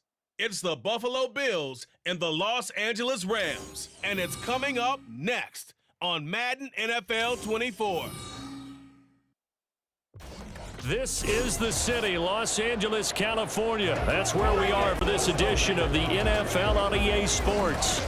Coming up, we got a good matchup on tap here, as it'll be the Buffalo Bills taking on the Los Angeles Rams.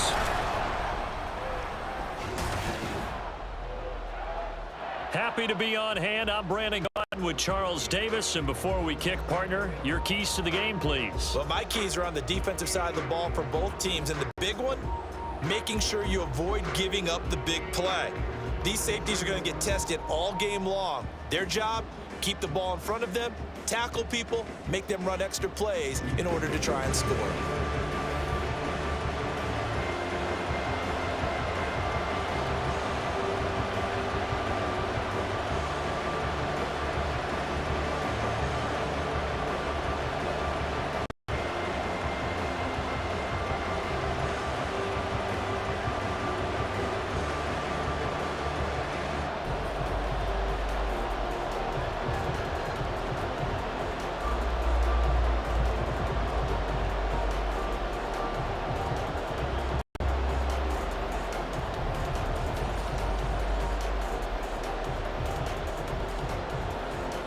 And off we go from SoFi Stadium.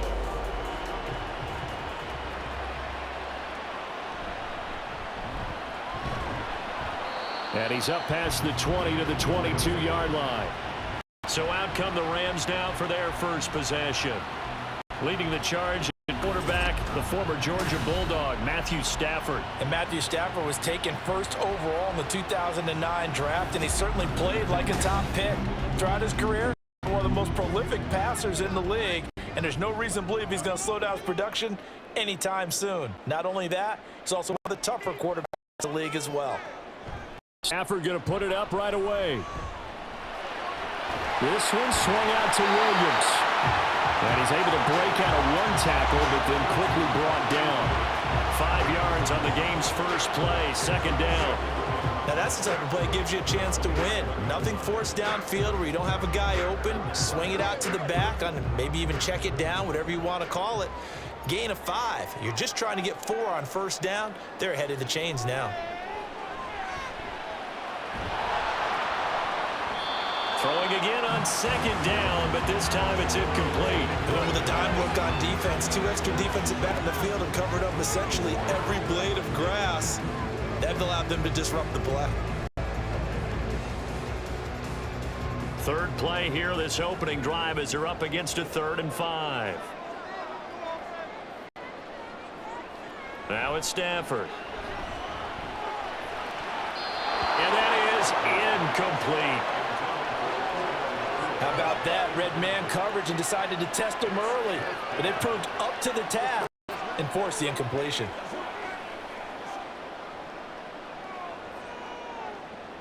So on 4th down, on is Ethan Evans to punt for the Rams. Deontay Hardy back deep.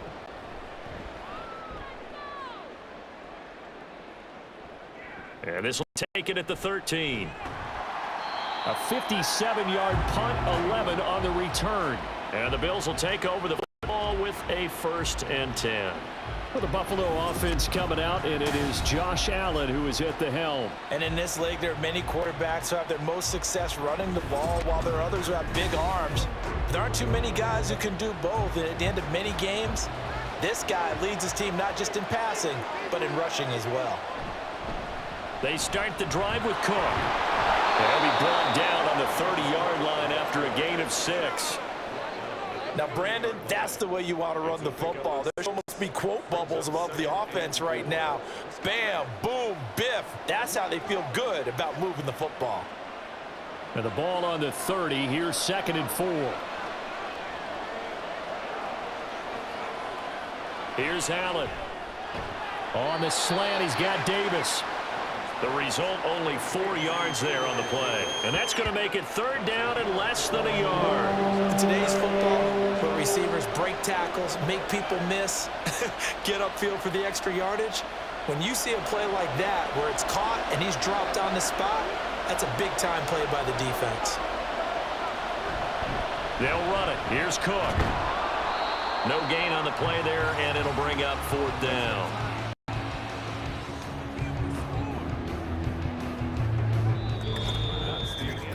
We're scoreless after 1.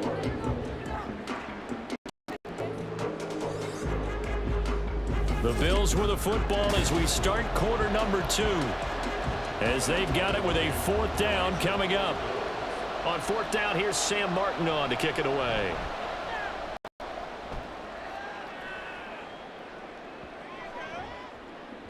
And no one there to stop it. Hits at the 8, but it carries all the way into the end zone for a touchback. So the Rams coming back onto the field, their 2nd drive of the game. They've been playing the field position game thus far. No score, 2nd quarter as they come up on 1st and 10. Stafford's throw here hauled in by Cup. And he'll get this up past the 25 before he's out of bounds. That'll give him 8 that time, and it'll be 2nd and a couple.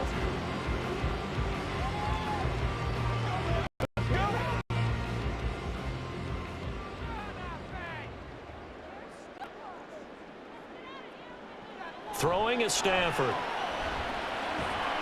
That's caught. Puka Nacua. And he takes this up to the 40-yard line before being corralled. He's got his first catch here before halftime, and it goes for a 1st down. Well, this is where reading defenses and practice time comes into play. You got to know what you're running versus zone versus man and how to run the proper route. And they just executed that one pretty well. On 1st down, it's Stafford. Going to be taken in here by Nacua. And he'll work it across midfield inside the 45. He's been a one-man wrecking crew these last couple of plays. This time 18 more and a 1st down. Stafford barking out signals and trying to get his guys set quickly. They'll stick with the passing game as he looks to throw. He's going to let this go. Back of the end zone. And this is caught. He's got it. Touchdown, L.A. Puka Nacua, 43 yards. And the Rams post the first points of the ball game as they take the lead here in this 2nd quarter. Charles, there aren't really any slow receivers, but there's fast and then really fast. He's really fast, and he showed off the afterburners there. And that he is, because when he took off, I was thinking there's no chance that he can actually reach him with that pass. Yet he did, and he's still sprinting. And just think about what that does for everyone else on his team, because his ability to stretch a field opens things up for the rest of the receivers on the team. Extra point by Moore, up and good. And it's now a 7-0 game.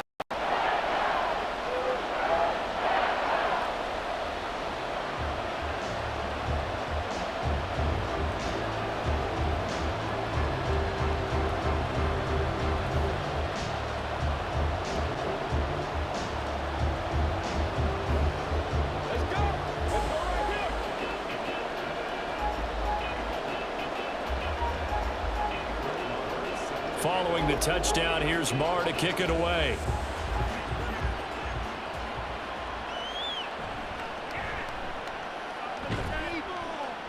And he's up across the 25 and down at the 28. The Bills going to take over now late in this first half. With this slim deficit closing in on the end of the first half, we'll see if they can move this at least into field goal range and try to get 3 out of this drive. Throwing on first down is Allen. Caught right side, Davis. And past the 40 before he's out of bounds. A quick first down pickup. Good start after going 3 and out on their opening drive. Charles, to move the chains that time, they had to complete it into double coverage, and they got it done. And it's never easy overcoming multiple defenders, but he sure made it look simple. Found the right spot to exploit and won his one-on-2 matchup. And meanwhile, Allen's throw going to be caught by Davis. Now the Bills are going to use the first of their timeouts as they'll stop it with 40 seconds remaining in this first half.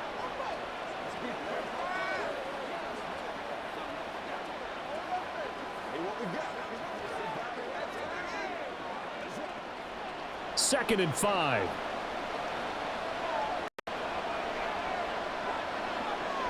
Now is Allen. And he will slide to a stop. He does have the first down. Now the Bills will use the second of their timeouts. So down to 1 remaining here as we head toward halftime.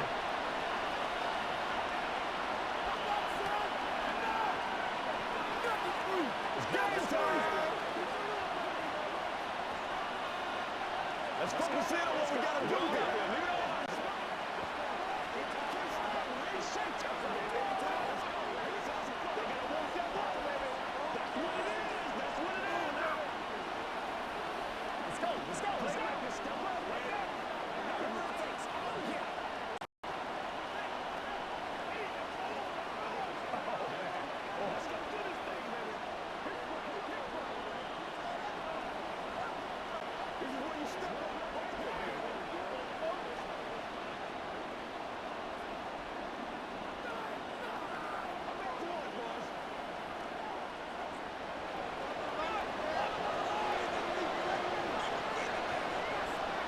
Here's Allen on 1st and 10. And the Rams got it.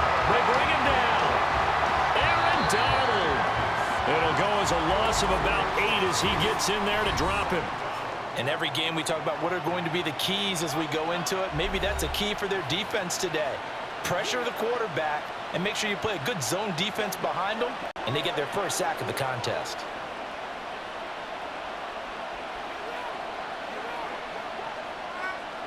So that complicates things a bit here. 18 yards to go now on 2nd down. Allen going to throw. No, he tries to force it in, and it's intercepted. And the Rams are going to take possession as they've got it at the 42-yard line. Well, this had trouble written all over from the start. He's got 2 extra defensive backs in the game he's got to deal with. They're in a dime set. So everywhere he's looking, he's seeing a different color jersey. And sure enough, this one winds up being intercepted. Well, the Rams about to go on offense one final time in this first half.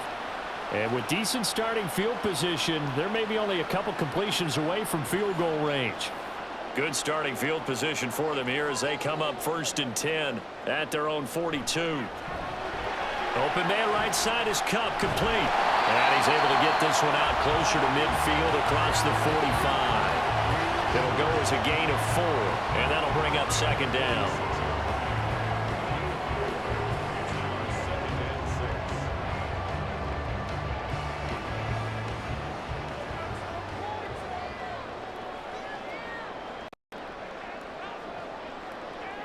Stafford. That's into the hands of Tutu Atwell. And they'll work this down to the 40-yard line. Tackled there. And we're going to get a timeout with 2 seconds remaining in the second quarter. At the 40-yard line.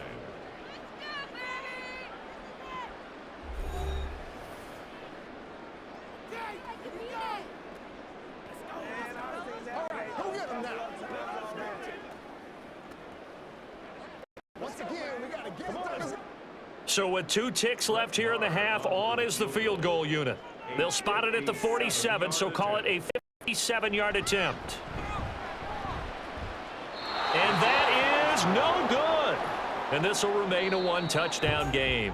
So we've hit halftime in what was obviously a very fast-moving first half of play. As we'll send you eastward to Orlando. Standing by with that EA Sports halftime report now is Jonathan Coachman. Take it away, Coach. This has been a hard-fought battle thus far. Just the 1 touchdown to this point is still anybody's game at 7-0, as both of these defenses have been out there trying to one-up one another. We saw a vintage first half from the veteran Matthew Stafford. His touchdown pass is the only score of the game thus far, as his guys hold a 7-0 lead to this point. Okay, Coach, thanks as always. This one's still anyone's game as we welcome you back for quarter number 3.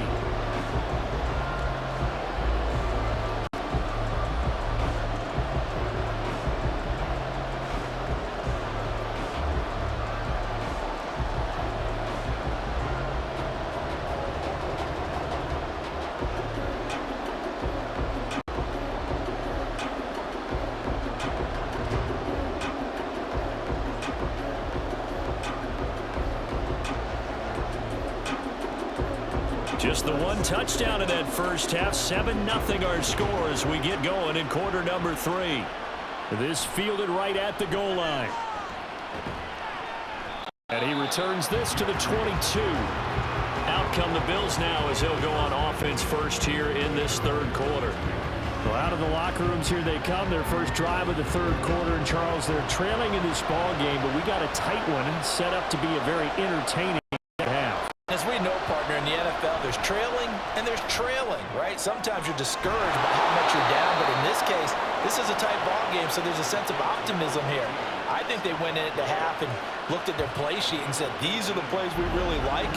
What do you say we use them to start the second half and get us going? Well, that's the kind of play that was lacking all the way through the first half. Maybe this can give them a little bit of a spark because they're not out of this game by any stretch. One play has him up past the 40 already, and another 1st and 10. Allen gets this one to Morris. And able to break 1 tackle, but then quickly brought down. But a nice little gain.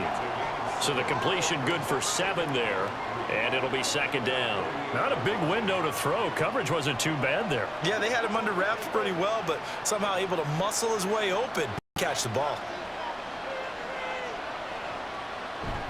On 2nd down, Cook. And this won't be enough to pick up the first. A gain of 2, 3rd and 1. I have to think a major focus at halftime means had to be figuring out how to create space for the running game to get operating. Well, what you pointed out to me at half seems accurate. That line has struggled to sustain blocks. Yeah, I would agree with that totally. They've got to focus on staying on their double teams at the first level, make sure that block's secured before they slide off and try and chip someone at the second level. And he is going to have a Bills first down as they get 5 there on 3rd and 2. Well, they're hoping that the second half is better for him than the first half. They've got to find a way to get him going. He's a big part of their offense. Still in search of their first touchdown of the game, but they're on the move. 1st and 10. Here's Allen to throw it. The left side caught by Diggs. And past the 35, he'll be dropped a yard or 2 shy of the 30. The Bills passing game getting them down the field. They've got another first down. And that is going to do it for this third quarter of action. We'll return with more after this. This is the NFL, and it's on EA Sports. Back now in Los Angeles. The Bills have the football, but they trail here as we begin quarter number 4.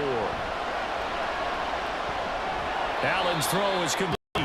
Sometimes it's hard to figure, but you can live with incompletions in this situation. You can't live with these short gains that take time off the clock. You know who loves it? This defense.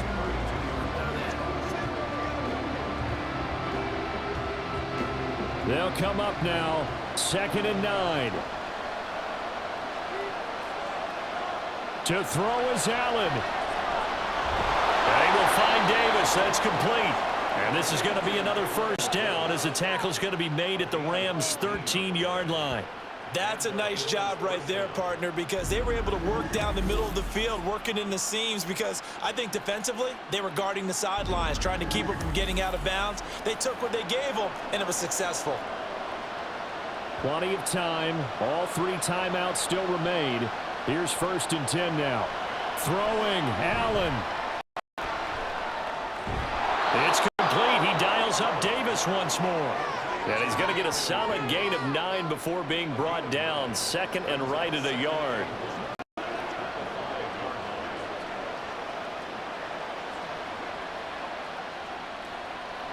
Here's 2nd down.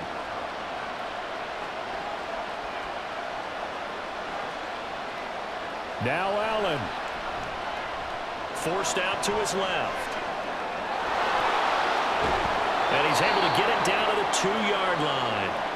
Now the Bills are going to use the first of their timeouts as they'll stop it with a little over 30 ticks to go in the football game.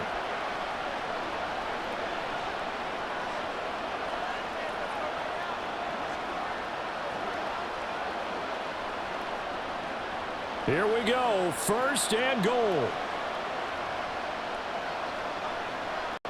Here's Allen.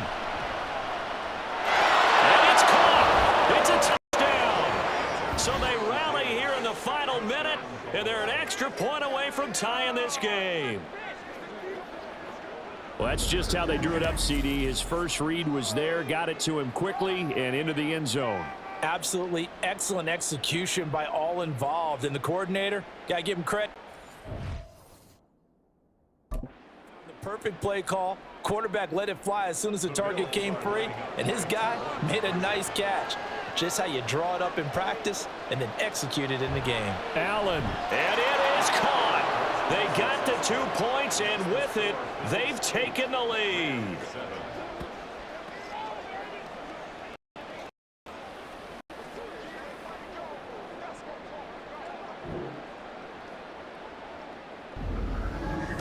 Boy, you want to talk about guts? Guts is going for 2 when you're down 1 in that spot right there. Do they not trust their kicker? Did they not feel that it was time to go ahead and do that? Or did they just say, we've got a play on that we're so confident in, we're going to go ahead and do it? I'm going to say they're going to say that in the press conference.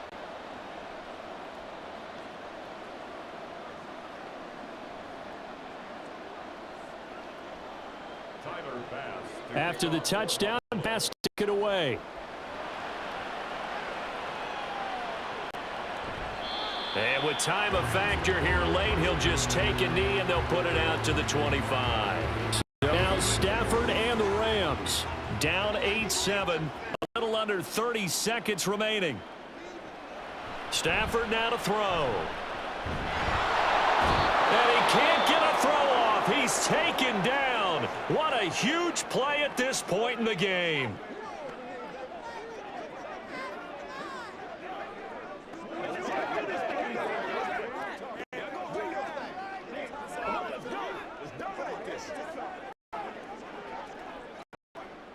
They'll come up now on 2nd down.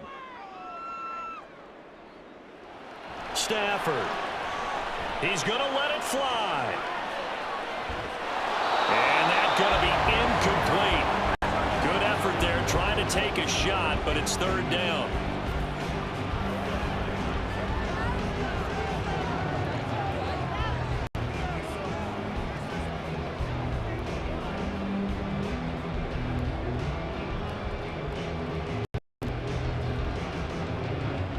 This definitely 4-down territory at this point, but a critical 3rd down here. Now Stafford. And it's knocked away and incomplete.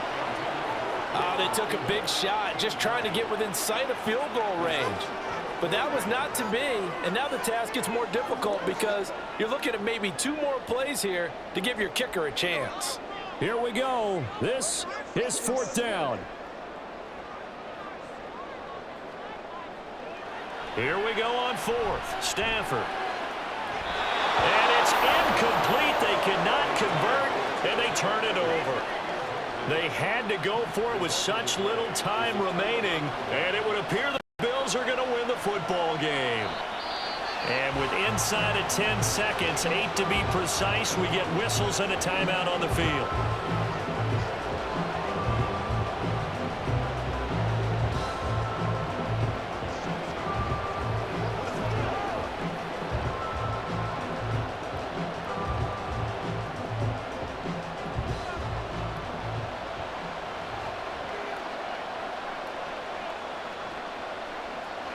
Victory all but assured now as they take a knee here, and they're going to escape with a 1-point victory. And now with 6 seconds remaining, they're going to burn their final timeout.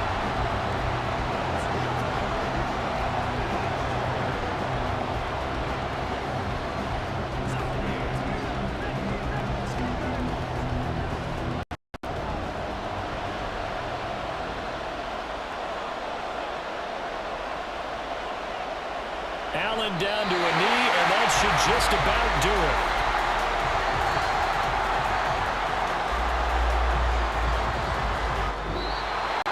Well, that second half, Charles, a little bit different from the first. Not only did we have the lead change after intermission, but they were able to pitch the shutout in the second half and get an impressive victory.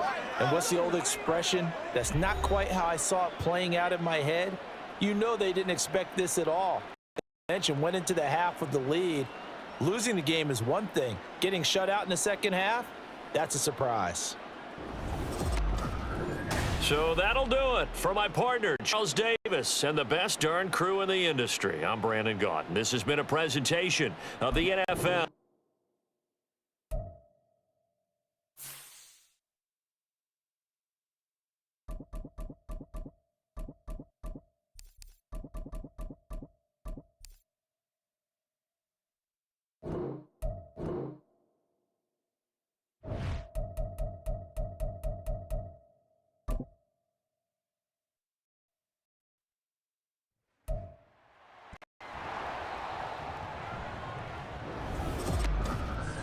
It's Madden NFL24 on EA Sports. And if it's in the game, it's in the game.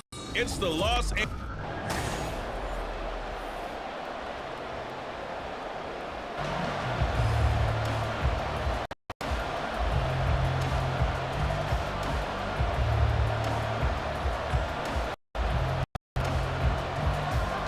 And we are underway in Buffalo.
It's the National Football League on EA Sports, where division rivals will clash in the AFC West.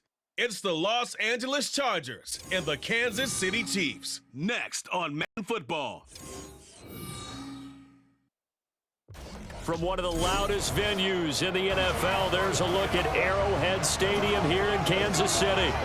Coming up, we've got what should prove to be a good one, as it'll be the LA Chargers taking on the Kansas City Chiefs.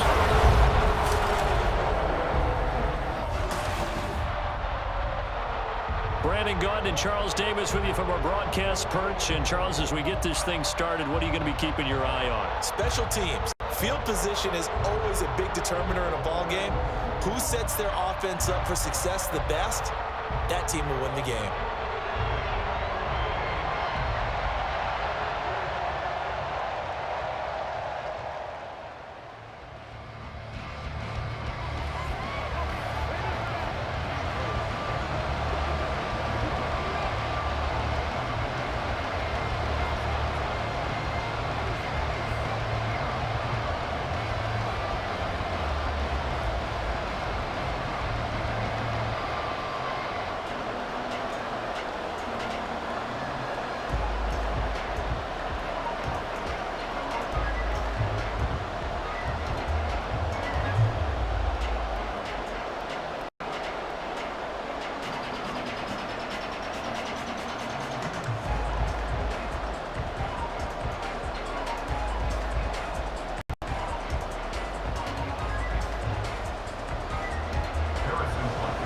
Here's the kicker, Harrison Butker, ready to get this one started. And we are underway from Arrowhead. From his end zone, here's Darius Davis. And he'll be dropped at the 21-yard line, so bringing it out of the end zone proves not a good decision, loses him about 4 yards. Here are the Chargers ready to go on offense, led by their first-round pick in 2020, the man out of Oregon, Justin Herbert. And it certainly hasn't taken Herbert long to earn his status as one of the league's best and most entertaining passers. Locked and loaded at every snap, and the second he sees an opening, that ball is soaring downfield. You better be on your toes against him on defense. The second you turn your head, he'll burn you. Throwing on first down, but this one winds up to be incomplete. No surprise at all. They're looking for the big man early in this one. The only surprise for them, he couldn't hang on to the pass. After the incomplete pass, here now is 2nd and 10. Off the play fake to Eckler, it's Herbert. And that one complete downfield to Allen. And he'll be taken down, but not before they work it across midfield. A gain of 32 that time. Well, as my dad would say sometimes, I'm just scratching my head here trying to figure out what was going on there defensively. How did you lose him in the middle of the field? If you're going to lose a receiver, make sure it's someone on the short side of things, not deep downfield, that can hurt your defense. So the line of scrimmage moves all the way across the 50 now as they come up 1st and 10. Here's Herbert. And he slides and covers up at the end as he's going to be able to pick up decent yardage. Nice work to get 7 out of that, and it's 2nd down. This early in the game, it's all about making steady progress downfield, hoping to lead to early points. And you can do it with your actual play calls, or sometimes something a little more improvised, as we just saw there. They'll run for the first time with Austin Eckler. And this won't be enough to pick up the first. A gain of 2, 3rd and 1.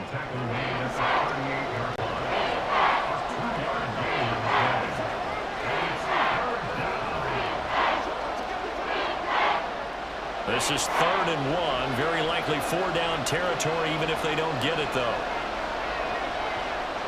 Herbert now. Pass taken in by his big tight end. And he is going to have the Chargers first down. At least it would appear that way. He didn't get it by much, but yes, they do get the conversion on 3rd and 1.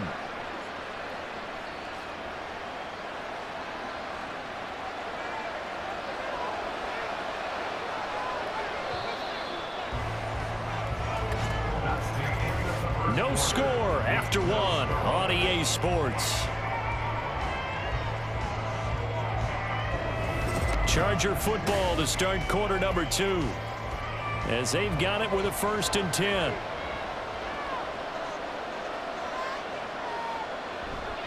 Herbert off of play action. Throwing over the middle, but it's incomplete. So many times when we talk about coverage, we're just talking about a defender running with a receiver, but a big part of it is understanding where the football is, finding it. In this case, when it arrived, it wasn't a surprise, and he was able to bat it away. Line of scrimmage, again the 37 as they line up 2nd and 10. Out of the gun, Herbert. Got an open man, it's Josh Palmer. And he'll be brought down with a first down as the tackle's made at the Chiefs' 25-yard line. The Chargers passing game rolling a bit here. They've got another first.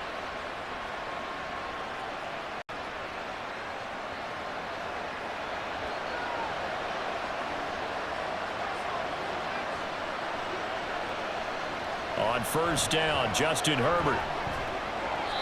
Here's a diving catch right side. 15 more there, and they're on a roll. It's another first down. Just picking up yardage in bunches here these last few plays. They have moved right down the field, and just like that, they're going to be set up with a 1st and goal.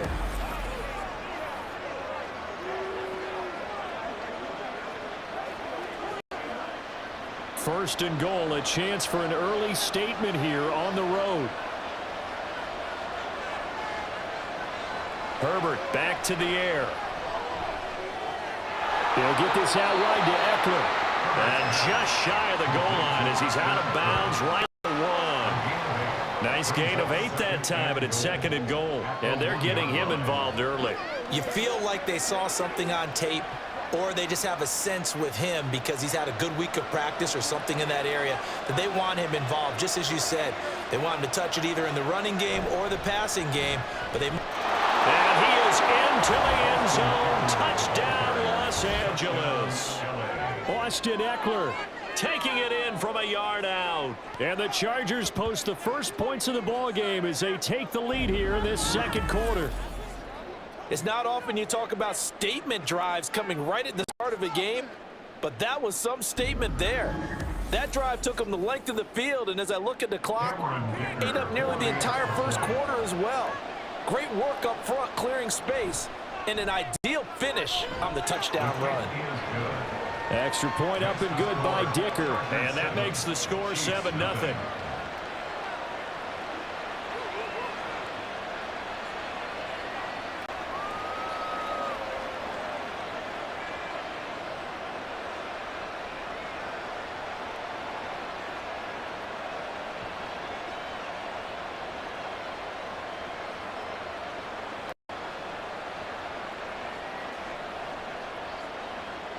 So after the touchdown, here's Dicker out to kick this one off.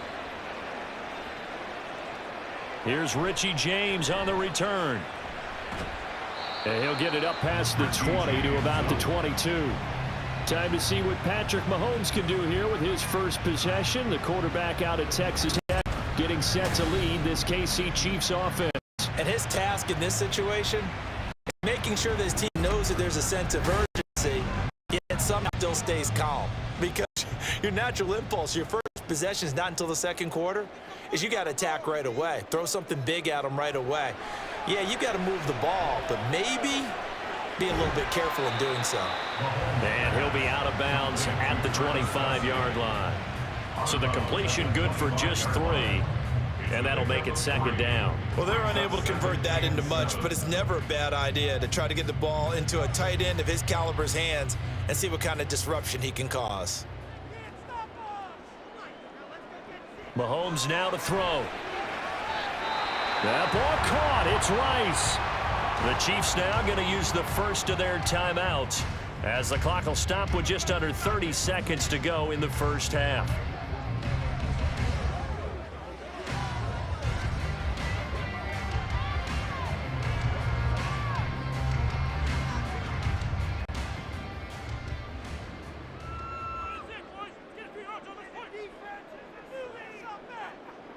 Mahomes now on first down. Now inside the 25. And all the way in for a Kansas City touchdown. Rashee Rice, 56 yards. And the Chiefs are on the board here in the final minute of the first half. And a little time left on the clock, so on the other side, they're thinking, gosh, we're going to get that lead right back.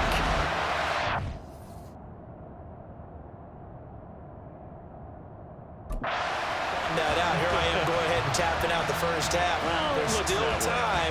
They've got to make a decision about what they want to do on the kickoff, where they want to let their return guy touch it. Harrison Butker is on for the extra point. It's up and good, and we're tied at 7 here in quarter number 2. So they only needed 3 plays on that drive. And it winds up with the Chiefs hitting pay dirt.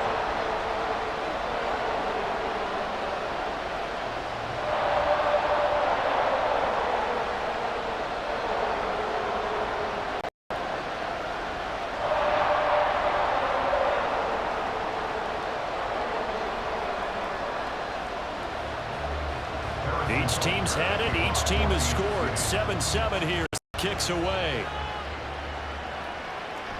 And not wanting to risk anything here late in the half, he'll just take a knee and they'll bring the football out to the 25. The Chargers going to take over here one more time before the half. And with time quickly fading here in the 2nd quarter, not sure how aggressively, offensively they want to play this. I think we'll find out just how much they trust their guys in this situation if they decide to take a shot. Meanwhile, Herbert's this throw taken in by Johnston. Now the Chargers going to signal for the first of their timeouts as they'll stop it with 17 seconds to go in this first half of action.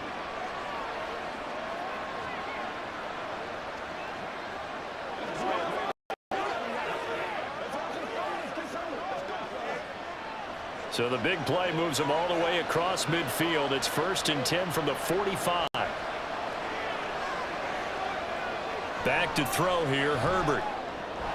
And he'll find his man on the out route. That's Allen. And he'll get this to the 30-yard line before crossing over out of bounds.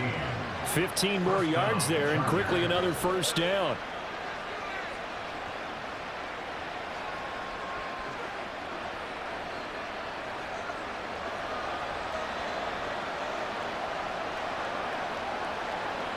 Now it's a little short pass. This is Everett. Now a timeout taken. Perhaps a chance for one more quick play and then another timeout if they hurry. We'll see.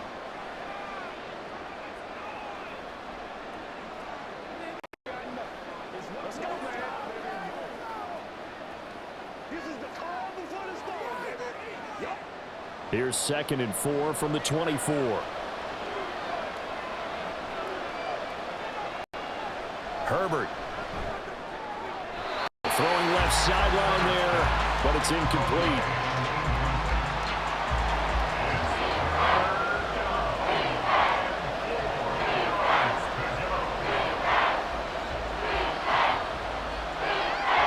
So with 4 seconds to go in the half, here's the field goal unit onto the field. From the left hash, this will be a 41-yarder. And his kick here is good. And they take the lead here now at 10-7. So we will not go into the lockers tied. We do have a leader in the clubhouse, so to speak. Yeah, it's only 3 points. Doesn't seem like much, but it looms big the way that they got it done right before the half.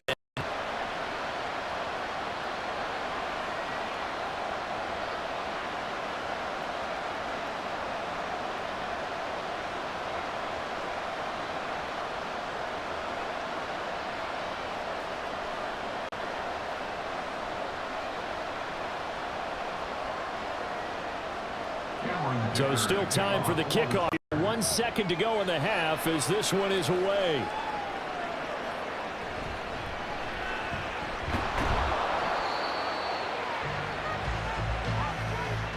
So we have reached halftime. Intermission with the visiting Chargers on top. As we'll head down to Orlando, that's where we find our man Jonathan Coachman at our EA Sports Halftime Report. Coach. Okay, Brandon, thanks very much. Back to you guys in a bit.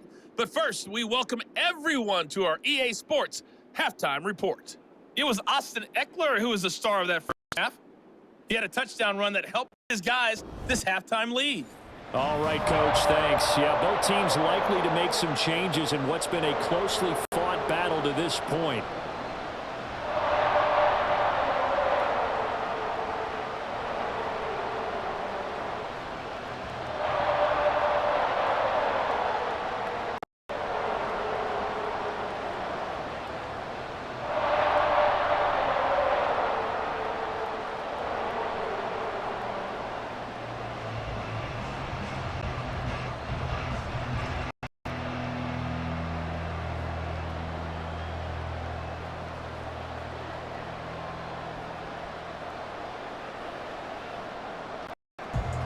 A good, tight football game thus far. 10-7 the score as we resume action on EA Sports. And no fireworks to start the half. This will be a touchback. The Chiefs ready to go on offense to begin quarter number 3. This is a game, Charles, that's been fairly starved for offense. Really not much in that first half. We'll see if they can get something going here as we look toward the third quarter. And not just a chance to finally get a little more offense going, but to erase that small deficit they currently trailed by. I think they'd send a pretty powerful message to the outside. Well, he's free going down the left side. It's a foot race. And they get him down, but not before he takes it across the 40-yard line. He was held without a catch in the first half, but he's got one. He also picks up a first down. And it's pretty evident that this passing game has been frustrated so far. They haven't really moved the ball the way we might have expected. But this is a good pickup here for the first down. One play has him up past the 40 already, and another 1st and 10. Now Mahomes.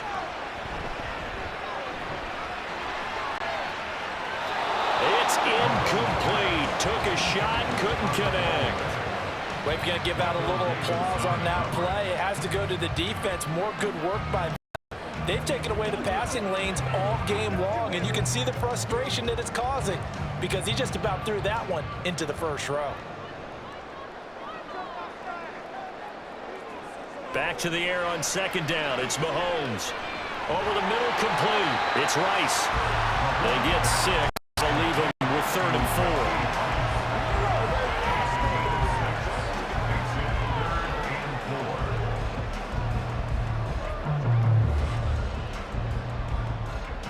4. In search of 4 yards here to pick up the first down.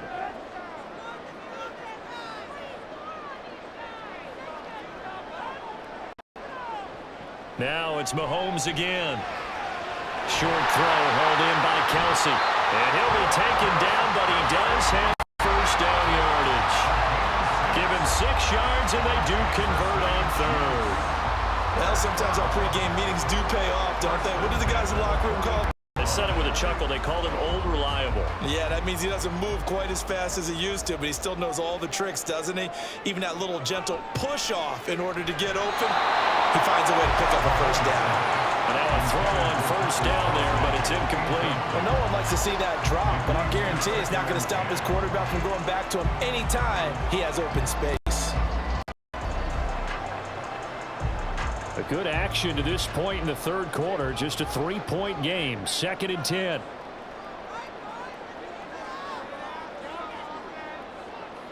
Throwing now is Mahomes. And his throw is going to be incomplete.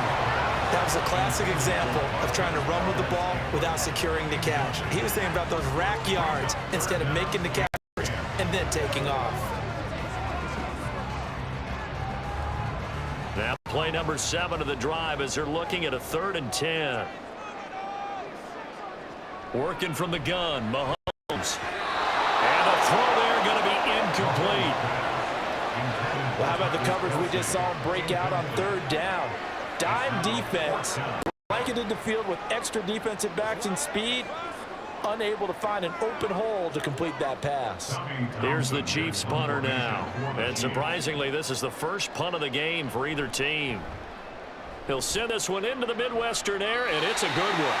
And this is going to be ruled out, I think, just inside the 20. Yes, it will. Side judge calls it at the 19-yard line.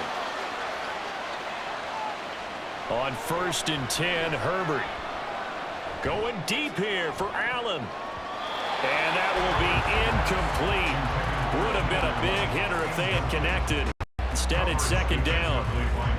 They decided the opportunity was there and launched a deep ball, but he was unable to get away from the defender, couldn't create space, couldn't uncover at the end of the route, and that one winds up incomplete. Play action. It's Herbert. And that one incomplete. They try to sneak in a deep ball with the clock running down, but still avail as time will expire on this 3rd quarter of play. So they'll get a little extra time to come up with his 3rd down play as we've played 3 quarters. This is the National Football League on EA Sports.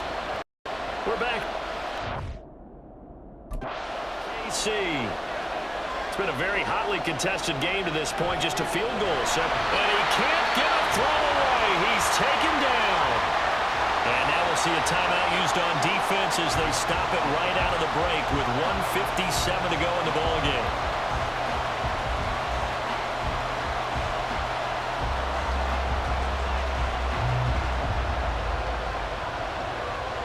Here's J.K. Scott now as the drive goes backwards, so he's on to punt it away.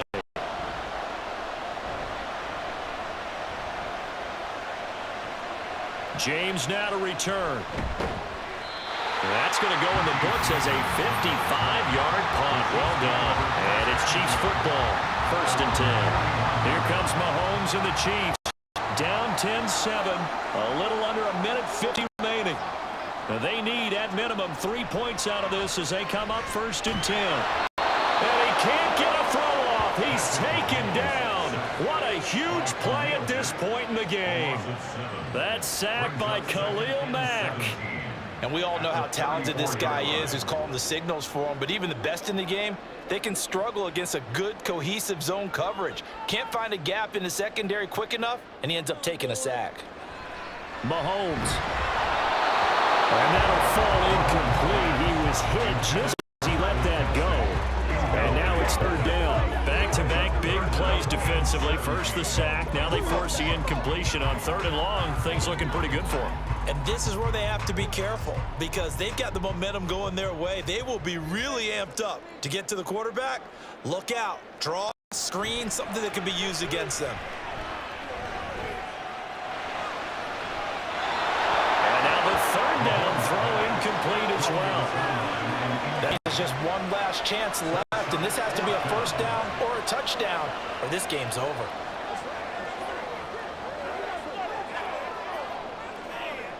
Gotta avoid the flags defensively. Here's 4th and long. Now Mahomes gotta have this one. Oh, that is incomplete.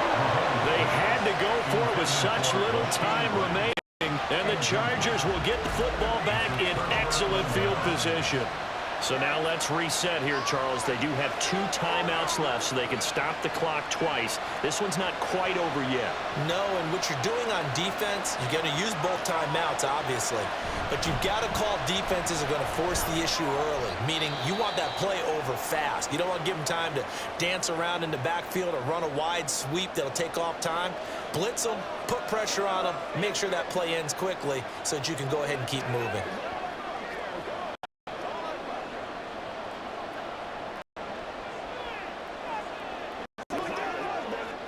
So 2nd and 9, and you'd have to figure just about all 11 probably crashing the line here. He's going to get it again. Just looking to get forward and protect the ball. The Chiefs quickly now going to use the last of their timeouts as they get the stoppage with just over a minute in the game.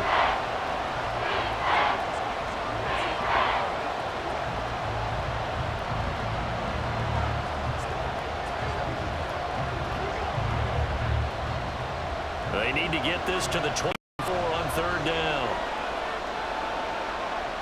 Herbert now to throw. Pass to the sideline and pulled in.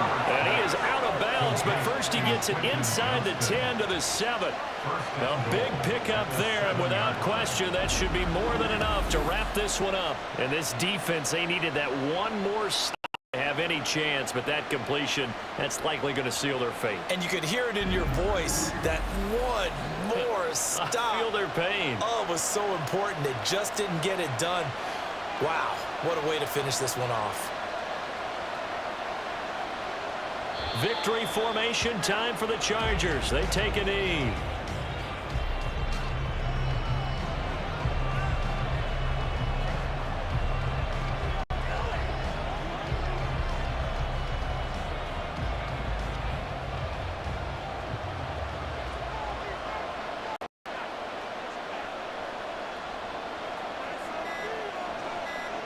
Herbert to a knee, and that should just about write it into this one.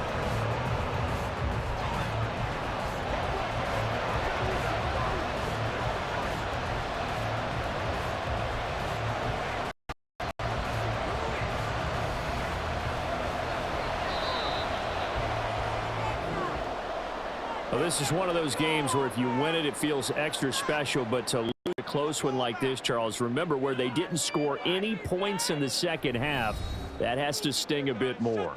Absolutely, and I really think that they're going to spend so much time poring over this game film, trying to figure out where their calls went wrong, how they didn't execute on certain plays. They were so close. Yeah, this one's going to linger for a little while as they try and diagnose this loss. So that'll just about do it for Charles Davis. I'm Brandon Gaudin. You've been watching the NFL on EA Sports. For more, log on to easports.com. From Kansas City, so long, everybody.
It's the NFL on EA Sports, and we'll get to see a battle for conference superiority. It's the Cincinnati Bengals and the Dallas Cowboys. Coming up next. We are sandwiched between Fort Worth and Dallas, Texas, and Arlington at the luxurious AT&T Stadium. Straight ahead, we've got a pretty good one on tap here, as it'll be the Cincinnati Bengals taking on the Dallas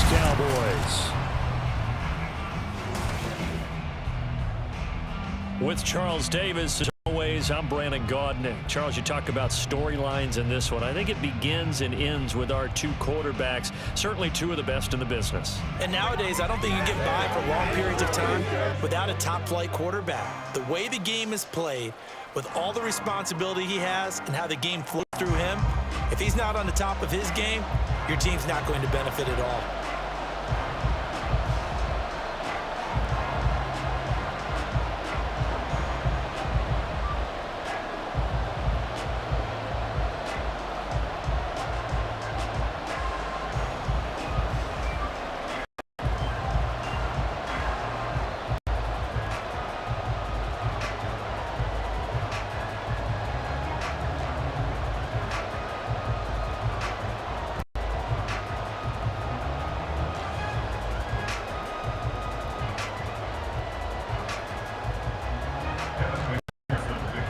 McPherson has this one teed up, and we are underway from AT&T Stadium.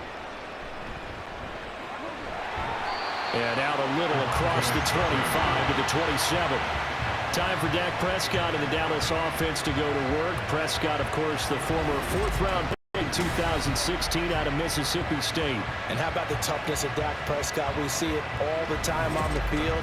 And remember when he had that serious ankle injury, would he return to form? Boy, did he ever. And he was better than ever, and that's great for the NFL. Terrific resilience, playing at a high level, capable of winning a championship with his arm and his legs. And he'll be taken down by the Bengal pressure. Trey Hendrickson showing off his pass rush repertoire that time. How about the defense there trying to set the tone on the very first play of the game? Yeah, there's a little bit of a glow here tonight because they brought the heat right out of the gate. Good job establishing a tone for this one.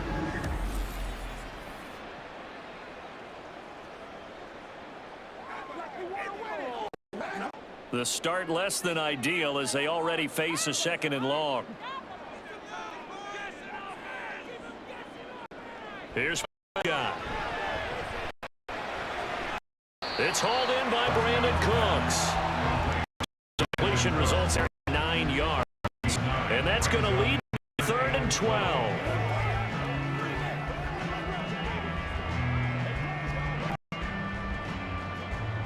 See what they have drawn up here. A little bit behind the line. 12 yards needed to gain a first down. On 3rd down, it's Prescott. Here's a screen now for Pollard. And a pretty nice tackle there, ranging up from his free safety spot as he'll stop him about a yard short. They'll get 11, but still a little short. 4th down. On 3rd down, you'll give them that. You just want to make sure that you play the first down line. We're able to get him down and force the punt. Cowboys going to bring on Brian Anger to punt on 4th down. Charlie Jones deep for Cincinnati.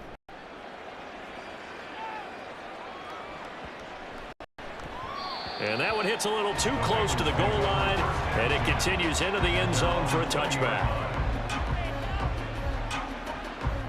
The Bengals offense here ready to rock and roll. Joe Burrow is the man at quarterback. And when you come into the league as the #1 guy selected, a lot of goes with it. And sometimes that weight can be unbearable. But this young man, he took that weight on and handled it as well as you can imagine. And I love his ability to make a second, third reaction play and create downfield. Here's Joe Mixon as they start on the ground. And he stopped right at the 25 after a gain of 5. It's a gain of 5. Brings up 2nd and 5 at the 25-yard line. That's the end of the first quarter. We're scoreless after 1.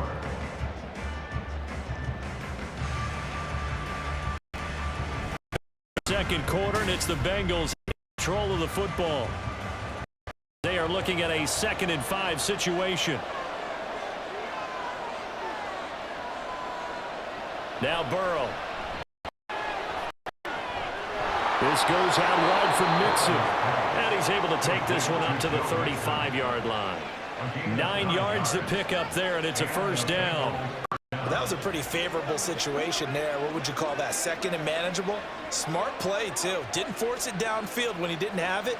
Just checked it down, let him get the first down, and that's exactly what he did. Now Burrow on first down. Finding Mixon here again on back-to-back plays. So 5 yards here, 5 on the play, and it'll be 2nd down. Not only do we see back-to-back nice gains, but we're also seeing the confidence rise, not just for the guy who caught it, but the guy throwing it as well. And these back-to-back catches here out of the backfield, that can set something up in a later sequence, right? A lot of the time, starts to draw the defense closer to the line of scrimmage. So to your point, show this swing pass, show this check down. Maybe later on you catch him close to the spot. There for the Cincy first. I do have to admit, I like it when it all comes together. When the top part, all right, whether you're catching it with your hands or cradling it, comes together with the legs, in this case the feet, doing a little toe tap to stay in bounds and complete the catch. And a great job by our crew on the camera shot. Love when you see the grass or on the field turf, those rubber pellets up. Great catch. Offense was moving it a little bit, had them back on their heels, but they earned a brief pause by forcing the in. That gives them a quick chance to regroup and try and mount a stand before they're backed up even further. 2nd and 10 now, Burrow. This one hauled in by Sam. Now the Bengals going to use the first of their timeouts as they'll stop it with a tick under a minute to go before half.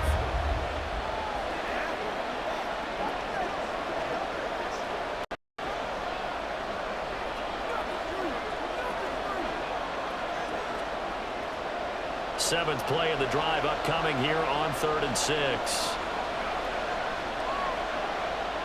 Now it's Burrow.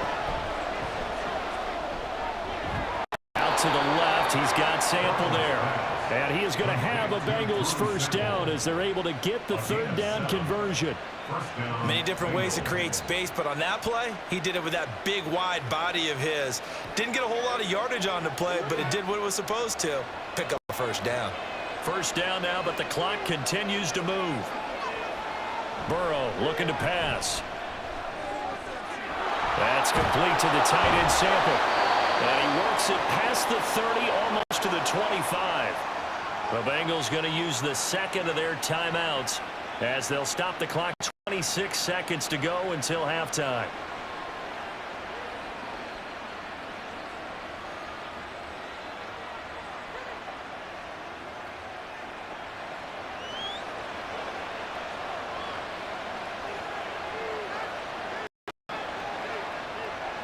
First down. Here's Burrow.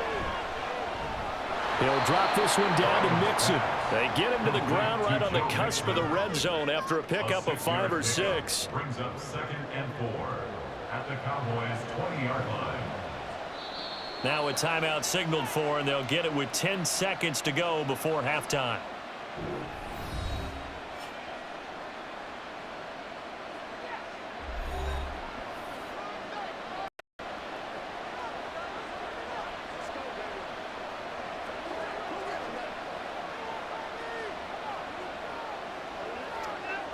So on 2nd down, the field goal unit is on as they try to get 3 before half.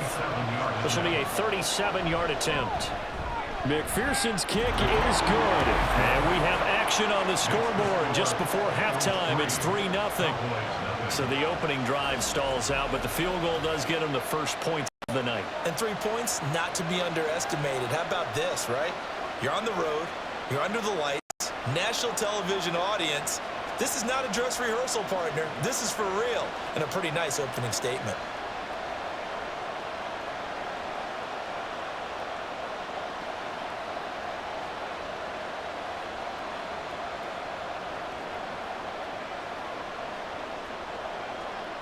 Maybe time for one play on offense. 7 seconds to go in the half as the kick is away.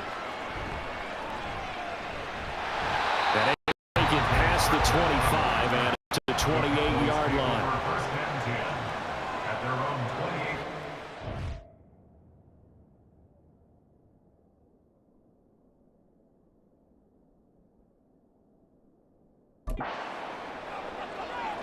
28. And with time running short here, they'll simply take a knee, and that should do it for half number one.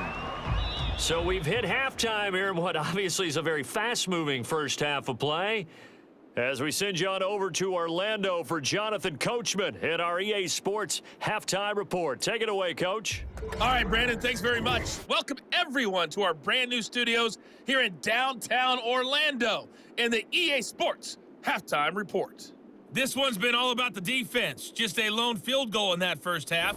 And as a result, not too much available in terms of highlights. But that's okay. We've got a full half to go. And to bring it your way, let's get back out to Brandon and Charles.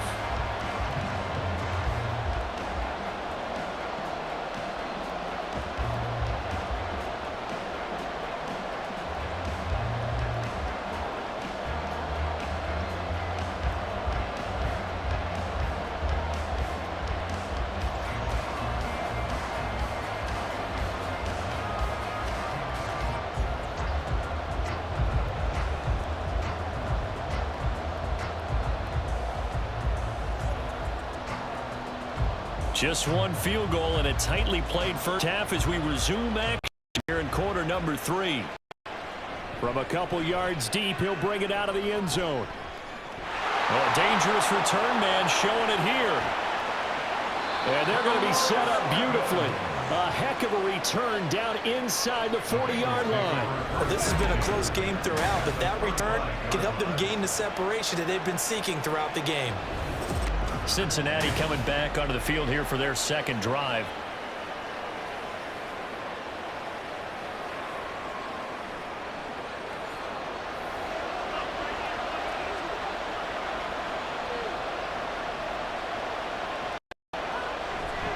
Mixon will get it to start the second half. And not a whole lot of room to operate there on the first down run. He gets maybe 3. In the first half, he was held in check on the ground, but despite that lack of production, they still have the lead. And they've got to feel fortunate about that. If they could actually get production from their lead horse, that would help open up this offense and widen this margin too. 2nd and 7. They're passing here. Joe Burrow. He lets this one fly to the back of the end zone. And he's got it. Touchdown, Bengals. Jamar Chase, 32 yards. And the Bengals come right to the locker room and score here in the opening minute of the third quarter. Well, you know he can be explosive, and he's ultra explosive there on the fly route. And you know how many times we've talked to coaches and we've had quoted back to us, well, you know something? When you execute really well, it doesn't matter if they know it's coming or not. Well, sometimes athleticism beats you as well. He just took off and went. That's almost like one of your Turkey Bowl games, isn't it? Just go long, Backyard. man. And it worked really well for them. Extra by McPherson up and good. And the lead grows to 10-0.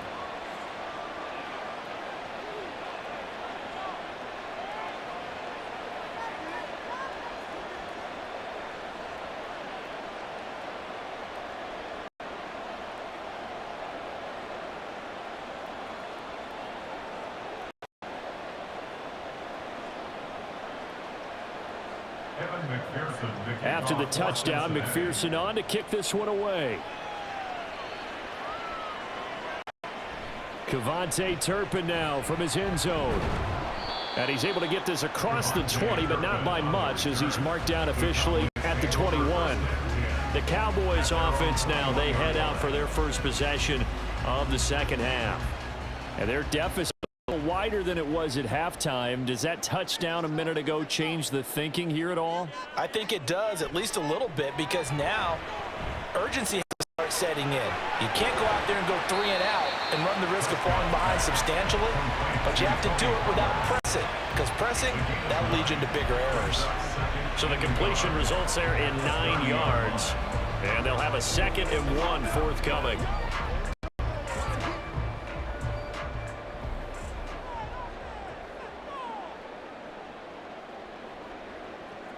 Prescott. Pollard here once again, back-to-back catches. And past the 40 before he's out of bounds. 13 yards and a first down, Cowboys. Well, they've certainly had their share of troubles running the football in this one, but this play is almost an extension of the running game right here. They set up the screen and work out in space on the perimeter, and he turns it into a big pickup. Back-to-back good plays have him on the move on first down. Prescott to throw it. A short one there taken in by Ferguson. So give him 5 yards there on the pitch and that will bring up second down. I know sometimes we can get fooled when we watch him make catches, as we just saw him do there, because he really looks like a wide receiver the way he goes about his business. Yeah, 230, 240 range. Yeah, not super huge. Maybe not counted on to be that inline point-of-attack blocker that we used to have in the good old days, but you can flex him out. You can run wide receiver routes with him. You can make him a primary target, and that's how he'll defense. Back now in Arlington. It's the Cowboys in possession of the football, but they trail here as we begin the fourth quarter of play. To the air again, Prescott. Looking for a route here, and he's got Cooks. And he's able to take it across midfield before going out of bounds. Clock management definitely critical here if they want to get back in this game. Absolutely agreed. They have to up the tempo. In this case, down a couple of scores. Want to make sure they have a chance to win this ball game. All 3 timeouts remain, but they've got to score quick. It's 1st and 10. Here's Dak. And that's complete to Cooks. And he'll go out of bounds after taking it a little further down inside the 40. Out of bounds at the 37-yard line. A gain of 9. This brings up a 2nd and 1. Here's 2nd and a yard.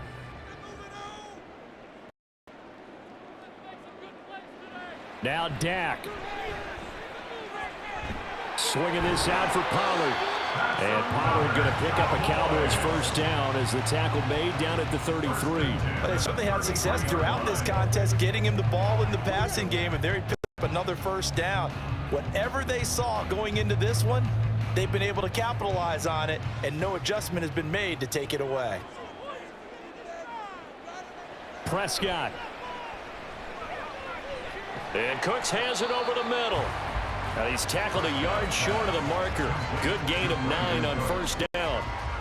An ex-teammate used to tell me all the time, I hate experienced quarterbacks because no matter what, you really can't hide what you're doing. And I think that right there, he knew right away where the blitz was coming from, where his primary guy was going to be, and he ended up going to a secondary target for a nice game. I was just going to ask you, that wasn't the primary target. He's so good at that, isn't he? I think he knew right away that he wasn't going to get to his primary guy. I think he read that as soon as he got to the line of scrimmage, knew where the pressure was going to come from, and said, I know how to beat that, and that's what he did. All 3 timeouts still remain. Keep that in mind. They'd prefer to use him on the defensive end. But here's 1st and 10. Now Prescott. And he's got it. And he takes it into the end zone. And all of a sudden, here in the final minute, things get a little bit tighter. I'm not sure win-win is the proper term here, but it certainly felt like it. They got the touchdown they needed, but if I'm on the defensive side of the ball, okay, you got the touchdown, but it sure took you a long time. Yeah, because offensively, though, you're probably hoping for a 1 to 5 play drive. That one ate up a little more time than they were hoping. You're exactly right, and if you have that 1 to 5 play drive, you actually build up momentum and even more hope. When they had to slog downfield, they got the touchdown, but it's almost like, yeah, you know, you doesn't feel right. Exactly.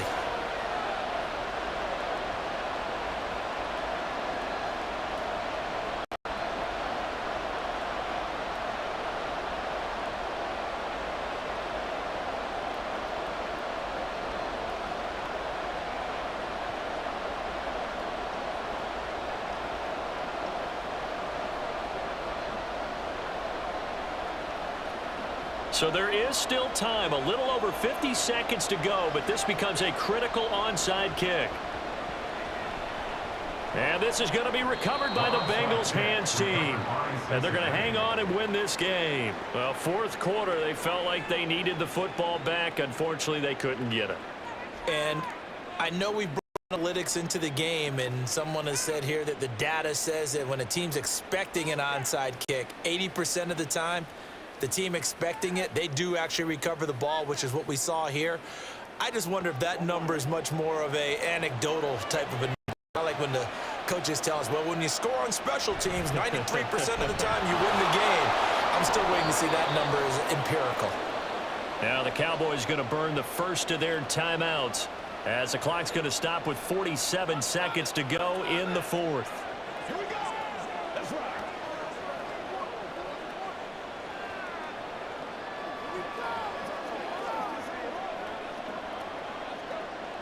Second down and 6 now.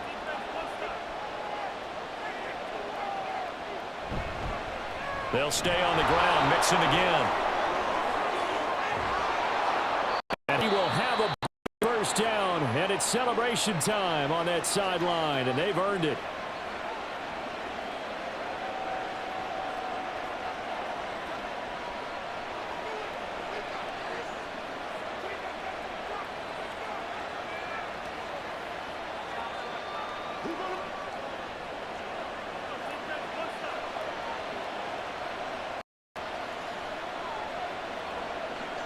The Bengals go down to a knee in the victory formation.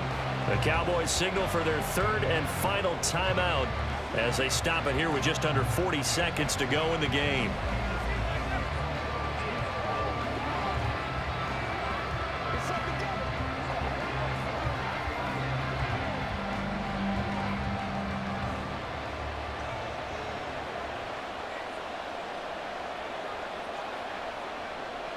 Burrow down to a knee, and that should be the final to this one.